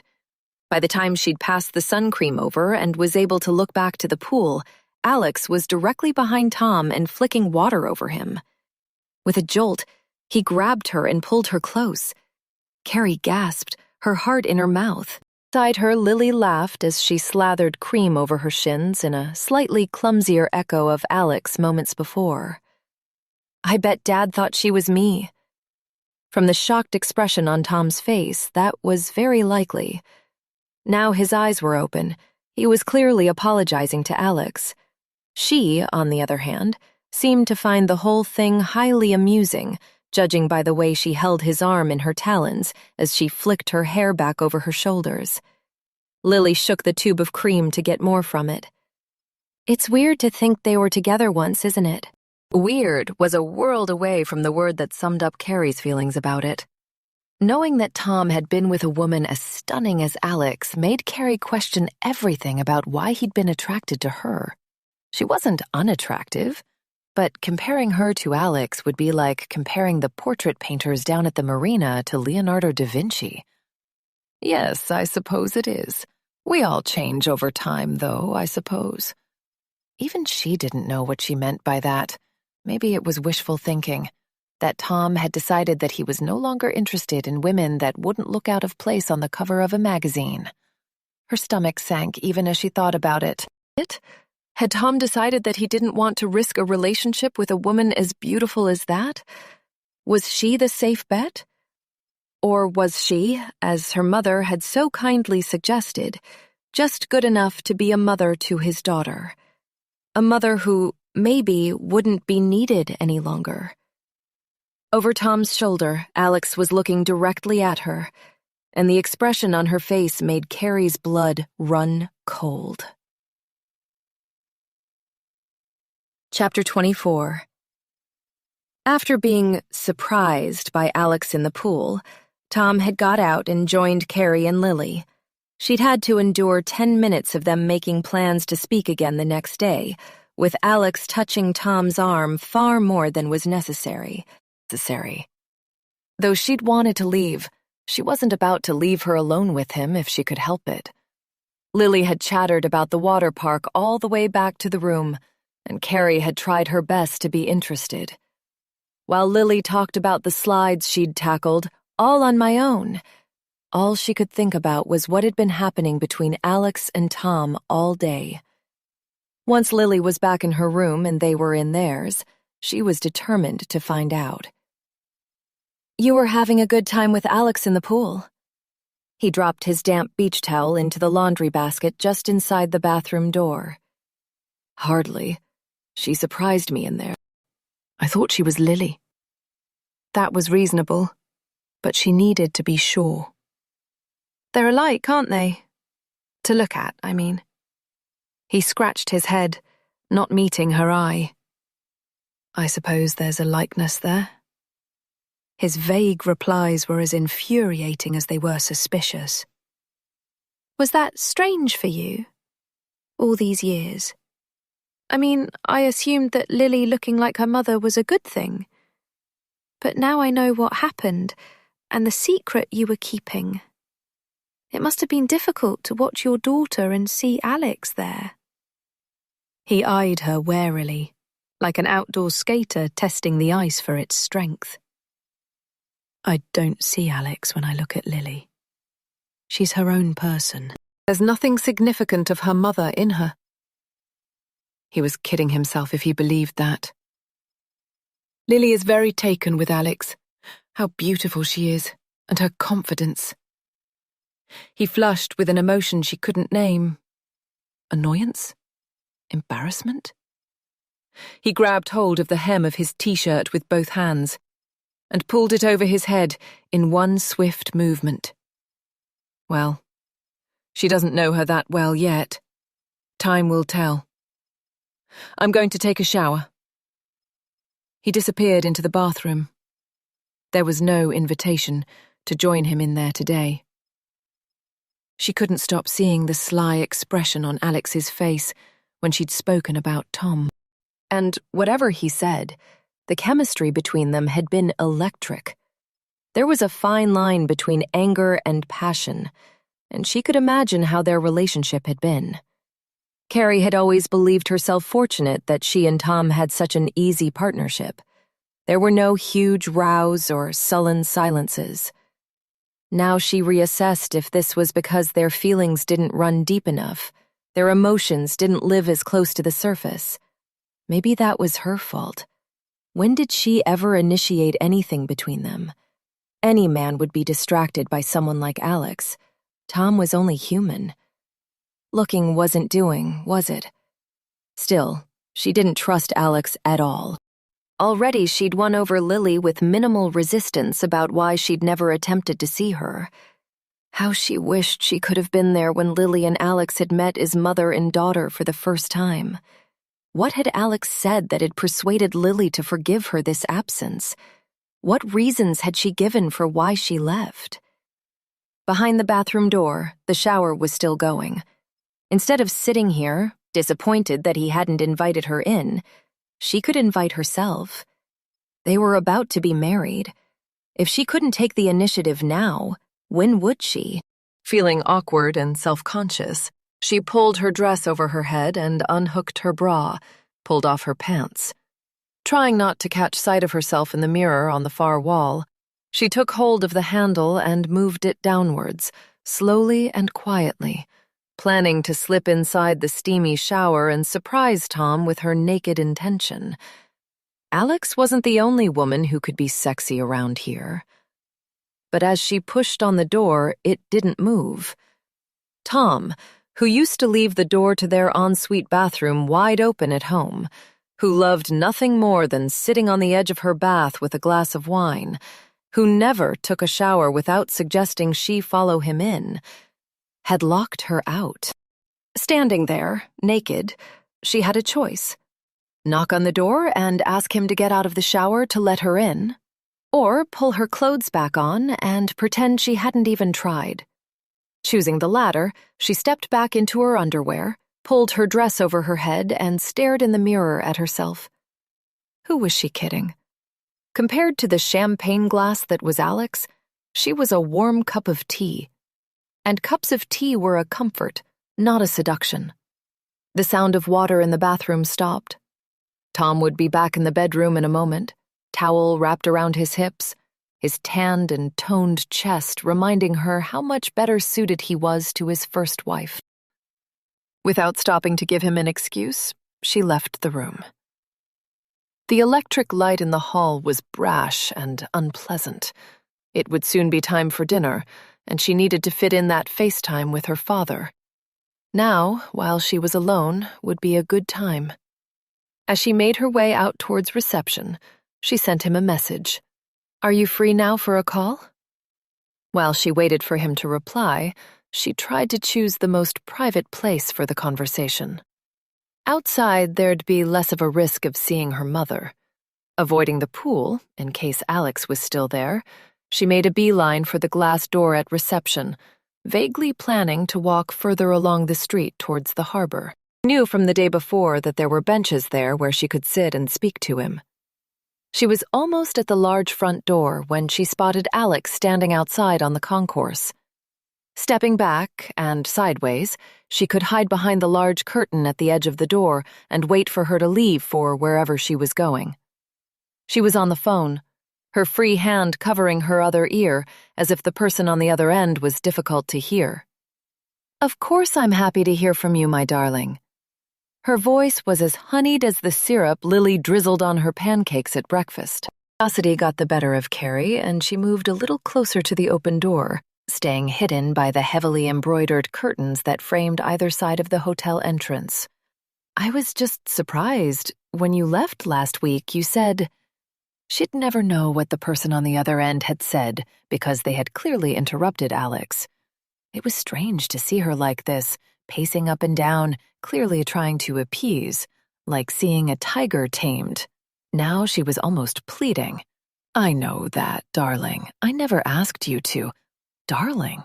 This was painfully frustrating, hearing one side of a conversation that might give her a window onto the life Alex had been living for the last 12 years. Who was she talking to? Here? You're here? The tone of her voice had changed, the sugar replaced by salt. Yes, I know that, but no, I'm not in a hotel. Where are you? She sounded tense, concerned, stressed. Who was this on the other end of the phone who could turn her self-possession into fear? Then the honey was back. Of course I'm excited to see you. I'll come now. What's the address? She swiveled around to turn back into the hotel, and Carrie pushed herself against the wall to avoid being seen. Alex swept past as if she was nothing but wallpaper and approached the reception desk, her mobile pressed to her ear. She grabbed a piece of paper, scribbled down what must have been an address, and then marched back out the front door. Watching her go, Carrie turned the conversation over in her mind. Who was the mysterious caller who had just arrived in town? And why had Alex told them that she wasn't staying in a hotel? Before she had a chance to think about it any further, her phone rang in her hand. It was her father. Chapter 25. There was no time to find somewhere private to take the call. Luckily, the reception area was quiet. Carrie made her way to a leather armchair in the far corner and answered the call. The video screen was gray for a few seconds, then it flicked into life. And there he was. Her father. She wasn't sure what she'd expected. In the only photographs she had of him, he was decades younger. In her mind, through the scraps of her own memories and the snatches of damning information from her mother, he'd grown into a forceful character, a shadowy presence. But here he was, just a simple man in his 70s, with a receding hairline and a check shirt. For a few heartbeats, they stared at one another, and her heart in her mouth made it difficult to speak. Eventually, she managed to form words. "Hi, how are you?" He covered his mouth with his hand, overcome at the sight of her. "Sorry, Wow, it's seeing you as a grown woman. You look a lot like your mum." Seeing as he'd divorced her mum, that wasn't the greatest of beginnings. "Sorry about that." Widening his eyes, he looked as if he wanted to bite the words back out of the air and swallow them. "No, sorry. I didn't mean it like that. Sorry. I've been rehearsing what I wanted to say to you, and I ruin it in the first sentence." In spite of herself, in the small version of her face at the bottom of the screen, Carrie saw a faint smile. His self-deprecation was disarming. "You can start again if you like." "Thanks." He matched her smile and continued to stare at her, probably doing the same as she was, scanning his face for anything that resembled hers. There was a familiarity in the way he tilted his head and the shape of his smile. "It is really great to see you, love. I've waited such a long time for this." There it was again. The same suggestion he'd made to Kristen, that Carrie had been the one to withhold herself from him, not that he had been the one to leave. That's such a weird thing to say. The gentle curve of his furrowed brow was familiar too. "Weird how? I'm your dad. Of course I'd want to see you." Far from making himself clear, this was hurtful. Yes, a dad should want to see his daughter. But that wasn't what he'd done, was it? He'd cut contact suddenly and without explanation. She had no idea how Lily could accept Alex so easily. She was struggling. "I mean, it sounds weird because if you wanted to see me that much, why didn't you?" When he frowned, the lines on his forehead deepened. "I was respecting your wishes." Now it was her turn to frown. He wasn't making any sense. Had this been a terrible mistake? Was he about to blame her? My wishes? He froze for a moment, blinked once, twice, 3 times. Behind them at the reception desk, Carrie heard the laughter of a new guest being checked in. The receptionist running through the facilities of the hotel.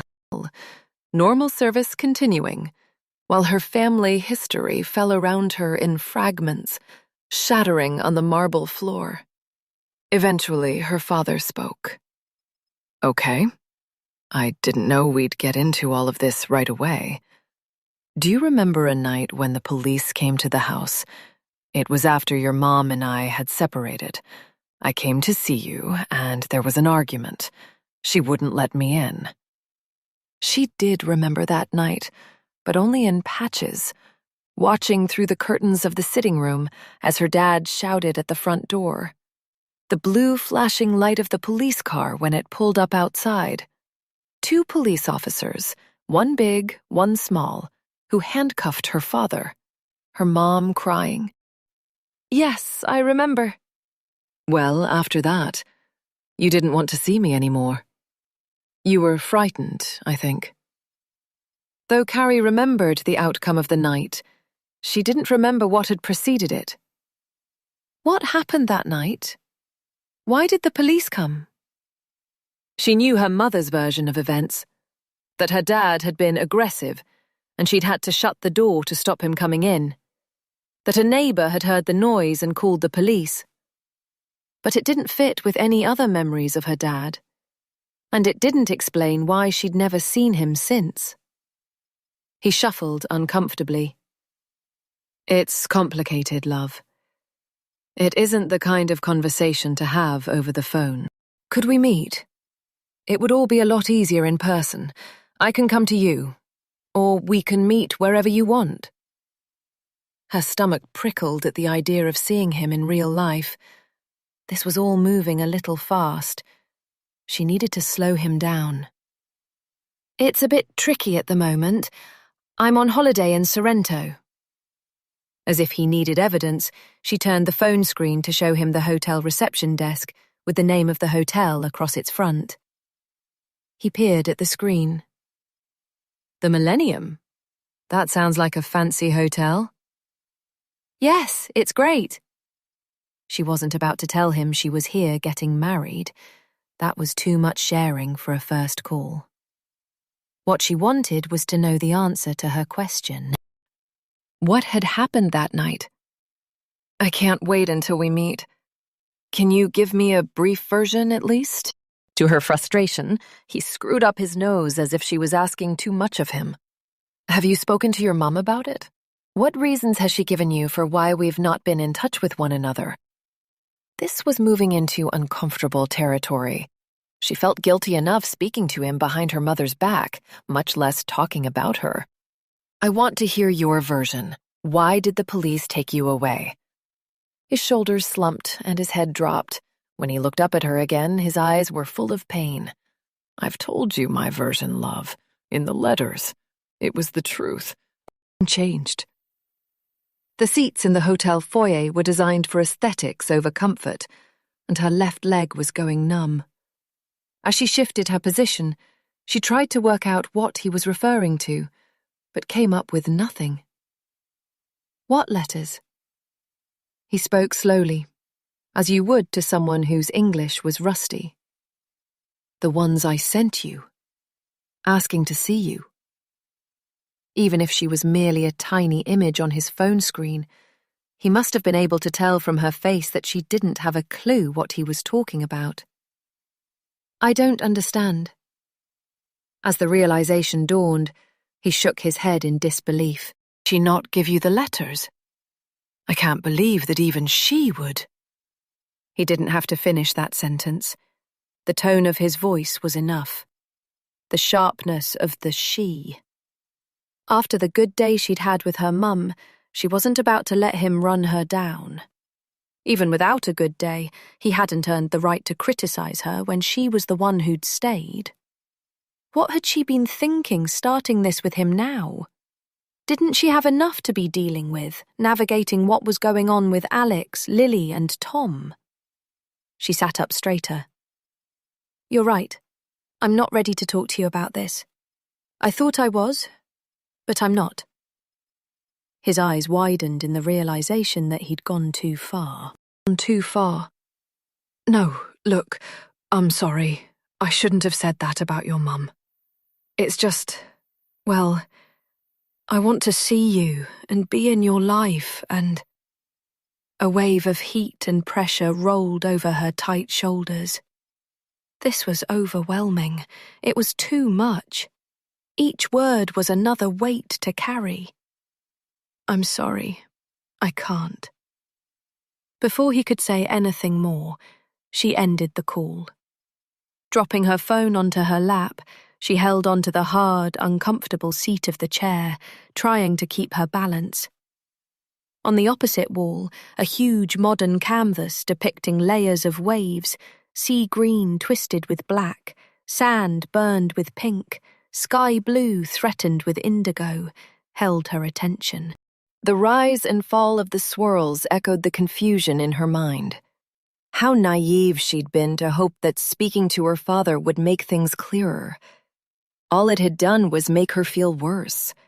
Her brain already full of the different versions of Tom's story, she now had to contemplate that her own story could be viewed through a different lens. The concierge was striding towards her, his face professionally prepped to check that she was okay, and she couldn't fake another smile and pretend that everything was fine. Before he reached her, she pushed herself out of the chair and out of the front of the hotel. Day was thick in the air, and it rested on Carrie's skin, making it damp and clammy. She turned left out of the hotel, then left again, in the direction of the town rather than towards the harbor.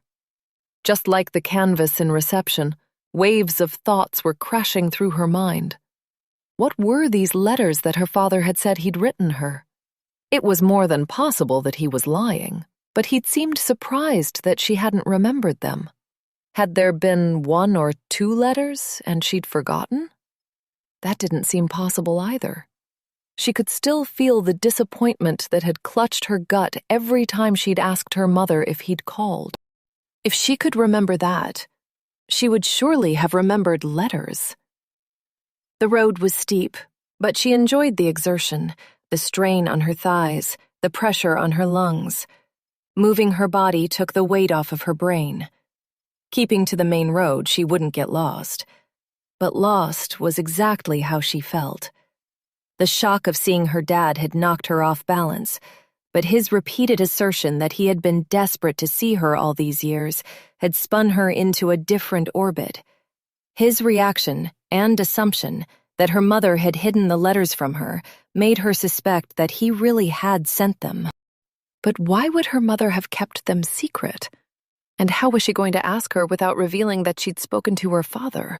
The clusters of hotels made way for private residences, some of them behind such large walls that they were likely to be for the more wealthy residents. Outside a particularly impressive set of gates, a couple were facing each other, the sharpness of their stance, the jerk of their movements, making it obvious that they were arguing.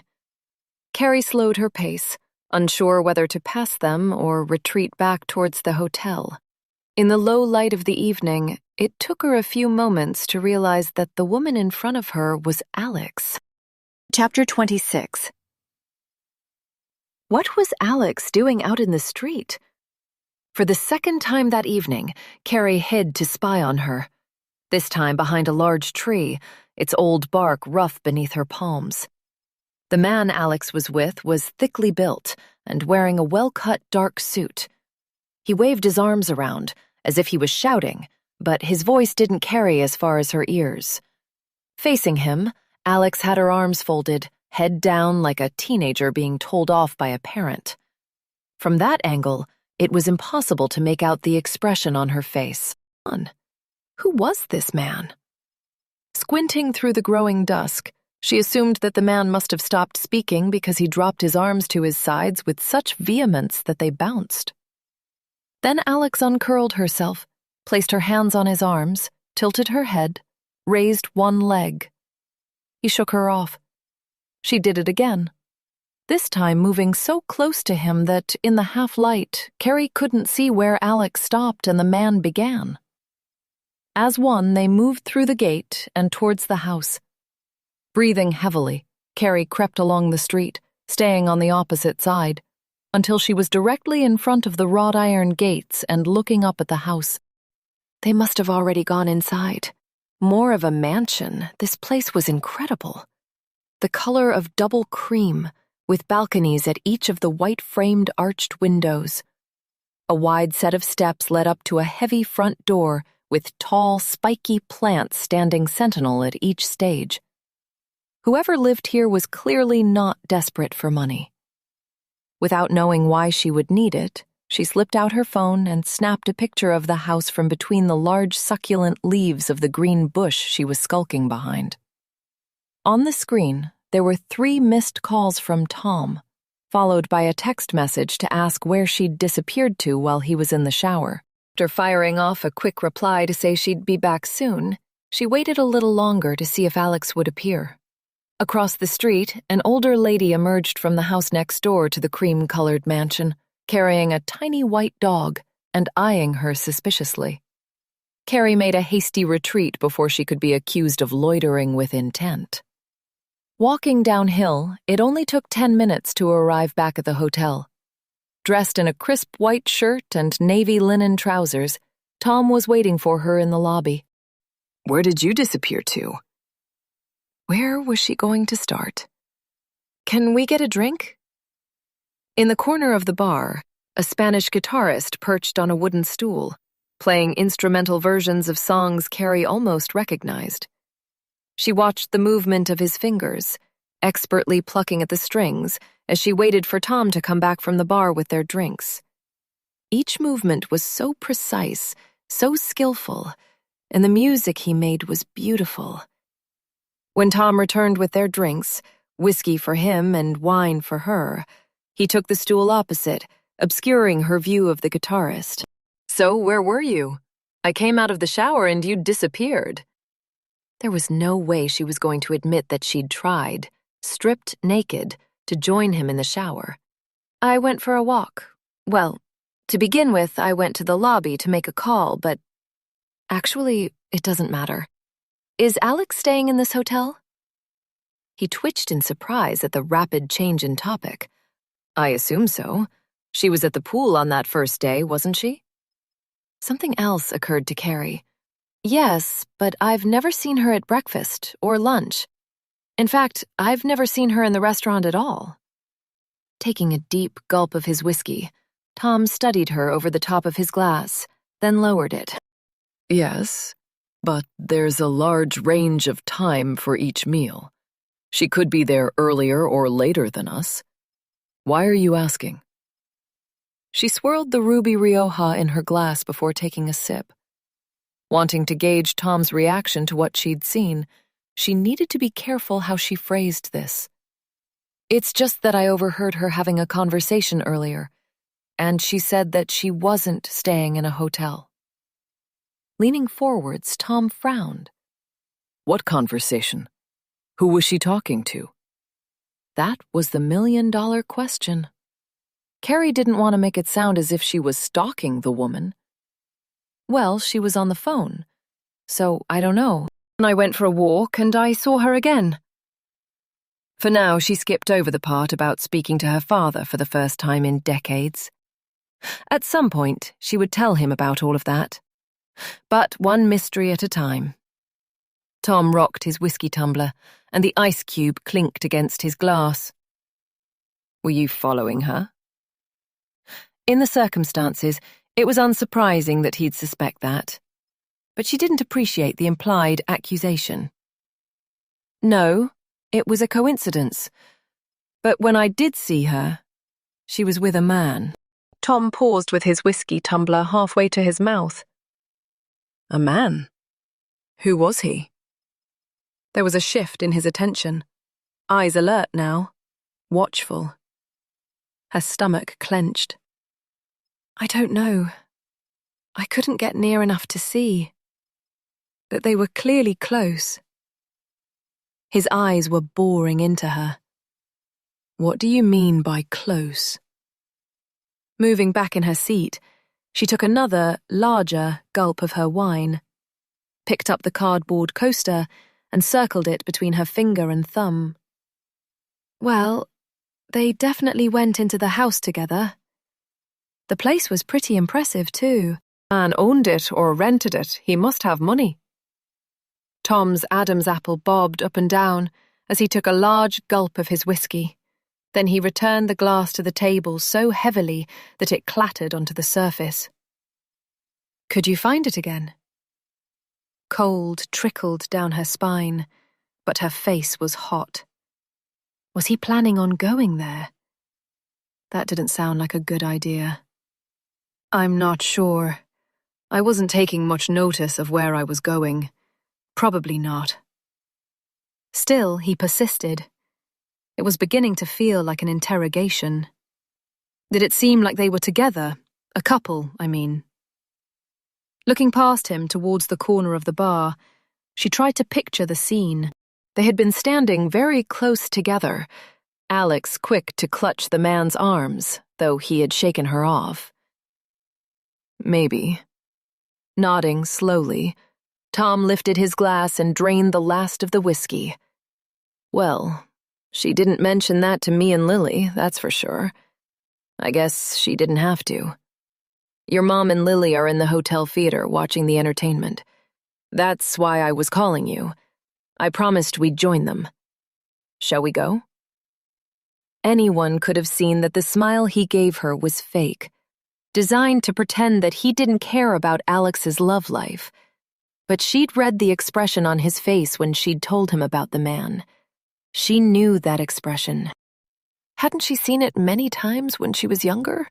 When her mother spoke about the woman who her father had left them for?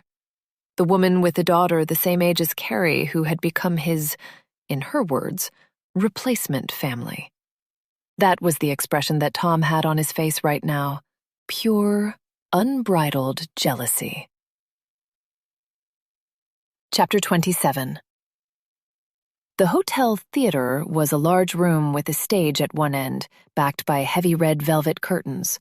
Audience seats were arranged in rows with a table between each pair of chairs.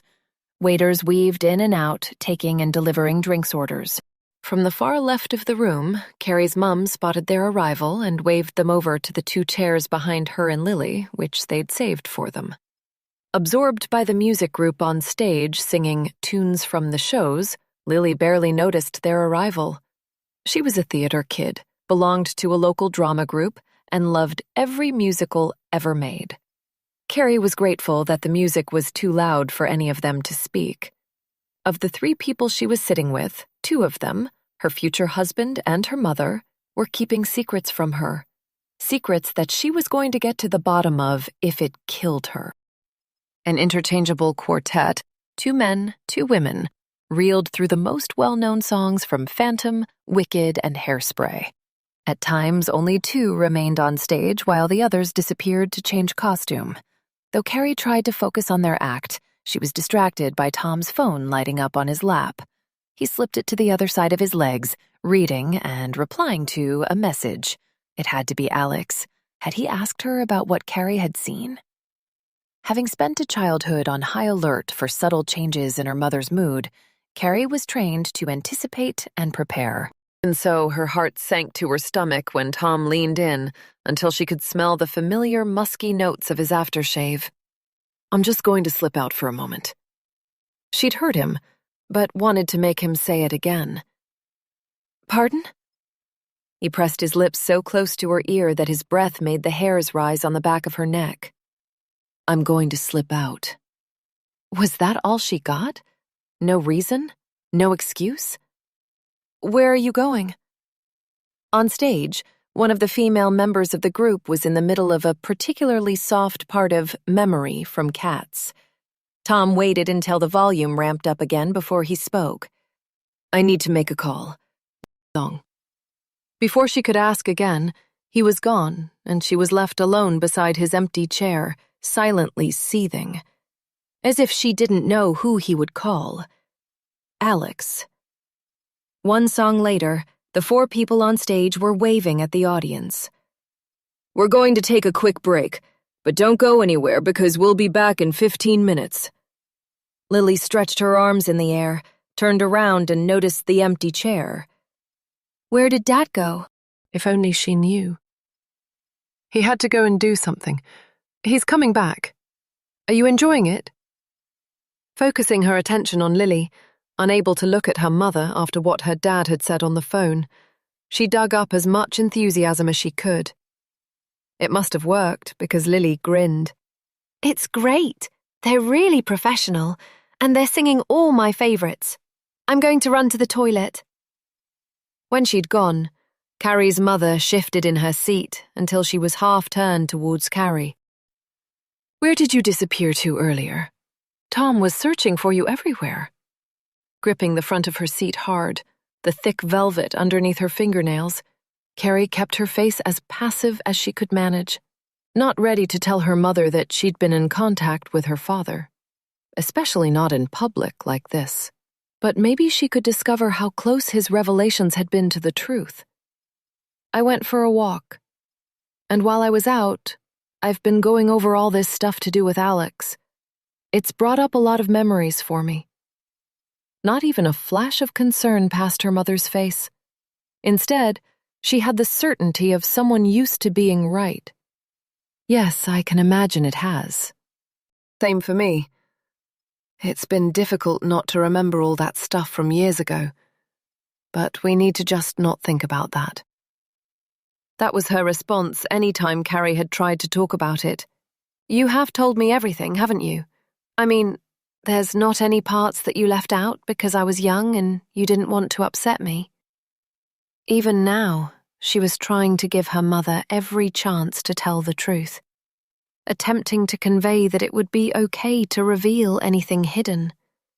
But she shook her head. There's nothing else to tell. You knew that your father had an affair, and that he left you. Knew that he made things horribly difficult. Everything was vague, alluded to, never detailed. Difficult how? Her mother sighed. You know all of this, Carrie.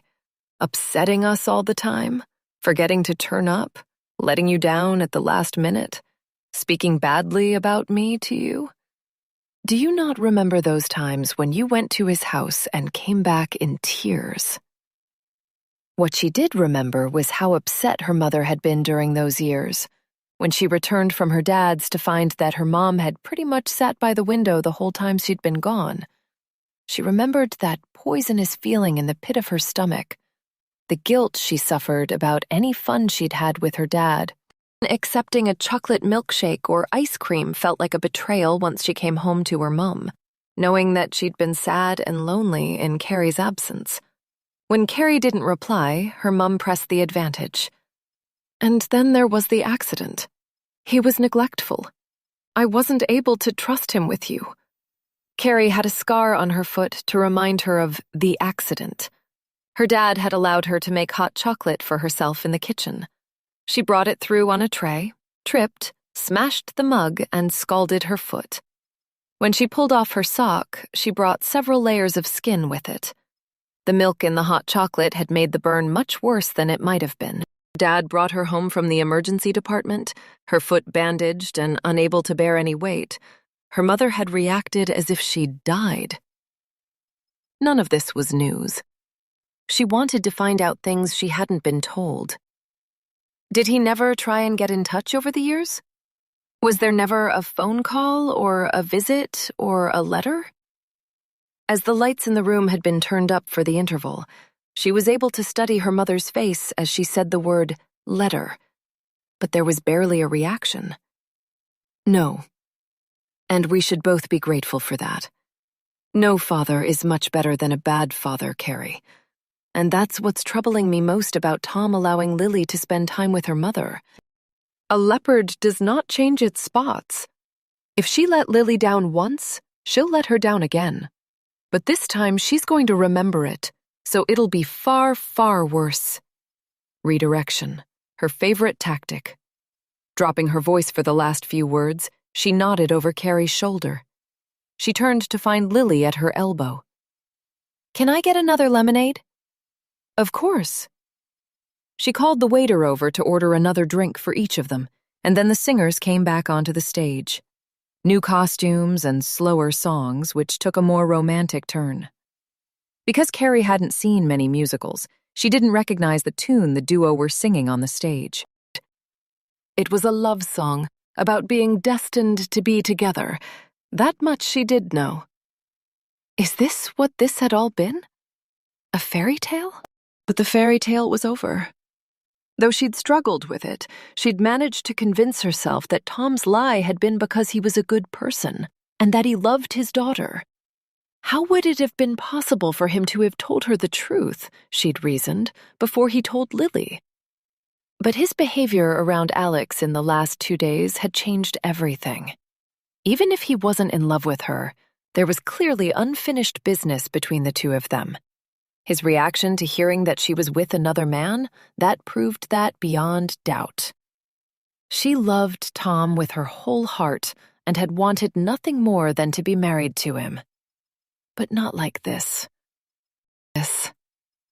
When the show finally ended, the three of them followed the crowd outside and found Tom sitting in an armchair scrolling through his phone. Lily bounded up to him. Dad, you should have come back in. It was really good. He tucked his phone into his pocket. Yeah, I'm sorry, love. I had a few things I needed to do. The smile he gave Carrie cut through her. How she wished they'd never come here. If she'd never agreed to marry him, they would be at home happy. She'd be in blissful ignorance of his lies. But as it was, she couldn't do this. They couldn't start a life together with all these loose ends threatening to strangle them both.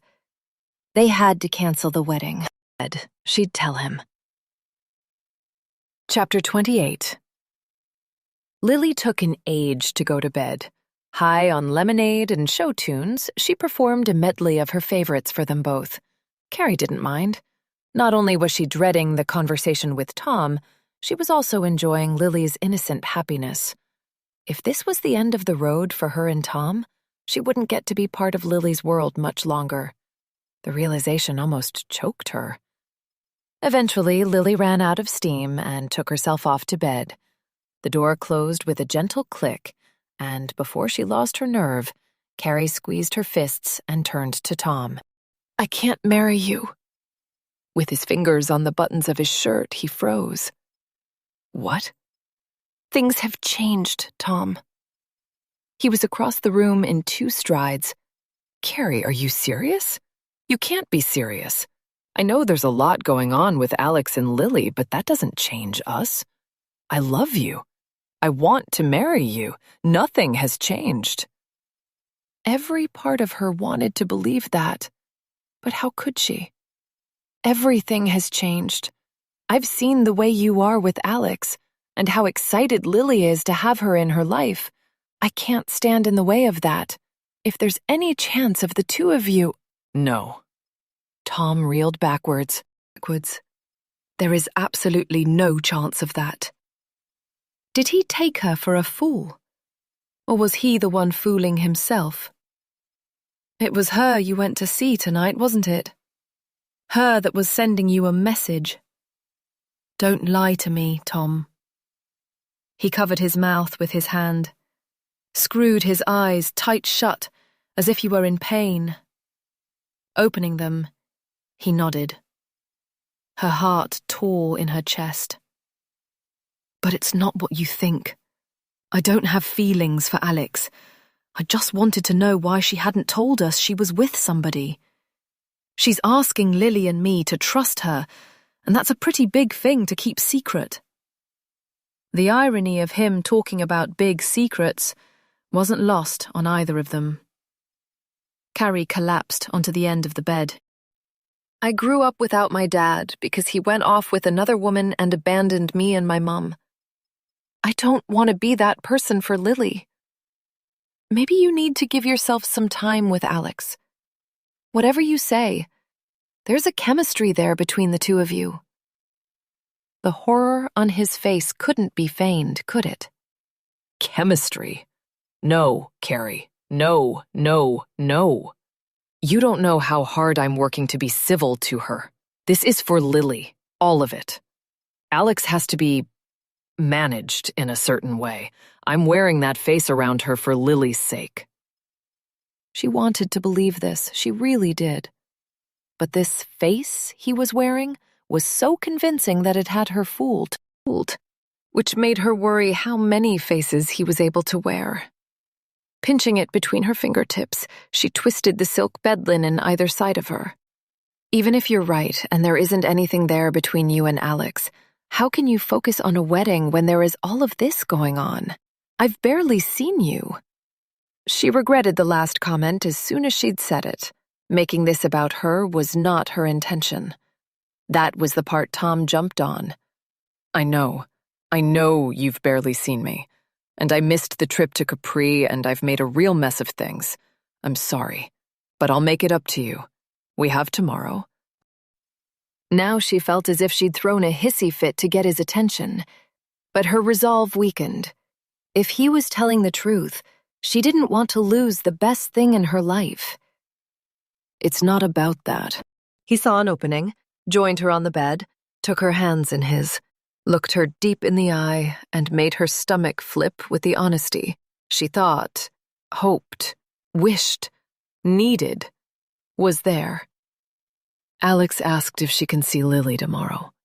How about I let her see Lily alone? As long as they stay at the hotel, then you and I can have some time together. I can prove to you that I love you and I want to marry you. Please, give me a chance, Carrie. When you want something this badly, it is hard to be rational about it. Maybe she didn't have to force this decision right now. Are you sure that Lily will be fine with Alex on her own? A tentative smile played on his lips. Lily has been asking for this all day. She'll be ecstatic. And if your mum is going to be at the hotel, she won't be here alone. She won't mind watching out for her, will she? For Carrie, some distance from her mother would also be a good thing right now. I can ask her. And you'll give me tomorrow to prove to you how much I want to marry you on Friday. With a gentle fingertip, he brushed a hair from her forehead and tucked it behind her ear. An easy intimacy that made her want to close her eyes and rest her cheek in his palm. Okay, I'll give you tomorrow. Pulling her close to his chest, he kissed her, and against her better judgment, she lost herself in him again. The next morning, Lily was thrilled with the news that Tom was trusting her to spend the day with Alex on her own. He held up his finger. You are absolutely not allowed to leave the hotel, though. In front of the mirror in their room, Lily pushed her sunglasses into her hair like a headband and rolled her eyes at Tom's reflection. That's the third time you've told me that this morning, Dad. His concern was infectious, and Carrie didn't want to force him into anything he wasn't comfortable with. We don't have to do this, Tom. We can stay here, too. Pausing from stuffing a beach towel and sun lotion into a bag, Lily threw her arms in the air. Will you both stop treating me like a baby? I'm 12. I'm old enough to stay here by myself, let alone with my own mom. Carrie felt Tom freeze beside her. That was the first time Lily had referred to Alex as her mum. He was going to have to get used to that. After breakfast, she'd asked her mother to stay at the hotel in case Lily needed her and had been treated to a pained sigh. I didn't know I'd only been invited to be your babysitter. It took 3 cleansing breaths not to remind her mother that her whole trip had been paid for by Tom, and this was only the second time they'd asked for help. You don't need to babysit her. But it would put our minds at rest if she has someone at the hotel in case she needs it. Once they were married, Lily would be her mother's granddaughter. Surely this wasn't too much to ask. Kristin's mother fell over herself to help her out. Through pursed lips, her mother gave a brief, begrudged agreement. Fine, but don't be gone all day. The whole way to the lobby, Tom was giving Lily instructions about what was and wasn't expected of her today. Lily reiterated her belief that she wasn't a baby. No, she wasn't a baby, but, in spite of her confident self-belief, 12 was still very young. Ran off to join Alex by the pool. She could sense the tension in Tom, the invisible cord that joined him to his daughter being stretched to its elastic limit. Gently, she squeezed the hand she was holding. "Do you want to go out there with her? Check that Alex is—" He cut her off with a kiss. No, and that is the last time we use her name today. This is all about you and me. A romantic day for my beautiful wife to be the day before she makes me the happiest man in the world. Let's go." Out the front of the hotel was a white limousine, and as they approached, the driver opened the door for them. She shot Tom a quizzical glance, and his enjoyment of her surprise was tangible. "I booked it last night. You're going to love this place." In the back of the car, he kept hold of her hand, fingers intertwined with hers, stroking her knuckles with his thumb. For the first time since they'd arrived, he was her Tom again. Pointing out houses tucked into the hillsides, beautiful explosions of flowers, and the wide watercolor blue sky above it all. Finally, this was the feeling she'd wished for. When the taxi pulled up outside an ordinary house, she was confused, but Tom grinned at her. "We're here. Come on. Prepare to be amazed." At the door, a thick-set woman in an apron greeted them. "Ciao, benvenuto." She pointed to a wrought iron gate to the right of the property. Per favore. Grazie. They nodded their thanks. Tom took Carrie's hand and pushed the gate, groaning on its hinges, through to the most beautiful courtyard she'd ever seen. Every inch of the courtyard walls was covered with green foliage. In the early afternoon sunshine, the leaves shone jade and emerald, sage and lime, olive and mint. Fragrant herbs reached out to greet them, basil and rosemary and sage. Pots of lemon trees shared a spotlight of sunshine to the left. On the right, a round table was laid for two. Carrie tried to take it all in, but Tom only had eyes for her. "What do you think?" There weren't enough words in her vocabulary to describe the wonder and excitement that threatened to spill from her eyes. "It's perfect. How did you find it?" His enjoyment of her pleasure could be read on his face. "When you fell asleep last night, I spoke to the concierge on night duty. I told him how important it was to find something special. He made a call for me." Carrie had no idea whether this was an actual restaurant or someone's mother, but she didn't care. It was special. It was perfect. "Thank you." Tom pulled out a metal filigree chair for her to sit on. The edge of the thick white cloth pooled on her lap. A fist of wildflowers, pink, purple, yellow, sat in a jar at the center of the table. In front of each chair, a mismatched pottery plate and heavy silver cutlery. Everything here was solid, real, and beautiful. For the next 3 hours, they ate and drank and laughed and kissed. Never had Carrie tasted such delicious food. Rosalia, the woman who'd welcomed them, brought out dish after dish which she named in Italian. Arancini the size of small oranges, tiny, perfectly formed orecchiette in a rich tomato sauce peppered with chunks of spicy sausage, soft, sweet mozzarella in a nest of strong basil dressed with swaths of glossy olive oil. It was heaven. A breeze crept into the courtyard as they tried to find room for the ring-shaped hard taralli pugliese crackers and provolone cheese. Carrie closed her eyes and let the sun warm her face. "I never want to leave."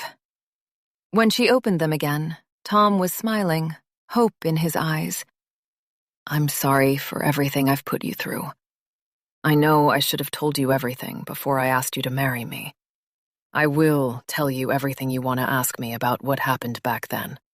And I promise you, with every part of me, that I will never lie to you again."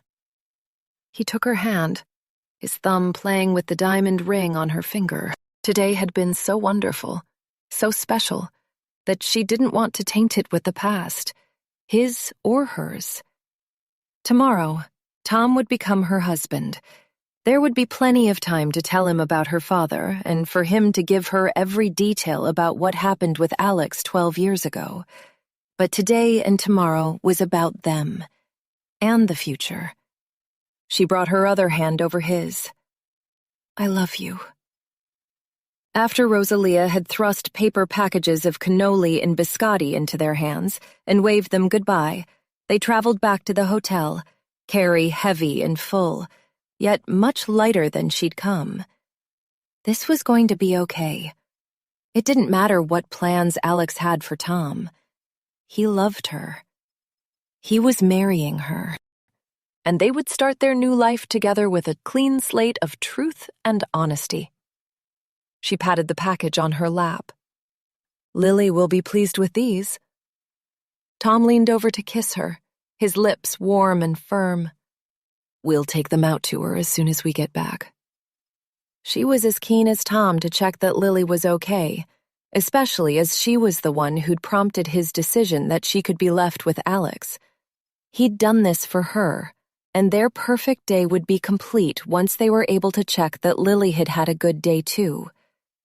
Which was why she felt so terrible when they returned to the hotel to find that she and Alex were no longer there. Chapter 29. The Day Before. Even before Tom told her they were both missing, Carrie knew from the panic on his face. Her heart thumped in her chest. "Are you sure? Have you checked everywhere? The bar? The restaurant? The games room?" He nodded. "Everywhere. I've also tried calling Lily and Alex, and neither of them are picking up." He waved his phone, and the screen showed him calling Lily's number. "This is my 5th attempt." She'd never seen him this upset before. Fear mixed with anger was a potent cocktail. She watched and waited, praying that Lily would answer her phone. If she didn't, she'd search out her mother and ask whether she'd heard from her. He pointed to the phone to show she'd finally picked up. "Hello, Lily? Where are you?" Relief flashed across his face at making contact, and Carrie let herself breathe again. Listened to his half of the conversation. "But I told you not to leave the hotel. I don't care what Alex said. You know what I wanted, Lily. I trusted you. Put her on. I want to talk to Alex." The lovely time they'd had was draining away. Gently, she touched his arm. "She's okay, Tom. You can dial it down." He kept his eyes on her as he waited for Alex to come on the line. She tried to exude calm and temperance. There was nothing to be gained from turning this into a war. "You said you'd stay here, Alex. That was the arrangement. But this is the first time— Yes, I know that, but we need to build towards that." She could hear the hum of Alex's voice on the other end, but not the words. With the expression of frustration on Tom's face, she didn't need to. "Okay. How long will that take? Can you put Lily back on?" He placed a hand over the microphone while keeping his ear to the phone. "She said they're finishing their drinks and then they're coming back. Should I go and get Lily?" Already feeling terrible that she'd prompted him to allow Alex this freedom she'd abused, she didn't want to make another wrong decision. This was new territory for her. Would he have asked her opinion on Lily before this? That shouldn't take long, should it? Maybe let Lily decide? He took his hand away from the microphone to talk to his daughter. "Alex says you're just finishing your drinks. Do you want me to come and get you?" She could picture the roll of Lily's eyes, knew that she'd tell him not to come. "Okay then. I'll wait for you back here. You need to be here within the hour or I'm coming. See you soon." Closing his eyes, relief slackening his face, he let the hand holding the phone fall to his side. "I can't believe they left when I expressly told them to stay here. How difficult it must be for a single parent to have to allow someone else to have responsibility for their child. Even more so when that person is the estranged parent." An image of her mother on the doorstep flashed into her mind, and she pushed the memory away to focus on the present. It's not Lily's fault. He didn't look convinced. She needs to take some of the blame. Like she keeps reminding me, she is 12. Carrie was relieved to see him smile. Panic over. She was probably excited to spend time with Alex. Don't be too harsh on her. She's had a lot to take on board in the last couple of days. We all have. He pressed a hand to his chest as if to stop the heartbeat which must be thudding as hard as hers. You're right. Let's go down to the pool bar and get a coffee and wait for them. And I promise to be calm when they come. She reached up to kiss him. Good. Actually, can I meet you down there? I want to get changed out of this dress. He kissed her in return. Don't be long. Once he'd gone, she splashed some cold water on her face and the back of her neck. Though she'd tried not to panic when he'd told her that Lily wasn't in the hotel, she'd felt sick. She peered at herself in the mirror. With all the sunshine, she'd need barely any makeup for the wedding tomorrow. The wedding. Less than 24 hours, and she'd be Tom's wife. Rooting around in her cosmetic bag for a lipstick, she considered his earlier promise, his assurance that he would tell her anything she wanted to know about what happened between him and Alex. She couldn't imagine there was much more to tell. Alex hadn't wanted to be a mother. She'd left him to raise Lily alone. Carrie had no interest in the details of the breakdown of their relationship. Unless he wanted to tell her, of course. She had news, too. She still had to tell him about contacting her father. It wasn't a huge secret to keep from him. It had only happened yesterday. But it might hit a little close to home after Alex's reappearance. It would help to have his perspective, though, whether he thought it was a good idea to meet with her dad when she got home. The person she was more worried about telling was her mother. Lipstick in place, she dropped it into a small bag and made for the door. Thinking about her mother, she contemplated whether she should locate her and invite her to join her and Tom for a coffee. It wasn't as if she'd abandoned her. Coupled with the suspicions her father had raised, her mother's reaction this morning, "I didn't know I'd only been invited to be your babysitter," had also made Carrie resentful. Was it terrible to want some time alone with her husband-to-be before their wedding? Maybe she was being unfair, but she and Tom only had an hour or so alone before Lily returned, and she wanted to regain the romantic mood of that lunchtime in the courtyard for as long as possible. It had been hard the last 2 days with him spending time with Alex, and she'd meant it about stepping aside for Lily's sake. Knowing that she didn't have to do that was such a relief. Surely her mother would appreciate that they wanted to be alone. Almost at the end of the corridor, her phone beeped with a message. It was a photo from Tom, 2 coffees, each with a stenciled chocolate heart. She smiled at the screen. They were back on track. To make the most of their time, she picked up the pace and was already halfway across the reception area when she heard her name. Carrie. She stopped and turned in the direction of the voice. There was no one she recognized. Then an older man in jeans and a navy shirt raised a hand and walked towards her. Staring at him, she thought her eyes were playing tricks on her. With a hesitant smile, he came closer.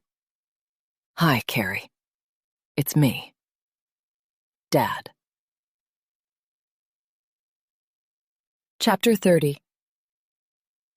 There were other people milling around reception, some arriving, others checking out or booking taxis. But it was as if there was just her and her dad, and time had stood still. "What are you doing here?" Now she took him in.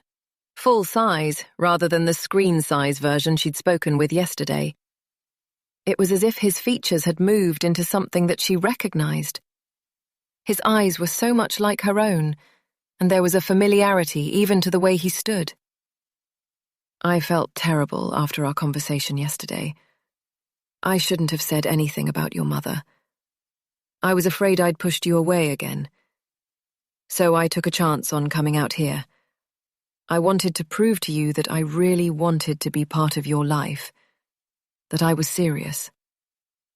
This was all turning into a surreal dream. How did you even know where I was? He gestured to the reception area. Yesterday you said that you were in Sorrento. Then, when you showed me that desk on your phone, I saw the name of the hotel. Do you remember? It came back to her now. But how had he arranged this so quickly? But this is crazy. Coming all the way out here. I haven't seen you since I was 9. How did you think that was a good idea? For one, it was incredibly selfish. The look on his face at her anger suggested that this had only just dawned on him. I hoped that maybe, coming to see you here, away from home, it might give us a chance to talk without all the baggage of... His shoulders dropped. Well, to be honest, without your mother here to interfere. Oh, the irony of that statement. But Mum is here. He paled at that. Janet is here, on your holiday. She'd forgotten that she hadn't told him the full story about why they were in Italy. I'm not just on holiday. I'm here to get married. Her father raised his hands to his face. Married? Oh, Carrie, I'm so sorry. I thought it was a holiday. I'm an idiot. I was pacing around at home, desperate to see you, wishing I had a chance to explain everything. And then I thought, why don't I just go? I wasn't intending to gatecrash your holiday. I wanted to talk to you, and then... Oh my God, you're getting married.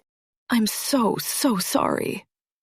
The fact he didn't know about the wedding made this marginally less insane. Still, it was wildly inappropriate for him to turn up like this.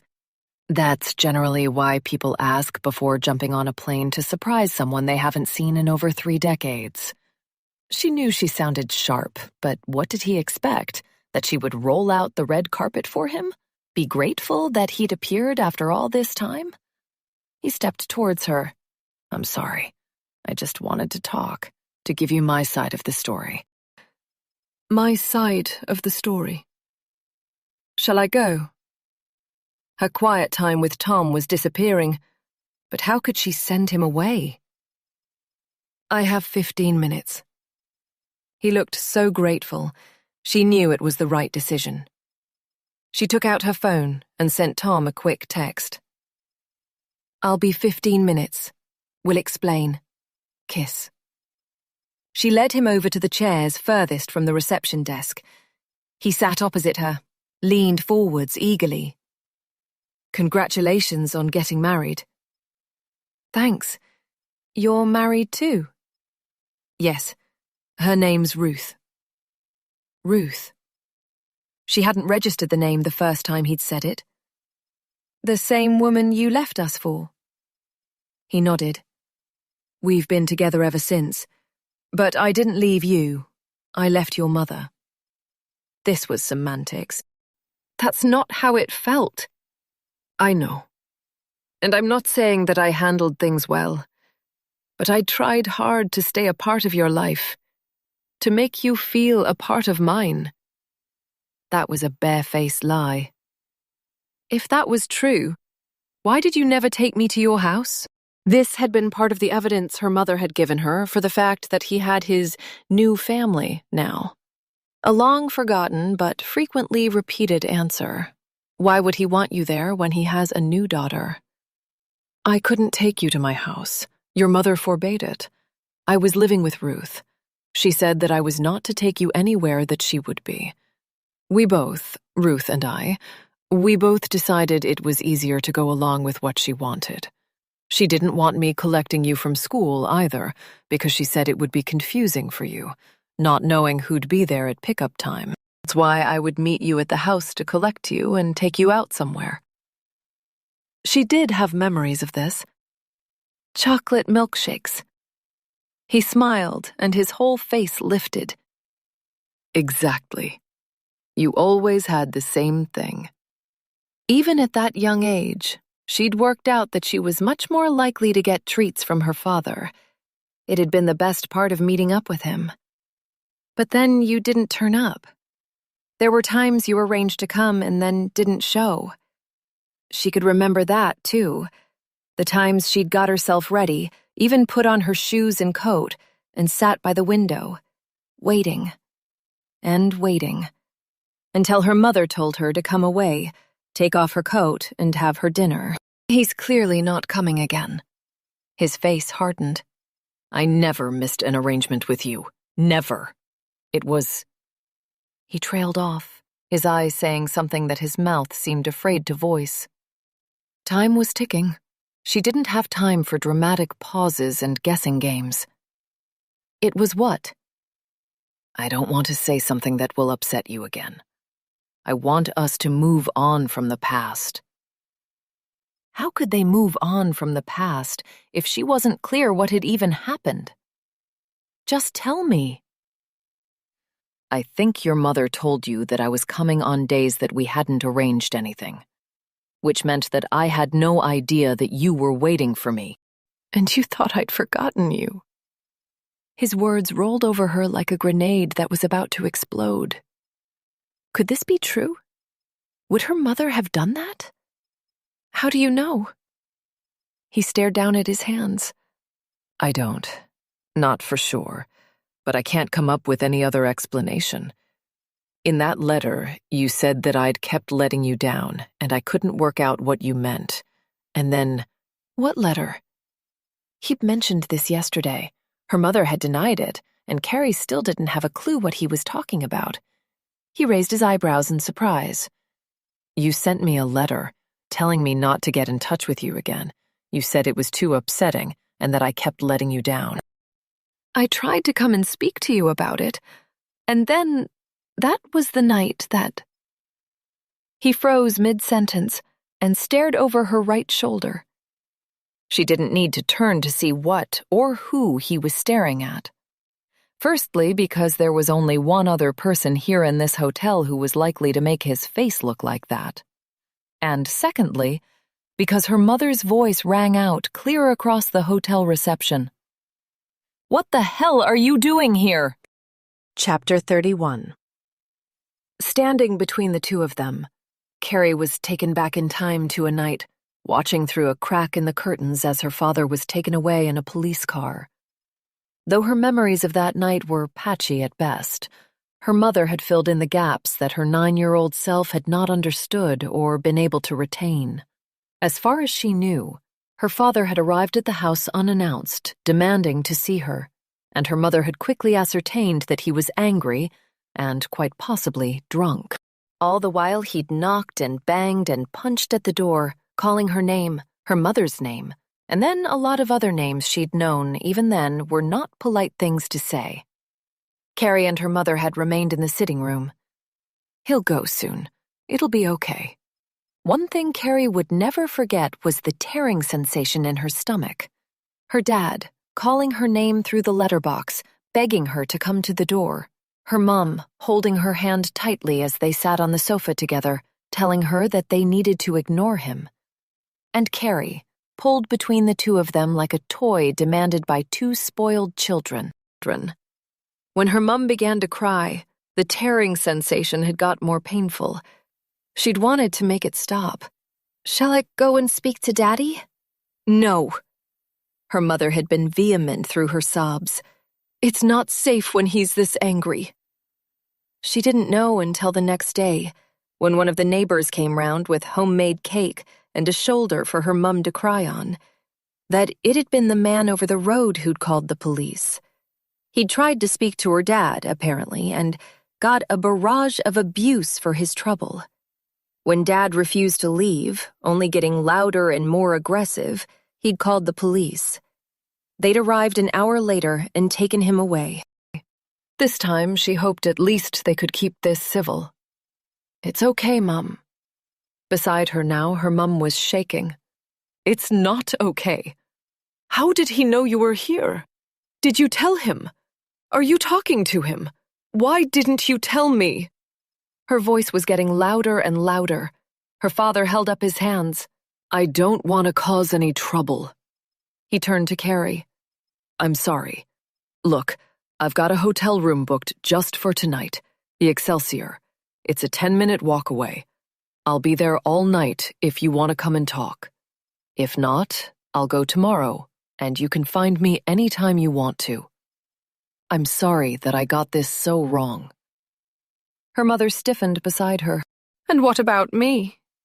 Are you sorry for coming all this way and upsetting me? The glint in his eyes when he turned to her mother was pure hate. No, Janet, I am not sorry for upsetting you. With an apologetic smile for Carrie, he turned and left. As soon as he'd disappeared through the large glass doors at the front of the hotel, her mum turned to her. What's going on, Carrie? Why was he here? She didn't have the energy to lie. If her mother was going to be angry and upset, she'd have to deal with that later. I asked Kristen to track him down. Her mother gasped. Why? Why would you do that to me? To me. It was always about her. What about what Carrie wanted? All this stuff with Alex and Lily. It made me think about Dad. I was curious what he was doing now. That was all. That wasn't all. What she wanted was to find out why he had left all those years ago and never tried to contact her again. Her mother shuddered. It's typical of how selfish he is, that he would turn up unannounced at your wedding when you hadn't even invited him. Let's hope he'll disappear again now and you won't have to be bothered by him tomorrow. Though she'd agree that this behavior wasn't regular, Carrie's interpretation of what had happened was somewhat different. The man who had flown all this way in the slim hope of a few words with her hardly seemed selfish. It made her want to speak to him even more. Hands in his pockets, Tom strolled up behind her mum with a smile for Carrie. Hey, I was coming to find you. I thought you'd got lost. At the sight of her mother's thunderous face, his smile disappeared. He looked from her to Carrie. Is everything okay? Behind her folded arms, her mother was clearly waiting for Carrie to explain. She hadn't wanted to drop this information on Tom, but there was nothing else for it. My dad's here. Just now. He came to the hotel. Tom's face was a study in confusion. What? How? Why? Her mother stuck out her chin in his direction. Apparently, Carrie contacted him. Because of you. And this situation you've put her in. Great way to make things worse. Mum, that's not fair. Tom still looked confused. When did this happen? Just yesterday. I was going to tell you all about it later. It was a bit of a spur-of-the-moment decision. I didn't have any idea that he'd just come. His face changed from confusion to sympathy, and he slipped an arm around her lower back. Are you okay?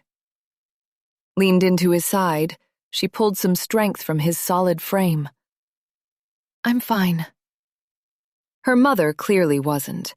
Lips pressed tightly together, as if keeping back a fresh hailstorm of words, she glared at the two of them. Then she turned and stalked back to her room. Though she knew she would have to go and make things right later, a few minutes' respite from the tension was welcome. Turning to face Tom, she let him take her into his arms. Well, that could have gone better. With her trademark impeccable timing, Alex interrupted their standoff by strolling back into the hotel reception. Stopping directly in front of them, she held out her hands as if challenging them to speak to her. Because she was alone, and Lily was nowhere to be seen. Chapter 32. Carrie and Tom stood either side of Alex. He looked ready to murder her. Where is Lily? Alex frowned. Is she not back here already? She left about 10 minutes before me. Anxiety fluttered in Carrie's chest. She left? On her own? She glanced at Tom and saw her own fear reflected back in his eyes. His voice was stern but careful, each word clear and firm, as if he were taking charge of a delinquent child. No, Alex, she's not back here already. You asked to take her out. You should have been the one bringing her back. You told me that she was safe with you. You promised me. Where is she? His voice got louder with each word, and Alex's face darkened in response. She crossed her arms, the red nails on her right hand tapping her left forearm, her eyes hard. Don't make this my fault. She walked out on me. She has a quick temper. She must get that from you. Tom was already out of his seat, calling Lily's number, his own eyes daggers. Then he swore under his breath. It's going straight to voicemail. App. As he jabbed at his phone screen, Carrie crossed her own fingers that there would be a purple dot on the map, with Lily's picture in it, showing her arriving back here any second. Can you see her? He zoomed in on the map with his forefinger and thumb. It's placing her at somewhere called Radical Sorrento. Still with her arms folded, Alex tilted her head, her smile almost a sneer. There you go. That's the cafe we were in. It's the one with all the pink flowers on the wall. She loved it. She's obviously gone back there. No drama. Carrie could have slapped her. A 12-year-old girl was lost in a town she didn't know, where she didn't speak the language, and it was no drama. She couldn't look at her. Tom was shaking his head as he pinched the screen in and out to see if the dot moved. She's grayed out. Her phone must be dead. I'm going to find her. Carrie, can you stay here in case she comes back? Barely glancing in her direction, he was gone before she'd even had a chance to reply. It was difficult not to sound angry when she spoke to Alex. What happened? Why did she leave? Alex shrugged. I have no idea. It was a total overreaction. We got to speaking about Tom, and I was honest with her, and she didn't like it. Her words were echoes from years past of Carrie's own mother's insults about her father. She could still feel how they'd made her stomach tighten with the last vestiges of loyalty she'd had for her dad. How confusing it had been to want to defend him, even though her mother had made it clear that he no longer deserved that. Carrie didn't even want to imagine what Alex had been saying to Lily. Tom is her father. Of course she's not going to like it if you run him down. Alex held out her hands. She was the one talking about him, saying how overprotective he is, telling me how she's not allowed to do anything. Started because I said she could have a little bit of wine with lunch, and she said Tom would never allow her to do that. Though she was Lily's biological mother, Alex hadn't earned the right to make decisions about what Lily could and couldn't do. It was me who persuaded Tom to let Lily spend time with you alone. And then you took her out without permission, and I had to stop him coming to find you. I trusted you. You were supposed to look after her. Alex's dramatic sigh was accompanied by a patronizing pat on her arm. You need to relax. You're both overreacting. Lily's not a baby, she's 12. Alex was frowning at Carrie as if she was mad. I remember what I was up to at her age. My parents didn't even know where I was. Alex wasn't exactly a great advertisement for the result of that kind of neglectful parenting. Well, Lily hasn't been raised like that. I can tell. She is worryingly young for her age, don't you think? Remember being 12? You weren't like that, were you? Carrie wasn't in the mood for recounting how overprotective and strict her own upbringing had been, how her mother had wanted her indoors before the first sign of evening, all the things she'd missed out on because she was never allowed to be too far from home. She's alone in a town she's never been in before. It was irresponsible to let her walk away. Oh, for goodness sake, it's not my fault. What was I supposed to do? Grab hold of her? Pin her to a chair? She's going to be fine. She'll walk out her bad mood and then she'll be back. Clearly, she had no concept whatsoever about how vulnerable a 12-year-old girl would be, particularly a 12-year-old girl who was upset. I want to go and look for her too. Can I trust you to sit here and wait for her? Will you call me as soon as she arrives? Alex picked up a drinks menu from the table. I can do that, but I can't guarantee she won't run off again at the sight of me. Carrie had no idea what to do for the best. Her to stay here, but surely 2 of them looking was better than 1. Either way, Alex clearly couldn't be trusted. There was nothing else for it. She would have to go and ask her mother for help. Desperate to get going as soon as possible, she practically ran to her mother's bedroom door, knocked once, twice, then called out, "Mom, it's me. Can you answer the door?" Her mother took a while opening the door to her room. "Well, I didn't expect to see you again today. Have you come to apologize?" There was no time for niceties. "Lily is missing. Tom has gone to find her, and I want to go too. I need there to be someone here in case she comes back." She stood straighter, on high alert. "Missing with that woman? Has she abducted her? I told you she shouldn't be allowed near her." Straight to the most tragic eventuality, as always. "No, Alex is here. But Lily was upset and she walked out on her, and now we haven't got a clue where she is. I need to go, Mum. Can you come and sit in the lobby and keep an eye out for her?" She rolled her eyes up and down Carrie to show that she was fully taking in the moment her daughter was begging for help. "It's nice to know I still have my uses. Did you not want to ask your father?" The hair raised on the back of Carrie's neck.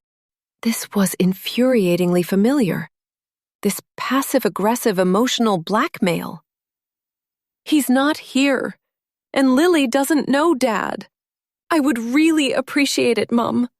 I don't trust Alex to stay and wait for her. Please, can you come now? I need to go." Finally, her mother nodded. "I'll follow you out." As soon as her mum was ensconced in the lobby with strict instructions to call Carrie the second Lily appeared, Carrie made her way out of the building, calling Tom as she went.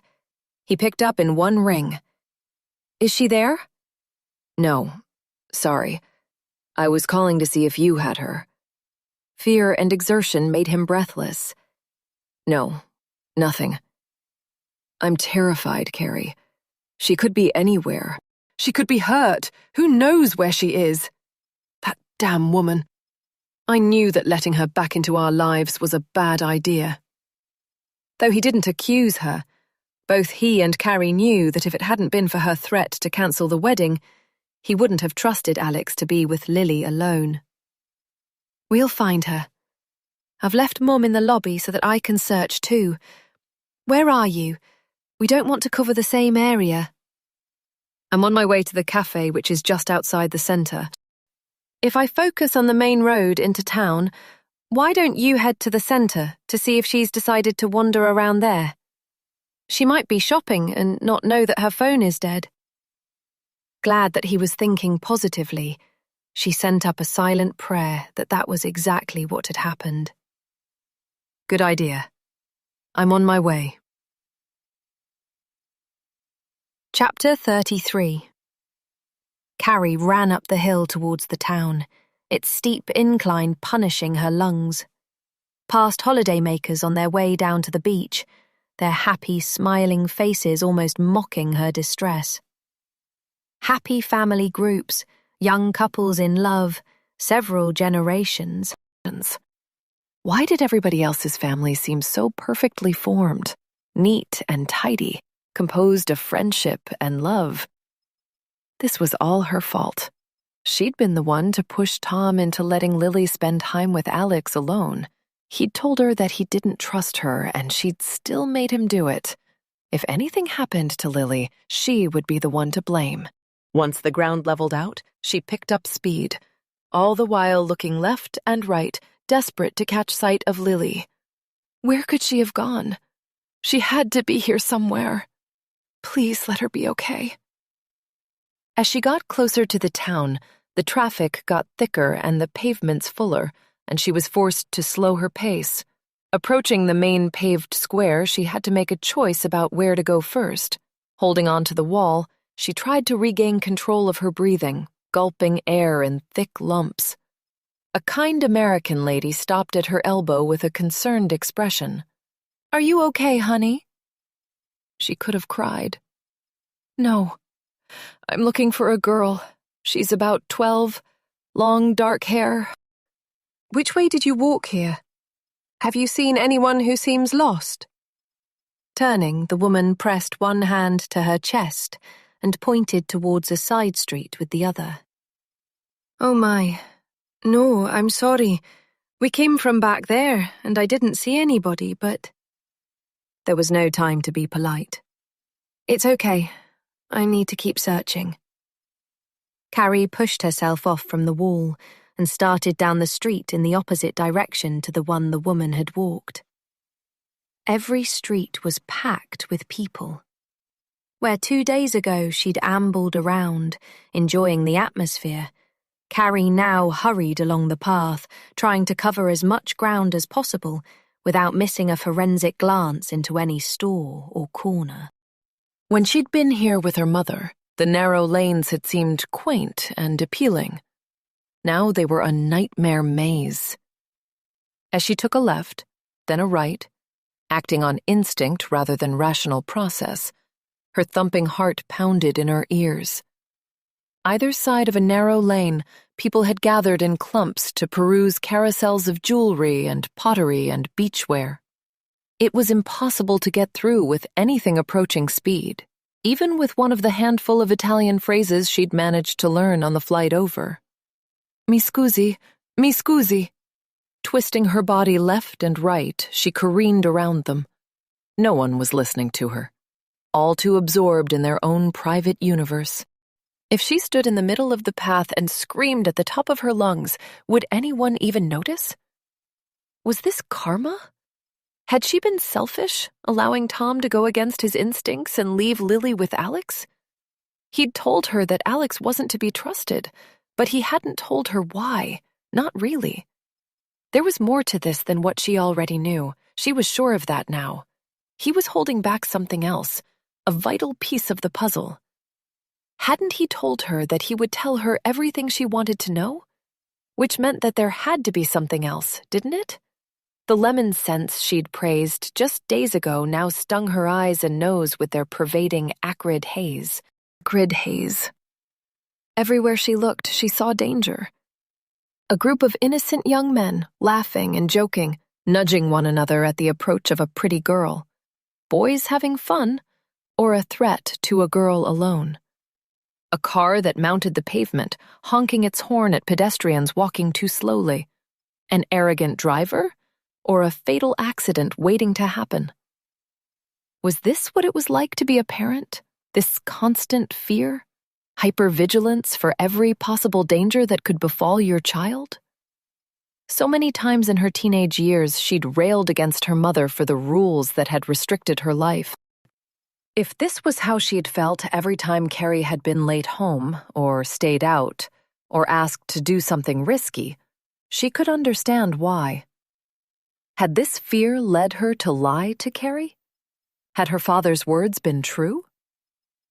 Her heart leaped as she caught sight of a girl on her own, up ahead, long dark hair. Without caring what they thought of her, she barged through the glacially slow family in front of her, calling her name. Lily! Lily! The girl turned. It wasn't her. Carrie could have wept. Exhausted by exertion and fear, she leaned against the wall and called Tom. He picked up immediately. Have you got her? No. I was calling to ask you if you've found her. I'm in the middle of town. Good. There. I'm going to walk back to the hotel along a different route. See if I can find her. When I get to the hotel, I'm going to ask them to call the police. Tom, I'm sorry. I shouldn't have... Just keep searching, Carrie. We'll find her. We need to try and think like a 12-year-old. Think of the places she would go. People were staring at her as they walked past, but she didn't care. Furiously, she wiped the hot tears from her face and recommenced her search. Her feet could only travel one route at a time. Her mind, on the other hand, was darting up and down several troubled and torturous paths simultaneously. Her mother might have betrayed her by lying about her father and keeping her from him. But her father had also given up trying, opting instead to make a new life and wait for her to be the one to make the move. How was that right either? She could not imagine Tom giving up on Lily ever. He would have fought to keep her, to get her back, whatever it took. No one could doubt his love for his daughter, whatever mistakes he'd made. He knew her. Carrie focused on his words. We'll find her. Think like a 12-year-old. If she was feeling like this, how much worse was it for Lily? Like Carrie, she'd been betrayed by the only parent she'd ever known. Like Carrie, the absent parent had reappeared, deciding that the time was right for them to re-enter their life. Carrie was an adult. If she was feeling betrayed and angry and out of her mind with confusion, how much harder was it for a 12-year-old girl? The narrow lane she'd been following belched her back out onto the main thoroughfare. Here, the shops and cafes were larger, more modern, bright and open. Remembering Tom's advice, she focused on the ones with younger people outside. An ice cream shop, a clothing store, a window full of brightly colored accessories. Carrie! Hard out of her chest, she heard her voice before she saw her, turning around and around to try and work out where it was coming from. Lily? And then she was there, running at full speed, thudding into Carrie's chest like a truck. Chapter 34. Wrapping her arms around her, Carrie held Lily close, rocking her like a baby as sobs shook through her slim frame.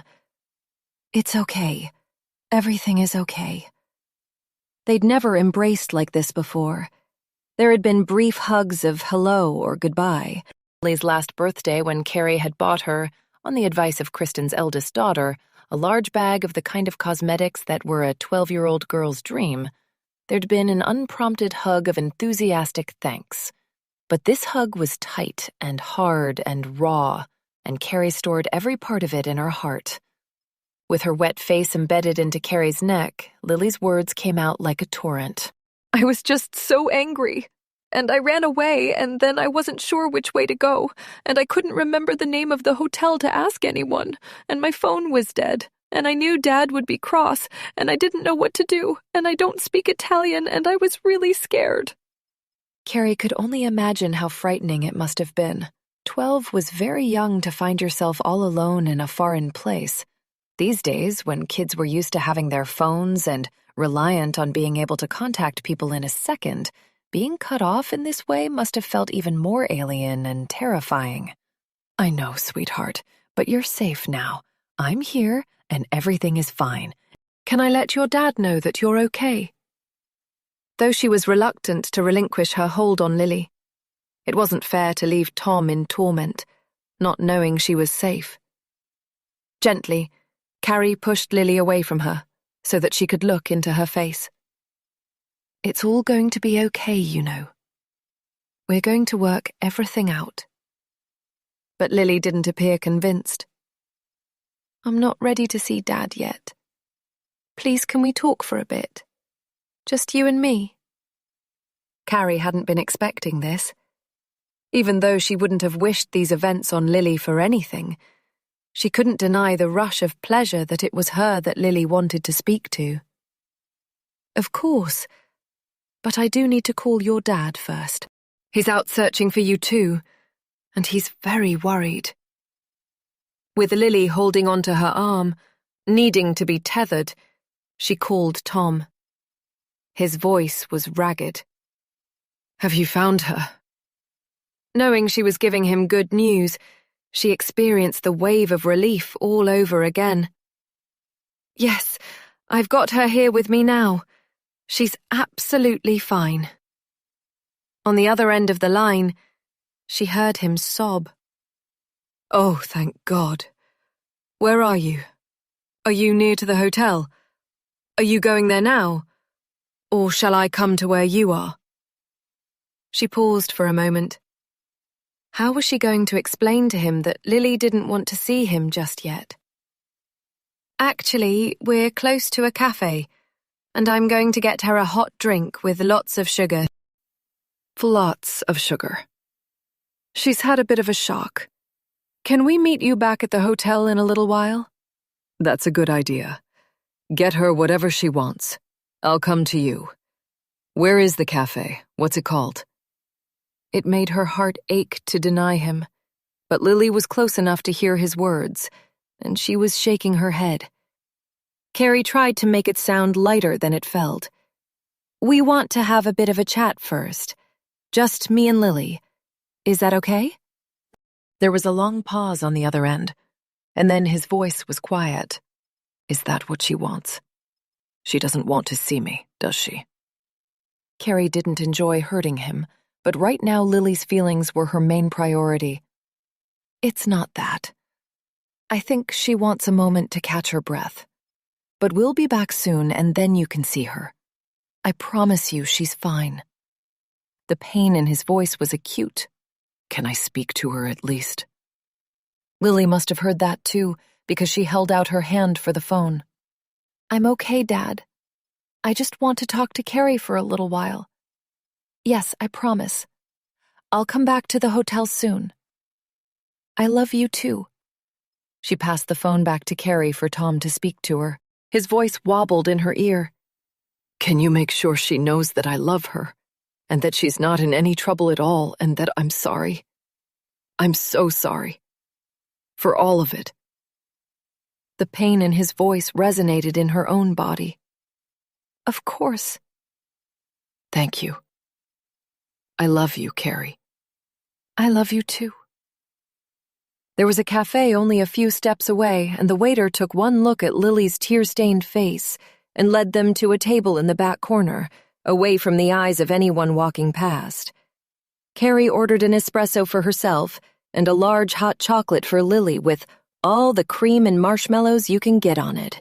Once the waiter had gone, she risked reaching across the table for Lily's cool hand, which trembled in hers. Are you sure you're okay? Nothing happened when you were wandering round on your own. Lily shook her head. For the first 10 minutes, I was so angry that I didn't even care where I was going. I needed to get away from her. She was horrible about Dad, Alex, my mom, whatever I'm supposed to call her. She said some terrible things. Carrie's stomach contracted in fear. This was exactly what Tom had been afraid of. The reason he hadn't wanted Lily alone with Alex yet. They had no idea what she was going to say. Do you want to tell me? You don't have to, but I'm very happy to listen if you want to get it out of your head. Lily screwed up her face. I don't know whether I should. I don't know what's true and what's not true, and I don't want you to think bad about Dad. Her voice cracked at the mention of her father, and Carrie squeezed her hand. I know your dad, and I love your dad. Nothing you can say is going to change that. But I'm not pressing you to tell me anything that you're not comfortable talking about. I'm just happy to be here with you. That seemed to make up her mind. Staring down at the table, she explained in halting breaths. She said that Dad had been horrible to her, that he only ever wanted a baby, that he used her to get me. She said that as soon as I was born, he took over and made her feel as if she wasn't up to the job of being a mother. And then she said that she thought she might have had postnatal depression, and that is why she left me. And she said that was Dad's fault too, because he hadn't looked after her properly. Do you think that's true? Lily regarded Carrie with the naive trust of a child who assumes that an adult has all the answers. Carrie give her the reassurance that she needed, without lying about things she knew nothing about.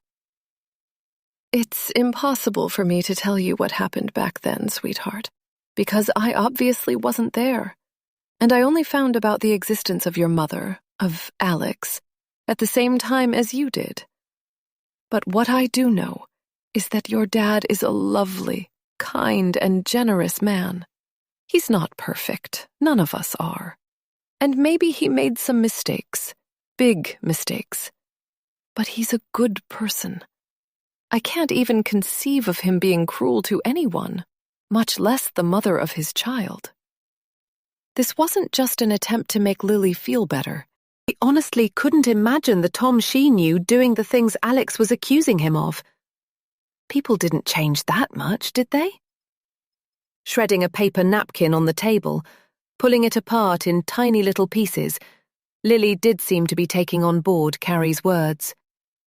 That's what I thought too. But then why would she leave? It had to be something really bad. It's not normal for a woman to leave her baby, is it? Unless it was my fault. From beneath her dark lashes, eyes full of watery fear, Lily seemed desperate for reassurance. Not for 1 second would Carrie let her believe that she bore any part of the blame. No, absolutely not. That's one thing I do know for sure. Young baby Lily, there is no way that any of this was your fault. Whatever happened was between your dad and Alex, and you have a right to know the truth about all of it if that's what you want.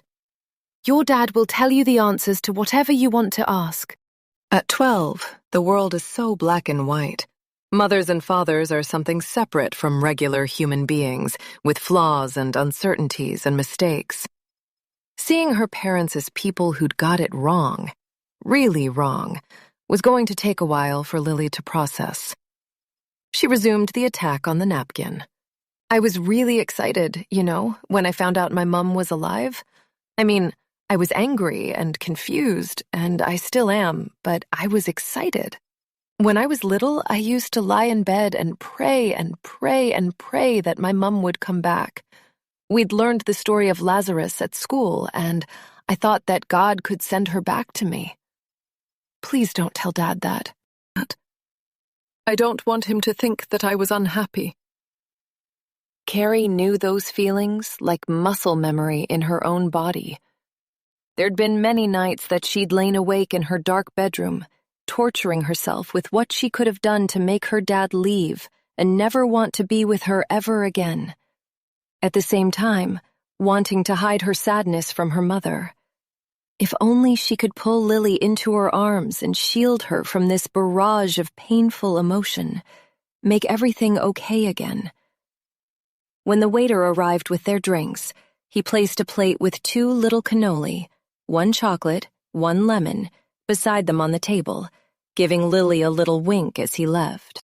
Carrie's fragile heart squeezed at his kindness, and the watery, grateful smile it prompted from Lily. As soon as he left, Lily picked up a long spoon and poked at the whipped mountain of cream on the top of her hot chocolate. Why do you think she left me? I mean, I know you don't know for sure, but if it wasn't Dad making her go, what other reasons could there be for her to leave?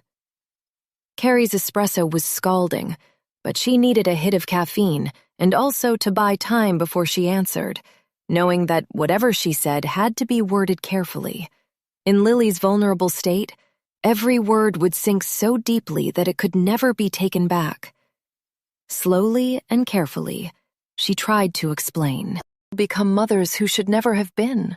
Just as there are some people who would have made wonderful mothers who never get the chance. I can't explain to you why, but in my limited experience, I know that to be true. Lily stopped poking holes in the cream and looked up at her. Carrie couldn't explain it, but it was almost as if Lily was seeing her properly for the first time ever. You would make a really good mom. Like a heat-seeking missile, that sentence hit Carrie's heart, and she couldn't stop tears from filling her eyes. Not becoming a mother was something that she'd thought she'd accepted a long time ago, but clearly it remained just beneath the surface. Thank you. Lily chewed on her lip, her eyes suspiciously glossy again. I'm sorry if I've made things difficult for you. With Dad, I know I haven't been as welcoming as I should have been. Having to bite the inside of her mouth to stop her own tears, Carrie held her breath until she could trust herself to speak again. This was not about her. It was about Lily. You don't need to apologize for anything. We're all just finding our way in this, aren't we? And it's the same with Alex. This has been a lot for you to take on, sweetheart. And you're allowed to be angry. You're allowed to get cross with your dad and feel let down. He knows that he did the wrong thing, but the reason he did it was because he loved you, and he didn't want you to be hurt. That doesn't make it okay, but it's important to remember. Lily nodded slowly. And what about her? My mom, Alex. What do I do about her? The question was genuine rather than rhetorical. Again, Carrie paused to take a moment before she spoke. You do what you want to do. You decide what it is that you want from her, and you tell her that. And it doesn't have to be right now. You can take your time. And you don't have to do anything just because she's your mother. But if you do want a relationship with her, then it can be on your terms. This was a lot for Lily to process. At 42, Carrie was only just beginning to unravel it all for herself. What had Kristen said about motherhood? Love and boundaries. Did someone deserve unquestioning love and support just because she was your mother? Eyes heavy, Lily sighed deeply. I am so tired. It was time to get her home. Of course you are. Emotions are exhausting. You don't need to think about everything now. You don't have to have everything figured out. Drink your hot chocolate. The restorative powers of marshmallows are not to be sniffed at. At last, Lily gave her a watery smile. I'm glad my dad met you. And I'm glad you're the one who found me today. Not half as glad as Carrie was. Once you've finished that, are you up to walking back to the hotel? Your dad is going to want to see for himself that you're okay. But then you can go to the room and sleep if you want to. The map on her phone showed them to be about 15 minutes walk from the hotel. She could return Lily to Tom, and then she was going to find Alex. Whatever tales she'd been telling Lily, Carrie wanted to hear them firsthand. Chapter 35. The minute the doors to the hotel reception slid open, Tom was on his feet and coming towards them, arms outstretched for his daughter. Carrie was relieved to see her fall into his arms, even though she started to cry again. Tom covered the top of her head in kisses. Oh, Lily, I'm so relieved to see you. Focused on their touching reunion, it took Carrie a moment to notice that, in the far corner, beneath an ornate floor lamp, Alex was also waiting. She must have only been waiting to check that Lily was okay, because immediately she got to her feet and walked away. Not wanting to lose the opportunity, Carrie placed her hand gently on Lily's shoulder. I'm going to give you two a bit of space. Take as long as you need. I'll be sitting outside. Lily smiled at her, and Tom took her hand and brought it to his lips. Thanks for finding my baby. Outside, she found Alex flirting with the young guy who ran the pool bar while he performed tricks with a chrome cocktail shaker. The poisonous story she'd told Lily about Tom was weighing heavily on Carrie.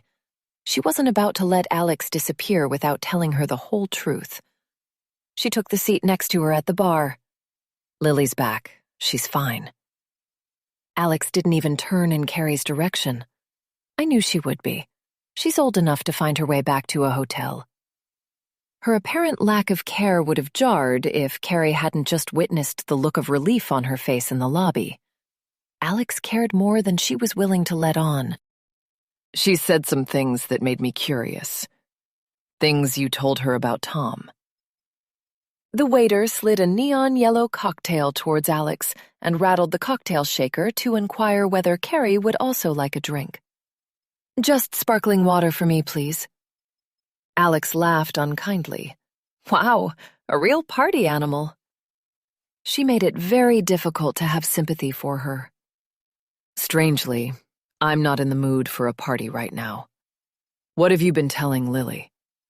Alex spun round on her stool. Just the truth? Something she doesn't sound like she's had a whole lot of in her life. Determined not to react, Carrie kept to the facts. You said some pretty horrible things about her father. Over the top of the glass, Alex's eyes were as toxic as the color of her drink. Maybe that's because her father can be pretty horrible. Carrie refused to believe that Tom's personality had once been so radically different from the one she knew now. Maybe you're remembering things wrongly. Lily said you told her you'd had a tough time of it after she was born. You said you had postnatal depression? She shrugged. Yeah, well, I thought it'd be easier for her if I told her that's why I left. Carrie couldn't believe she'd lie about something like that. So it wasn't true? Not strictly, no. Carrie was getting tired of other people's versions of the truth. Well, you either did or you didn't. The volume of her dramatic sigh earned a raised eyebrow from the barman, who was wiping an already pristine bar. I was pretty depressed.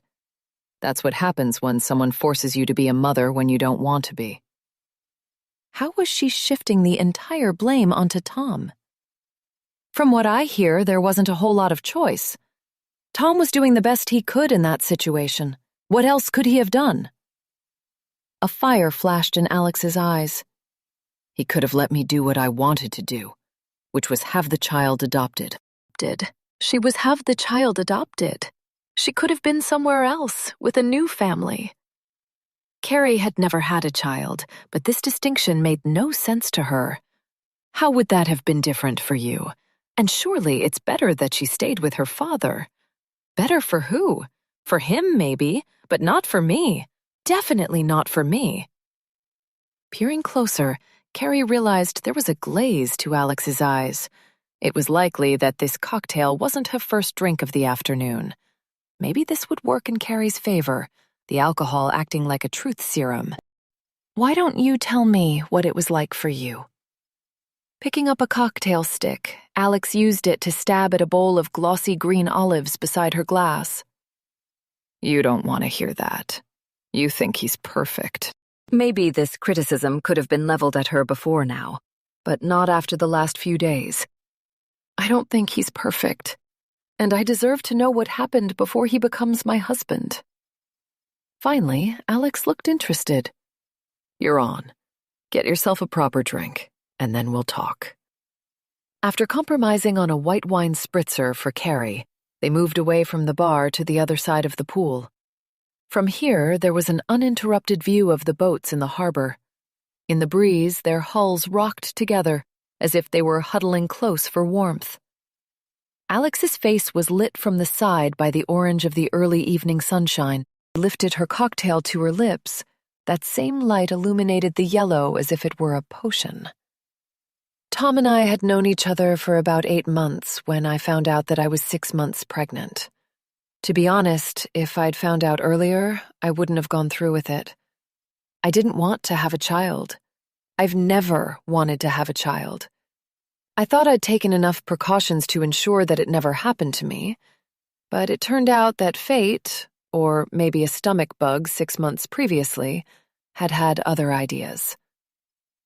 Not for the first time, Carrie was struck with the unfair lottery of fertility.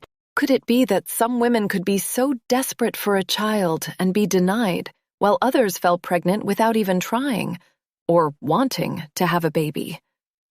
So there was no choice for either of you. This wasn't anyone's fault. No. But Tom wasn't as horrified at the idea as I was.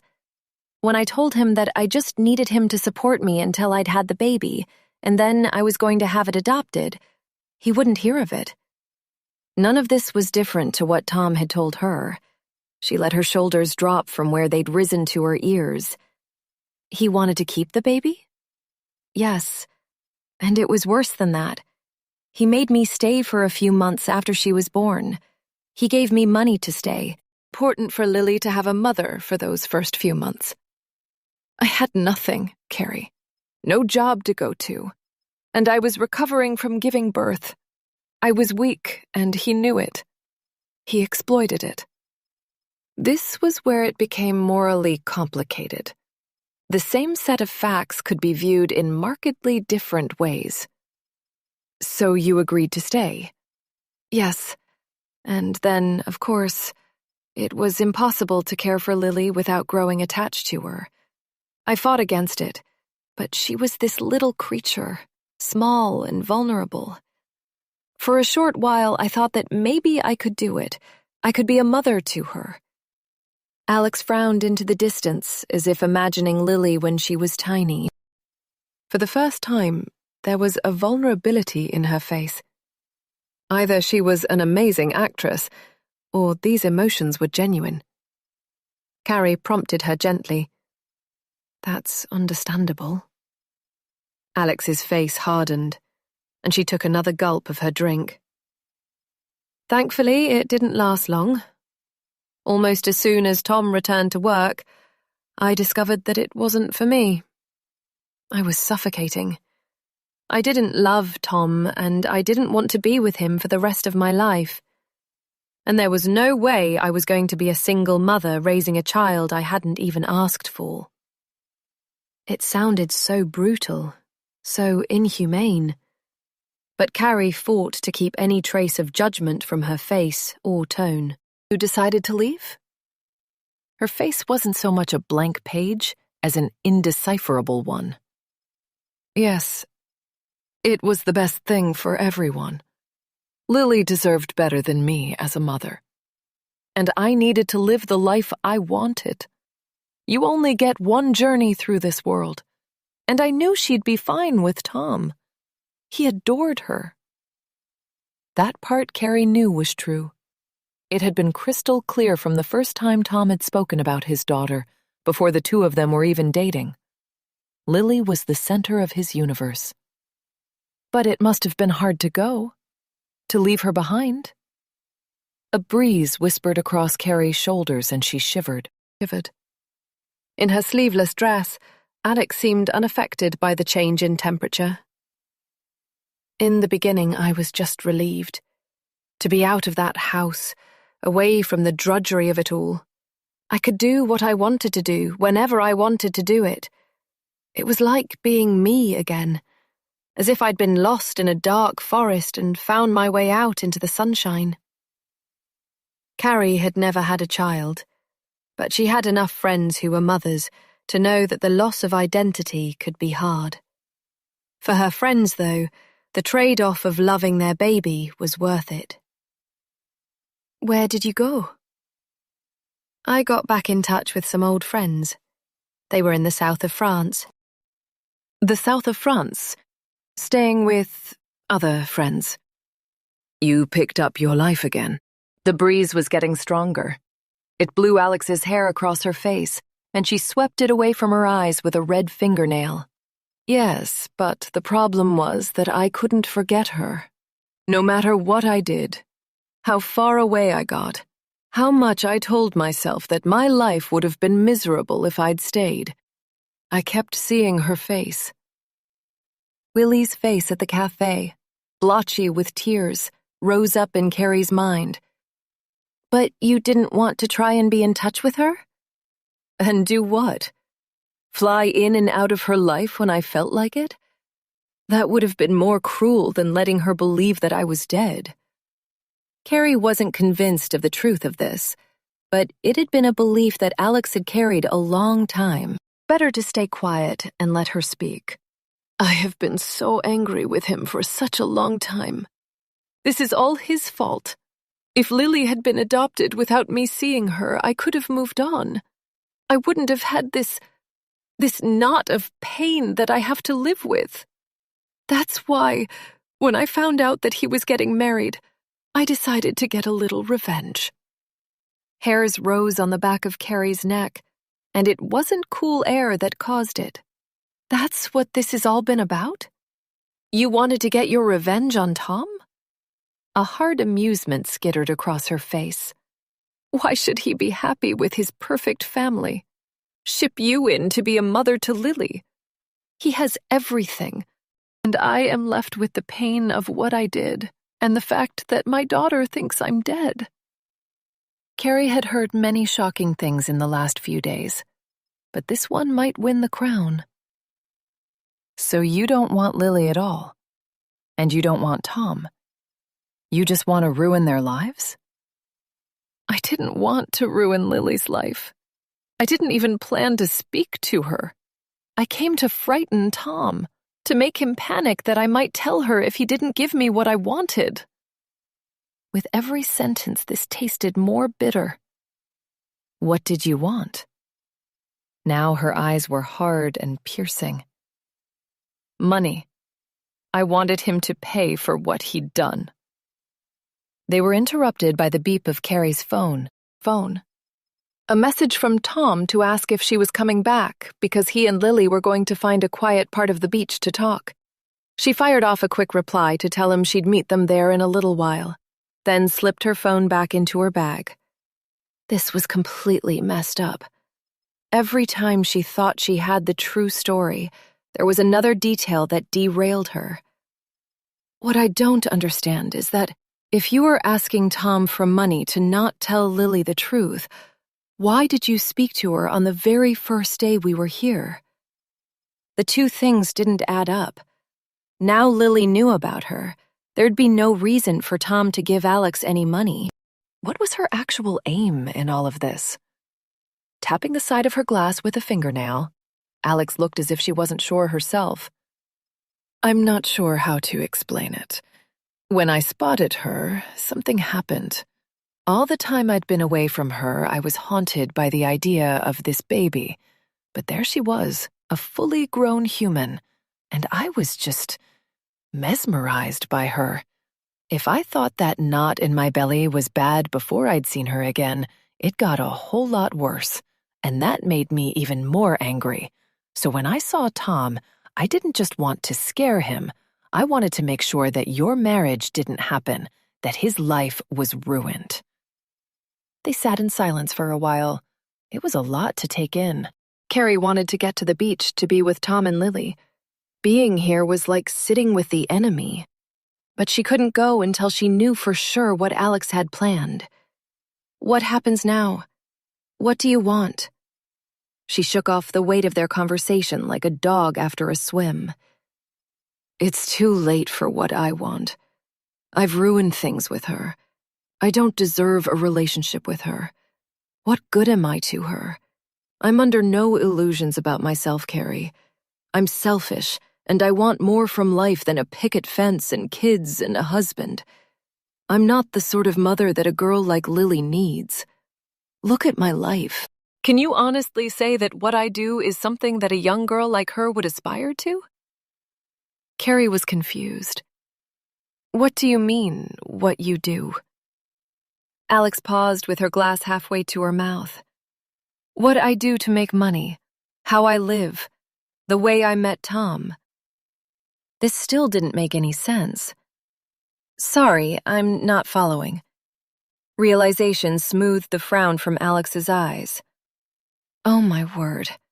He hasn't told you everything, has he? Chapter 36. Propelled by fear and anger, Carrie's desperation to get to Tom as quickly as she could was slowed by the sand shifting beneath her feet as she made her way along the beach.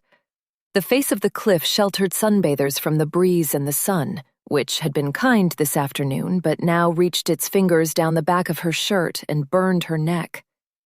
This beach was only accessible from a few exclusive hotels, and there was plenty of space between the white sun loungers dotted across the shore in small groups. It was easy to spot Tom in his lime green swimming trunks. Legs astride a lounger, he had his back to her, looking out to sea, and a man who spent a lot of time in the gym, but his body was toned and athletic like a long-distance runner. When she got closer, he turned and smiled. Hey, you made it. The light tan on his skin made his blue eyes even brighter than usual. This time she wasn't going to be distracted by his charm. Where's Lily? He nodded towards the sea. She's swimming. She finally found another girl her age, and they're out there together. I've told her not to get out of her depth. She followed his nod to where Lily and her new friend were bobbing about in the sea. Carrie was the one who was out of her depth.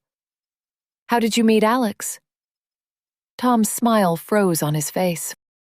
He brought his left leg back across the lounger so that he was facing her. "What?"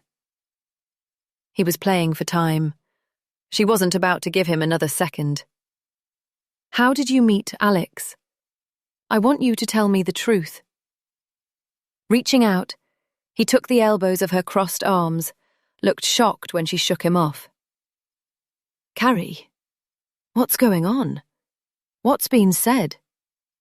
"I've spoken to Alex, and she told me to ask you about how the two of you met. You've never told me. Why is that?" He didn't attempt to touch her again. "Please, sit down. This is what I meant when I said I was willing to tell you everything about when I met her." "When we were at lunch?" In fairness, he had said that, and she'd been the one to say that they could talk about it another time.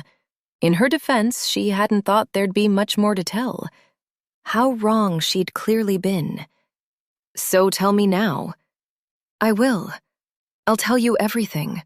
Please, just sit." She didn't want to sit. She wanted to pace, or run. But a woman on a nearby lounger was none too discreetly watching them, over the top of an airport paperback, and she wasn't keen on providing any more entertainment.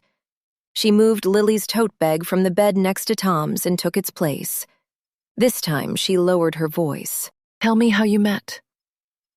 With a sigh, Tom brought both of his feet onto the lounger, knees bent, and stared out towards Lily. "You have to remember that I was working all the time back then. I know you complain about how often I'm at the office these days, but it was nothing compared to when I was first setting up the business. I had no time for any social life at all. Working at my laptop late into the night, rising early in the morning to get to the office. Everything I did was focused on growing the company." This was not news. She'd complained about his addiction to his email on more than one occasion. "What does this have to do with Alex?" He continued as if she hadn't spoken. "We got talking in a bar one night. I'd been there to take some clients out, and after they'd gone, I was at the bar settling the bill. Alex was sitting at the bar on a stool, alone, and she made some lame joke about the size of the drinks bill. She was funny, chatty. It had been a long time since I'd had a conversation with a woman outside of business contacts, and I indulged myself with a little flirting, I guess."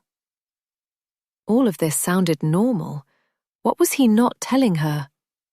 "And then what?" "I don't know if there was something about her from the beginning, or maybe I was just in the mood for some company that night. I'd signed my first big client. I was excited. Was going to move my little company to the next level. I told her that, and she persuaded me to buy a bottle of champagne. We sat there at the bar for another hour, and then she ended up coming back with me to my apartment." He frowned and rubbed at his temples. "I don't want you to think that I was ever in the habit of picking up women in bars and sleeping with them on the first night. I hope you know me well enough to know that's not my usual behavior." She wasn't sure how well she knew him at all. Their own relationship had consisted of her working for him and months of friendship before anything had deepened or they'd allowed any romantic feelings to tiptoe out into the world. His being a father had maybe made things different. What happened next? There was clearly more to this story than man picks up woman in bar. Alex's cruel laugh and Tom's pained expression told her that. I enjoyed her company that first night. It had been a long time since I'd done something for myself, and the next morning before she left, she suggested meeting for dinner that evening. Then again a few days later. Before I knew it, we were dating. Or that's what I thought. That was a strange thing to say. That's what you thought. He let out a long sigh. She made everything so easy. One of the reasons I hadn't dated in so long was that I didn't want to be distracted from work. Work? I knew that if I had a girlfriend, she wouldn't tolerate the hours I was spending at my laptop every evening. He raised an eyebrow and risked a small smile to remind her of the times when she'd told him to come away from writing a report and spend time with her, but she wasn't in the mood to laugh this time. So she was the perfect girlfriend? Sounds crazy now, but yes, I guess she was. She never complained if I had to cancel dates, would always fit around whatever I was doing. And when we got together, she seemed genuinely interested in me prattling on about profit margins and economies of scale. God, I was such a fool. None of this was making any sense. What are you not telling me, Tom? Alex said to ask you how you met. She made it seem as if it would change my opinion of you, and you are clearly hiding something. Distaste crossed his face. What else did Alex tell you? She's trying to create a wedge between us, Carrie. Did he think she was a complete innocent? Do you really believe I don't know that? I'm not stupid, Tom, but I deserve the truth. What have you not told me? The shadow that crossed his face sent a cold shiver down her hot back. She was an escort, Carrie. A sex worker, and part-time romance scammer, and I was her prey. Her M.O. was to get herself attached to rich men and get as much money out of them as she could. Her sharp gasp made him wince. She closed her eyes for a moment, and the sun shone behind her eyelids in checkered orange lines. When she opened them again, Tom was watching her. And you truthfully had no idea? No idea at all. When I look back now, I can't believe how incredibly stupid and naive I was. She literally put herself at my beck and call. And the money I spent. Tom was a generous man, but he was astute. How had he not seen this? You gave her money? He nodded. I'm not sure when that began. I know that sounds absolutely ridiculous, but it kind of started small. Some money to go on a shopping trip. She would leave a magazine open at some jewelry that she liked, and I would buy it as a surprise. All the time I'd been building the business, I'd spent nothing, and the deal I'd signed brought in a lot of money. I enjoyed spoiling her, I suppose. Maybe I was showing off. That she could believe. Look at this wedding he'd booked for her. He liked to show his love with big gestures. She'd found it exciting. Now it made her feel sick. And you didn't question that you were spending all this money on her? You didn't ask her what she did for a job? He shook his head. No. To my shame, I didn't. And then she was practically living with me. It was nice for me, not having to come home to an empty apartment. Obviously, I didn't know then what the cost was going to be. She wanted to skip past this part. When did you find out what was going on? How did you find out?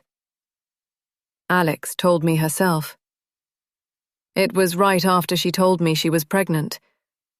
It was just like I've already told you. By the time she found out she was pregnant, it was too late for termination, and she was angry and upset. I tried to tell her it would be fine, that we would work it out. Like an absolute idiot, I told myself that I could easily fall in love with her. I already had strong feelings, and I found that I liked the idea of having a child. I thought we could make it work. He frowned at the Navy hotel towel beneath his feet. Seeing that he was digging deep for the next part, Carrie stayed silent. Down by the shore, she heard Lily's laugh, watched as she and her new friend splashed each other in the sea, squealing at the cold water. Innocence. It was a fragile, fleeting thing. She couldn't look at Tom, but she heard him suck in a deep breath. She laughed at me. She was crying and laughing and yelling that she'd never had feelings for me, that it was always about the money. Called me names, said I was a sucker, A fool. Worse. Then she stopped still, silent and deadly, looked me full in the eye and said, "I bet you don't want to have a baby with me now, do you?" Part of Carrie wanted to take him in her arms and hold him. This was horrible. She looked out at Lily again. Beautiful, bright, sparky Lily. But she did have a baby. Yes. When she calmed down, we made a plan. First of all, she told me that she wanted nothing more to do with me. She wanted money, obviously, and she was going to go away and have the child adopted. I couldn't let that happen. That was my baby, too. I couldn't bear the thought of her being given away to strangers, not knowing what kind of home she would go to. That wasn't an option for me. I wanted the baby. I wanted to be a dad. The crack in his voice made her heart ache, but she needed to push on. So you persuaded her to stay? Yes. I said she had a home with me as long as she needed it. There was a part of me that hoped that once the baby was here, she'd want to be a mother. He pressed his fingers to his eyes and shook his head. This is humiliating. Carrie remembered Alex's words about him being manipulative. Is this what she meant? His hope that she'd change her mind? Then what happened? We settled into a kind of routine. She didn't like being pregnant, hated the weight gain and the way it made her look. I told her she was beautiful. She softened, not just physically. I began to believe that we could actually do it. A couple of times, she let a few things slip about her home life as a child. It made me feel sorry for her. However bad the beginning had been between us, I did have feelings for her, and I was determined to find a way to make her love me. The rest of the story is pretty much exactly as I've already told you, except that this last splinter had to be practically tweezered out of him. Why did you not tell me this 2 days ago? Because I'm ashamed, Carrie. Because I can't believe she played me like she did. Maybe that's one of the reasons I told Lily that she was dead. I couldn't bear the fact that one day she might find out the truth. I didn't want to see disgust for her father in her eyes. And I didn't want you to be disgusted by me either. What kind of man is taken in by a woman like that? Each answer he gave her generated more questions. Knowing this makes me understand why you were worried about her being with Lily. But what changed your mind? Why did you let her spend time alone with her? If he said that it had been for Carrie's benefit, because she'd complained about not having any time with him, she would walk right now. The only reason she'd been able to accept the lie he'd told Lily all this time was because she believed him that he'd thought it would protect his daughter. If he'd easily left Lily with Alex just to have lunch with Carrie, it would make that a lie. But he leaned forwards with his arms resting on his knees, as if he might throw up. Alex convinced me that she was trying to turn her life around, that she had asked for money because she wanted to put all of the manipulation behind her. She said that she'd been left in dire circumstances by a man who dumped her with nothing. That was the call I was making on the balcony the first day we arrived. I told her, through my solicitor, that I would send her money, but it would be the only time. What could I do? However I felt about her, she's Lily's mother. I was intended to tell Lily someday. Honestly, I did. How would it have seemed if Lily found out I had left her destitute? Carrie brought her hand up to her eyes to shield them from the sun, its position on the horizon almost blinding her. But she was with a man when I saw her. He nodded. That's why I was so angry. I assumed she'd lied to me again. What Carrie had seen as jealousy when she'd told Tom about Alex's argument with the man had actually been anger at her deception. But their romantic lunch had happened after that. And you still let Lily stay with her when we went out? His sigh came from deep within him. When I challenged Alex about the man you saw, she explained that that was why she needed the money, to escape from him. She made me believe that she wanted to get to know Lily. And by then, Lily was already enraptured by Alex. And I needed Lily to forgive me, too. My head was all over the place. I've barely slept, worrying what might happen if Alex tried to get a legal custody agreement. If Lily was so angry with me that she might want to go and live with Alex. It was all damage limitation. And I thought I could control what happened by giving Lily some freedom to spend time with Alex. I was stupid. Again. And now I've wrecked everything, haven't I? It was as if she was seeing him for the first time. This man, who was always in control, sure of himself, able to smooth any issue or solve any problem, was looking at her for reassurance, for forgiveness. I wish you'd told me everything, right at the beginning. I wish you hadn't lied. His head hung low as he stared at his hands. Would it have changed the way you felt about me? Has it? She wasn't disgusted with him in the way he'd feared. It was more complex than that. It's made me realize that you're not perfect, and I don't think that's a bad thing. He lifted his head. Does it change the fact that you want to marry me? The sound of footsteps thudded towards them, and a dripping Lily snatched up her towel. It's icy cold in the water. Are you coming in, Carrie?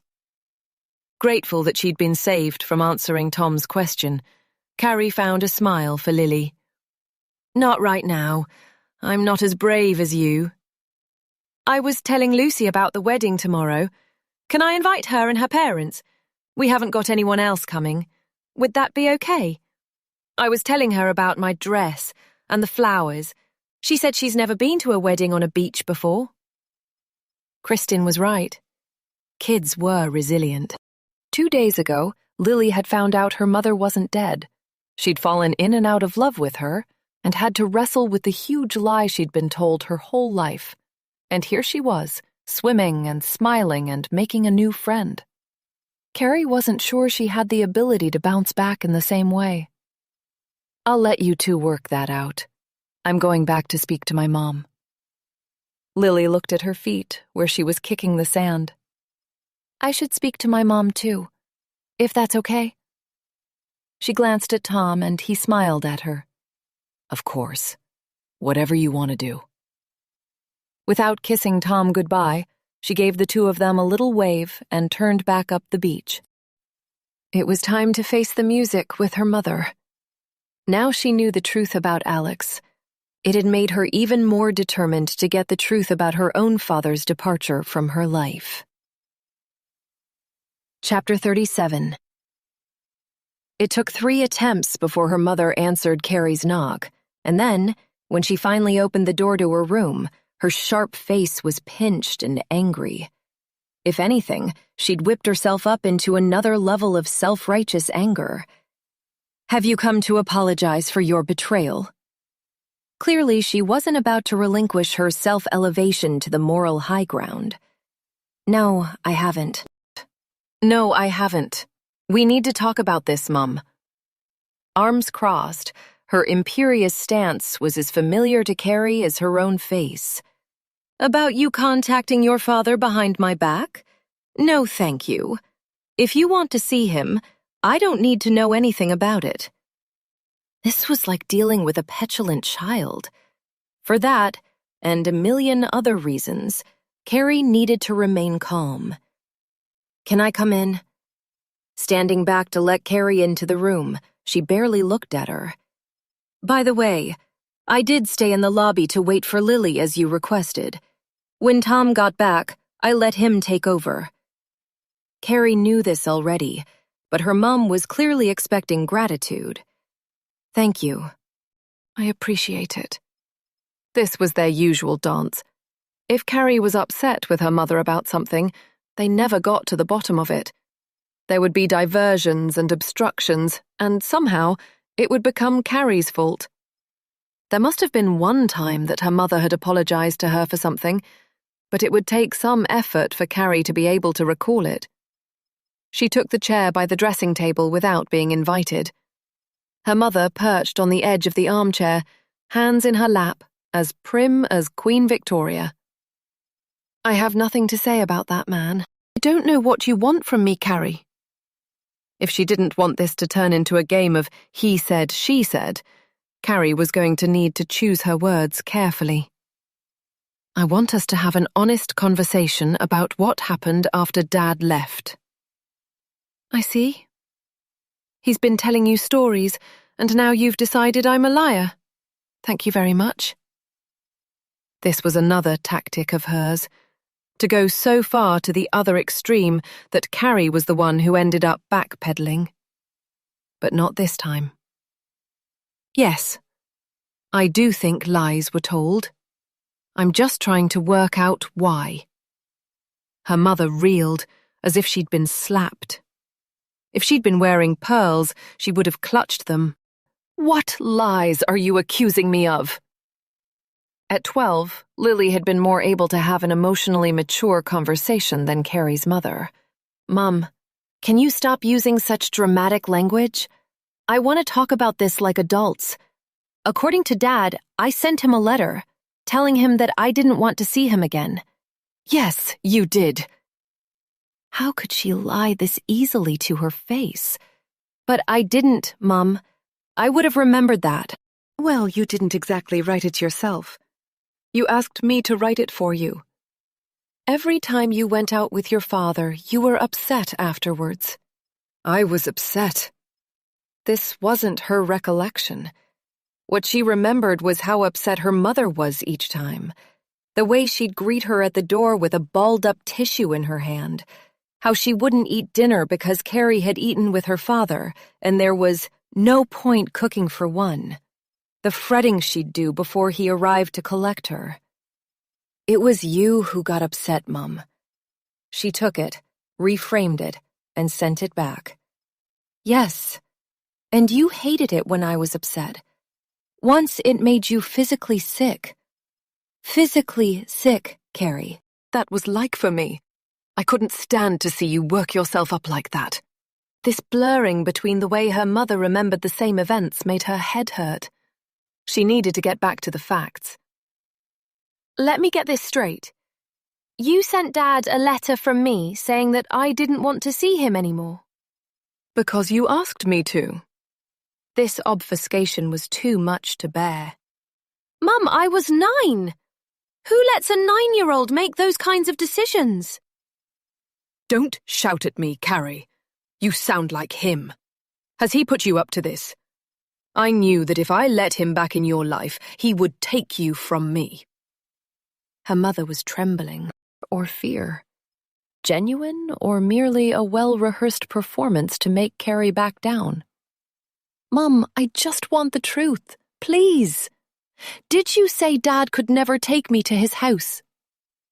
He didn't look after you properly, even when we were married. He used to let you do dangerous things. When we went to the seaside, he'd let you swim far out to sea with him, even when I begged him not to.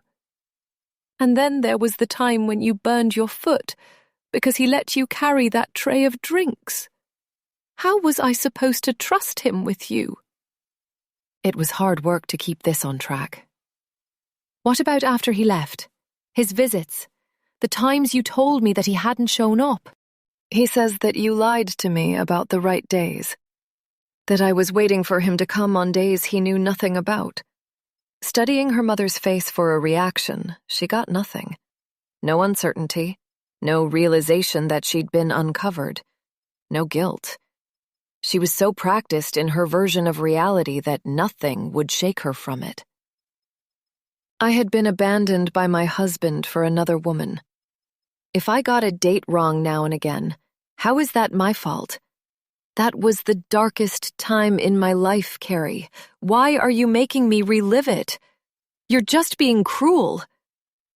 She pulled a tissue from the box on the side table and dabbed at her eyes. This was normally the part of the dance where Carrie would pull away, stop pressing for answers, accept defeat. But not today. Did you purposefully cut Dad out of my life? Is what he's telling me true? Beneath her mother's crocodile tears, her eyes were steely and determined. You were the only good thing I had in my life. He ruined our marriage, our home. I wasn't going to let him have you too. I had to protect you. Blood rushed to Carrie's head. All these years, all this time she'd assumed that her father hadn't wanted to know her. She'd hated him for what he'd done. And all the time, she'd merely been carrying her mother's anger, her mother's fear. Why did you lie to me? Not a trace of remorse graced her mother's stiff back and folded arms. I was protecting you, Carrie. I've always protected you. He wasn't safe. It was impossible to know whether she sincerely believed her own words. How long before the manipulation of others becomes your truth? Before, in convincing someone else, you brainwash yourself. That wasn't your decision to make. What gave you the right to do that? Because I'm your mother. Rage flashed in her eyes, anger hardening her features. This was her truth, that she owned Carrie, giving birth to a possession rather than a person. Her fingertips pinching every last inch of Carrie's life. Decision: what university to attend, what jobs to take, which apartment to buy, had been taken within the boundaries of her mother's expectations. Those boundaries hadn't kept her safe, they'd kept her back. Some walls protect you, others build a prison. In response to the heat of her mother's bitterness, a cold calm settled on Carrie. Not the instinctive rush to please and placate, but a distance, a space, a cut of the umbilical cord. And he was my father. I had a right to see him. As Carrie cooled, her mother's anger flamed. And what about me? What did I deserve? Is this you getting your revenge on me? You're going to his side now, abandoning me? Emotional blackmail was a vicious weapon, and Carrie had been its easy prey for too long. I'm not abandoning you. I can have a relationship with Dad separate from you. You don't need to know anything about it. Control slipping from her fingers, she threw everything into the ring. And what if I don't want that? What if I can't cope? Will you choose him over me? Cool, calm, certain. I don't need to choose. I want you both in my life. If you aren't able to accept that, it is a choice that you will have to make. I can't believe what I'm hearing. After everything I've done for you, you are... She stumbled on this well-worn path, realizing perhaps that there was another meaning to her words now that Carrie knew the truth, had uncovered everything she'd done. With a strength she hadn't known she possessed, Carrie held her mother's gaze. After everything you've done, I am still your daughter. But I will make my own decisions about my relationship with my father. It was simple. So incredibly simple that she didn't know how it had taken her such a long time to see it. Her mother's moods and demands and needs were not hers to manage. She stood to leave. This time, the tremble in her mother's voice seemed caused by genuine fear. Are you going to him? Is this it? Are you going to leave me too? Carrie was angry. She'd been betrayed by the person who should have protected her. She pictured Lily, her resilience, her determination to do what was right for her. At the door to the room, she turned back, keeping her voice cool and calm. No, Mum. I'm not going to leave you. You're my mother. But I'm making my own decisions from now on. Her gasp was followed by a sob. He's going to hurt you, let you down. That's a risk I need to take for myself. If he was that keen on being part of your life, why did he give up? All these years he hasn't tried to speak to you, has he? This was the last gasp attempt to control her, but this one was true. He had given up. She wasn't a 9-year-old girl under her mother's control any longer. He'd had years and years to make contact with the adult version of her. He wasn't blameless either. I'll ask him about that. And when he gives me his reasons, I'll make a decision about whether to forgive him. just as I've decided to forgive you. Her mother was never going to change. She would never apologize for what she'd done. Never accept that she had committed something terrible because of her own selfish needs. But Carrie chose to forgive her anyway, chose to see the fear and loneliness that had caused her behavior. Did that make it okay? Of course not. Was it difficult? Yes. But she could do it all the same. She wasn't about to cut her mother from her life, but she was about to carve out the life she wanted, create relationships on her terms, and she was going to start today. Which led her to the next decision she'd made, about Tom. As soon as he got back from the beach, she would speak to him, explain her reasons. She just hoped it wouldn't break his heart. Chapter 38. An hour on the balcony of her hotel room, looking out to sea, was precisely what Carrie needed to calm her troubled soul. When she'd woken up this morning, she never could have predicted the events of today. It had been the worst kind of roller coaster, all fear, no fun, and she was glad it was almost over. Just one more difficult conversation. It was a surprise when Tom let himself into the room alone. "Where's Lily?" She went into her room from the main corridor. She was covered in sand and needs to get straight into the shower. We'll have to leave the poor cleaner a hefty tip. "How are you? How did it go with your mum?" There was no glib answer for that one. A bit of a mess, but I'm starting to untangle it all. Do you want to talk about it? Your dad turning up, I mean.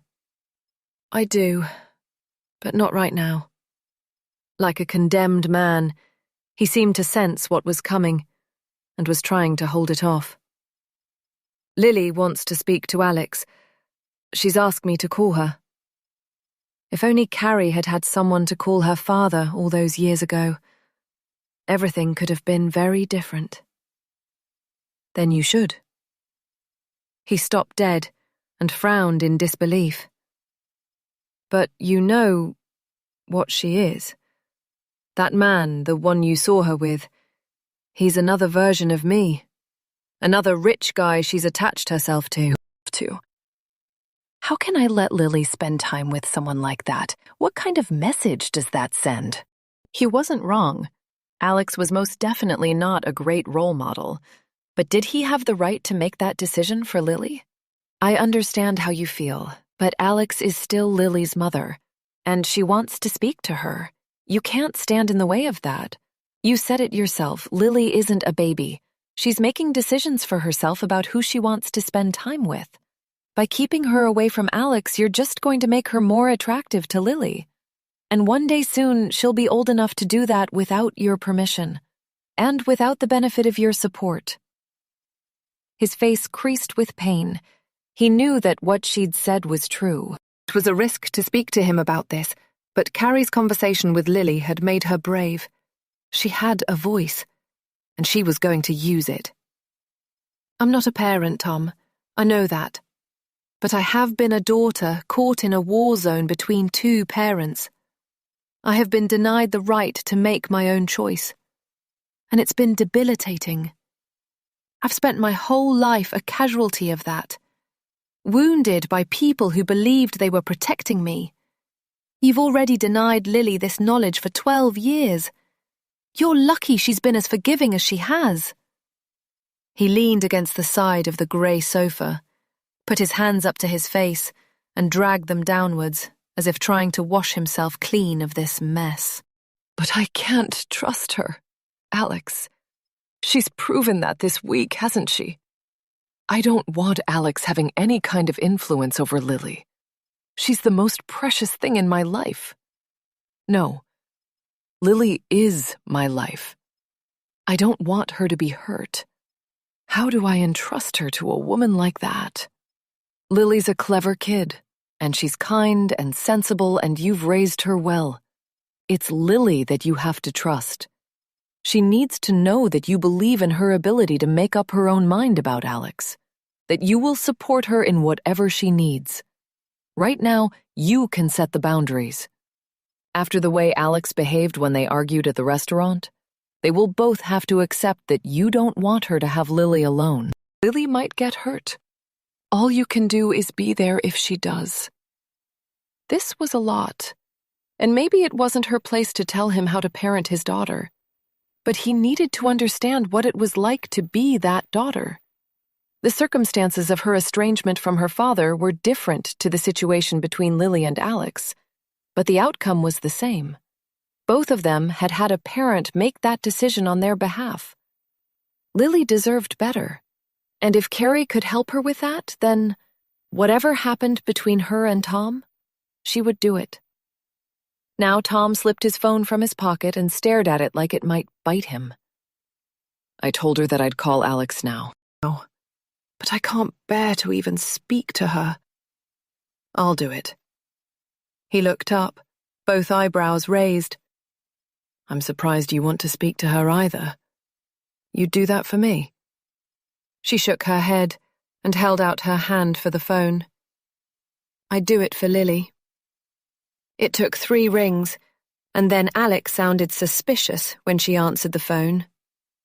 What do you want, Tom? It's not Tom, it's Carrie. I'm calling on behalf of Lily. She wants to see you. Now, if possible. There was a long silence on the other end. Carrie waited. Why? There were many parts to that question, but there was only one answer. Because you're her mother. I don't deserve that. No, you don't.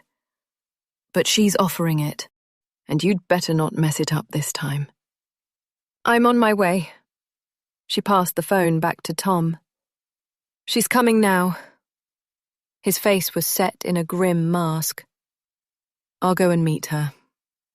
Lay down some ground rules, and I'm not leaving them alone this time.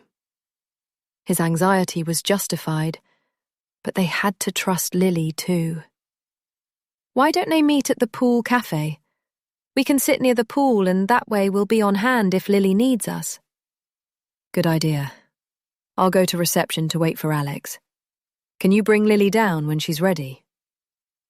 On the way to the pool, Lily was nervous. I'm not sure what I'm going to say to her. Should I say sorry for running away from the cafe?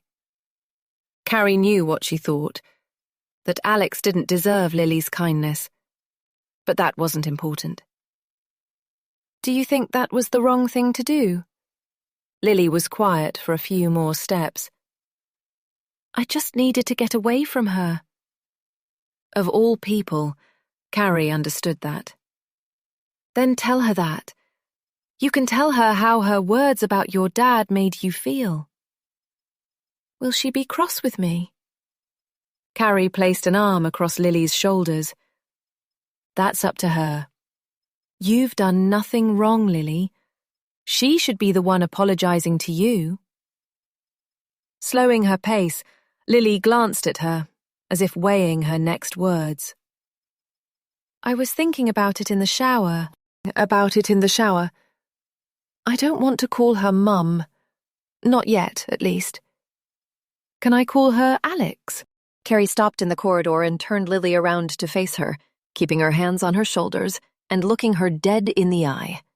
You can do whatever you want, Lily. Your dad and Alex, they made decisions for you when it wasn't their place to do that. They got it very wrong. What happens from now on is your choice, and yours alone. And I'm here for you whatever happens between any of us. You can always trust me. I promise. Lily smiled. And you can always trust me. When they arrived at the pool area, Alex stood to greet Lily, nodding her thanks to Carrie. Tom was a few meters away, standing with his back to the low railing at the edge of the path. She joined him there. Nervous tension was coming off him in waves. Is Lily okay? A little nervous, but she's got this. Stop staring at them. He peeled his eyes away and looked at Carrie. Sorry. And not just about that. I'm sorry about all of it, Carrie. You've had a lot to deal with, and now you've got your dad here too. How's your mum coping with it all?" For once, she didn't care how her mother was feeling. She'll live. If he was surprised at her curt tone, he hid it well. Will you invite him to the wedding? Here was her golden opportunity. There's not going to be a wedding, Tom. Shock and fear battled for supremacy on his face. But Carrie, the wedding is tomorrow. It hurt her heart to see the pain in his eyes. It went against the habit of a lifetime to do this, but she had to. I can't marry you tomorrow, Tom. We need to cancel the wedding. Chapter 39. The wind had picked up, and below them in the harbour, small boats tethered in place knocked into one another. Carrie's hair blew across her face and into her mouth. She barely had the energy to pull it away. All her strength had gone into her words. Telling Tom that she couldn't marry him had taken everything. On the railing, his knuckles whitened as he gripped tightly. Not able to look him in the face, she waited for him to regain his breath, to hear what he would say. His words were almost lost in the air. "I want you to be my wife." She closed her eyes, focused on the clack of the wooden hulls below, as she waited for the pain in her chest to pass, the knot in her throat to loosen. She couldn't falter now. Clenching her own hands into determined fists, she turned to look at him. What about what I want? Maybe it was her tone that made him look surprised. After all, when had she ever spoken to him like this? When had she ever spoken to anyone like this? He swallowed, his eyes searching hers as if trying to locate the woman he'd fallen in love with. I thought you wanted to get married too. Once upon a time, she had dreamed of that, and only that. Finding someone who wanted to be with her, make a commitment to her, look after her. That had been her holy grail. But now she wanted... No, she needed more than that. It's not that. Tom wavered as if he were about to drop to his knees and beg. Then tell me. Tell me what you want. This was what she'd been thinking about on the balcony, waiting for him to come back from the beach. She had an answer ready. I want you to be honest with me. I want to see every part of your life, Tom, the good and the bad. I want you to stop making everything perfect for me because I don't want perfect. What I want is the truth. I want a real relationship. For the first time, it felt as if he was listening. I understand. But his answer had come too quickly for her to believe that he was properly hearing her. Do you? Because I'm only just beginning to understand myself.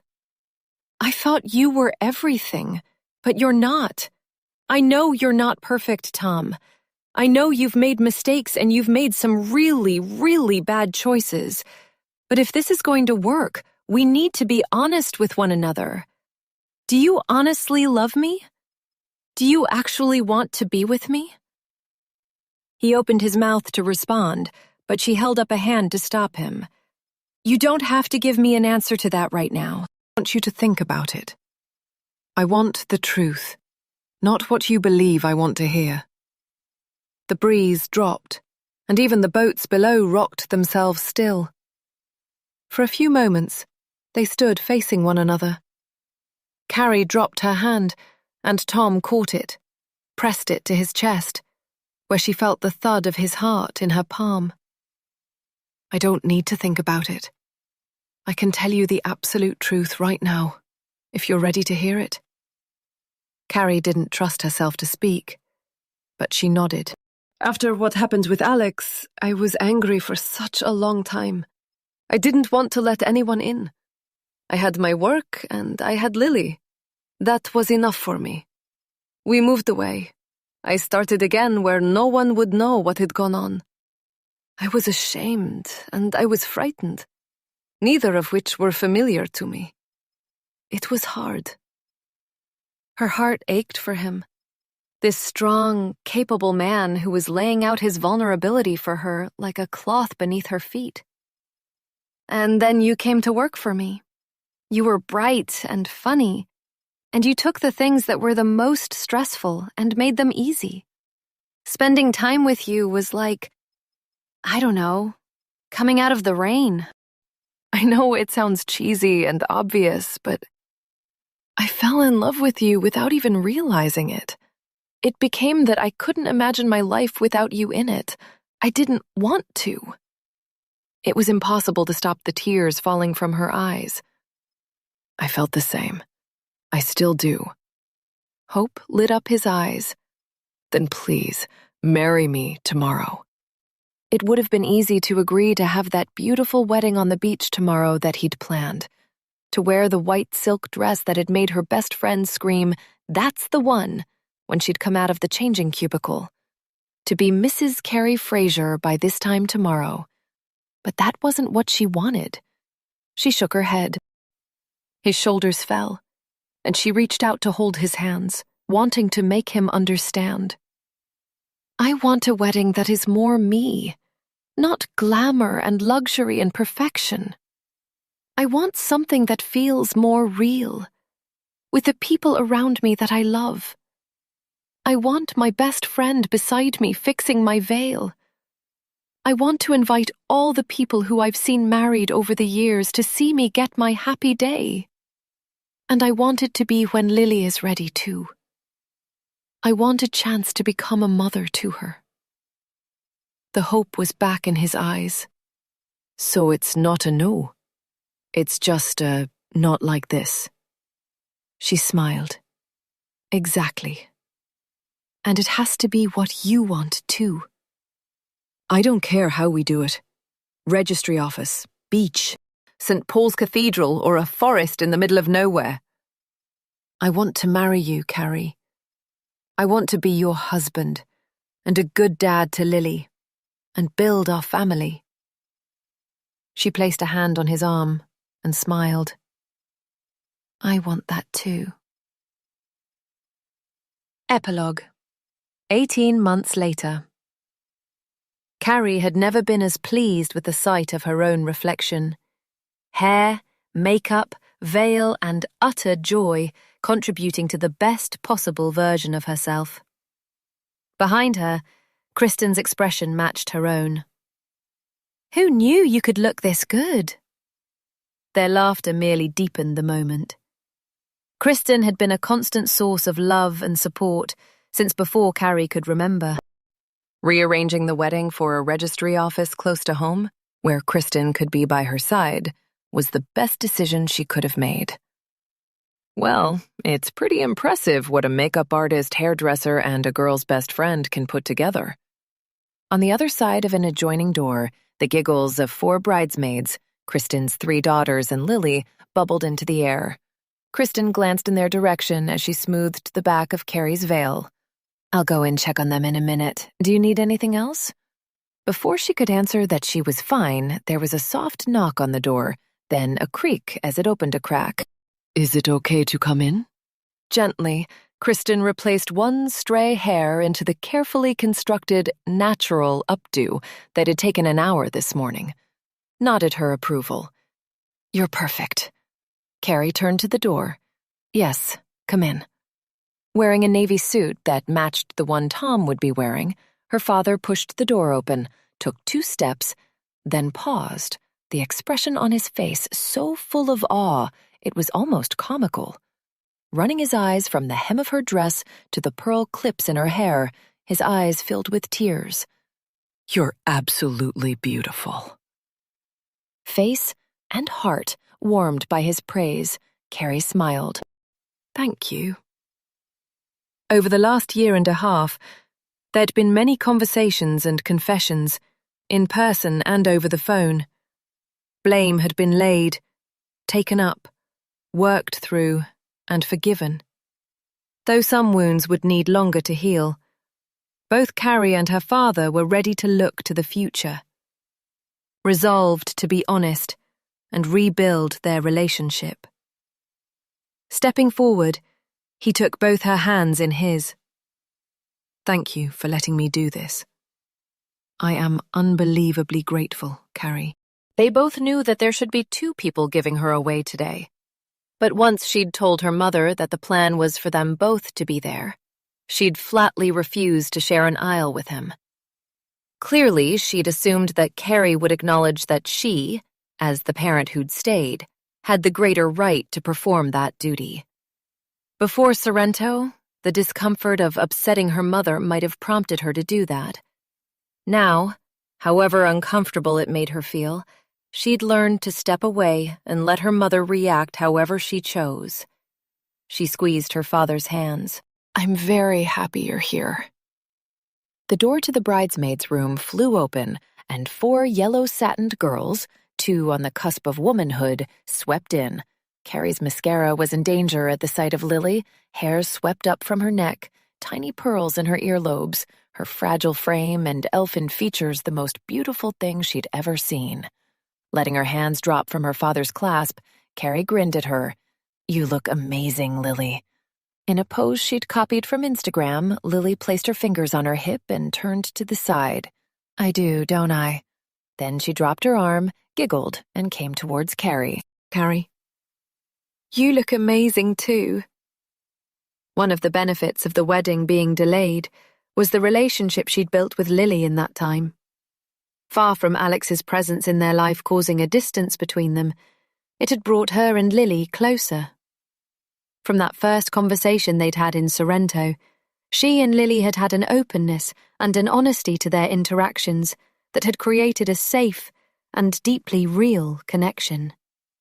Just as Lily now knew the absolute truth of the circumstances of her birth, Carrie had shared her own experience of dealing with secrets from her past. In helping each other to heal, they'd bonded in a way that was forever. A knock on the door, and a young woman in dark trousers and an open-necked shirt appeared. More for Lily and the girls than for herself, Carrie had asked the photographer to take some photos here before the wedding. The next 20 minutes were taken up with her and Kristen staging the getting ready process.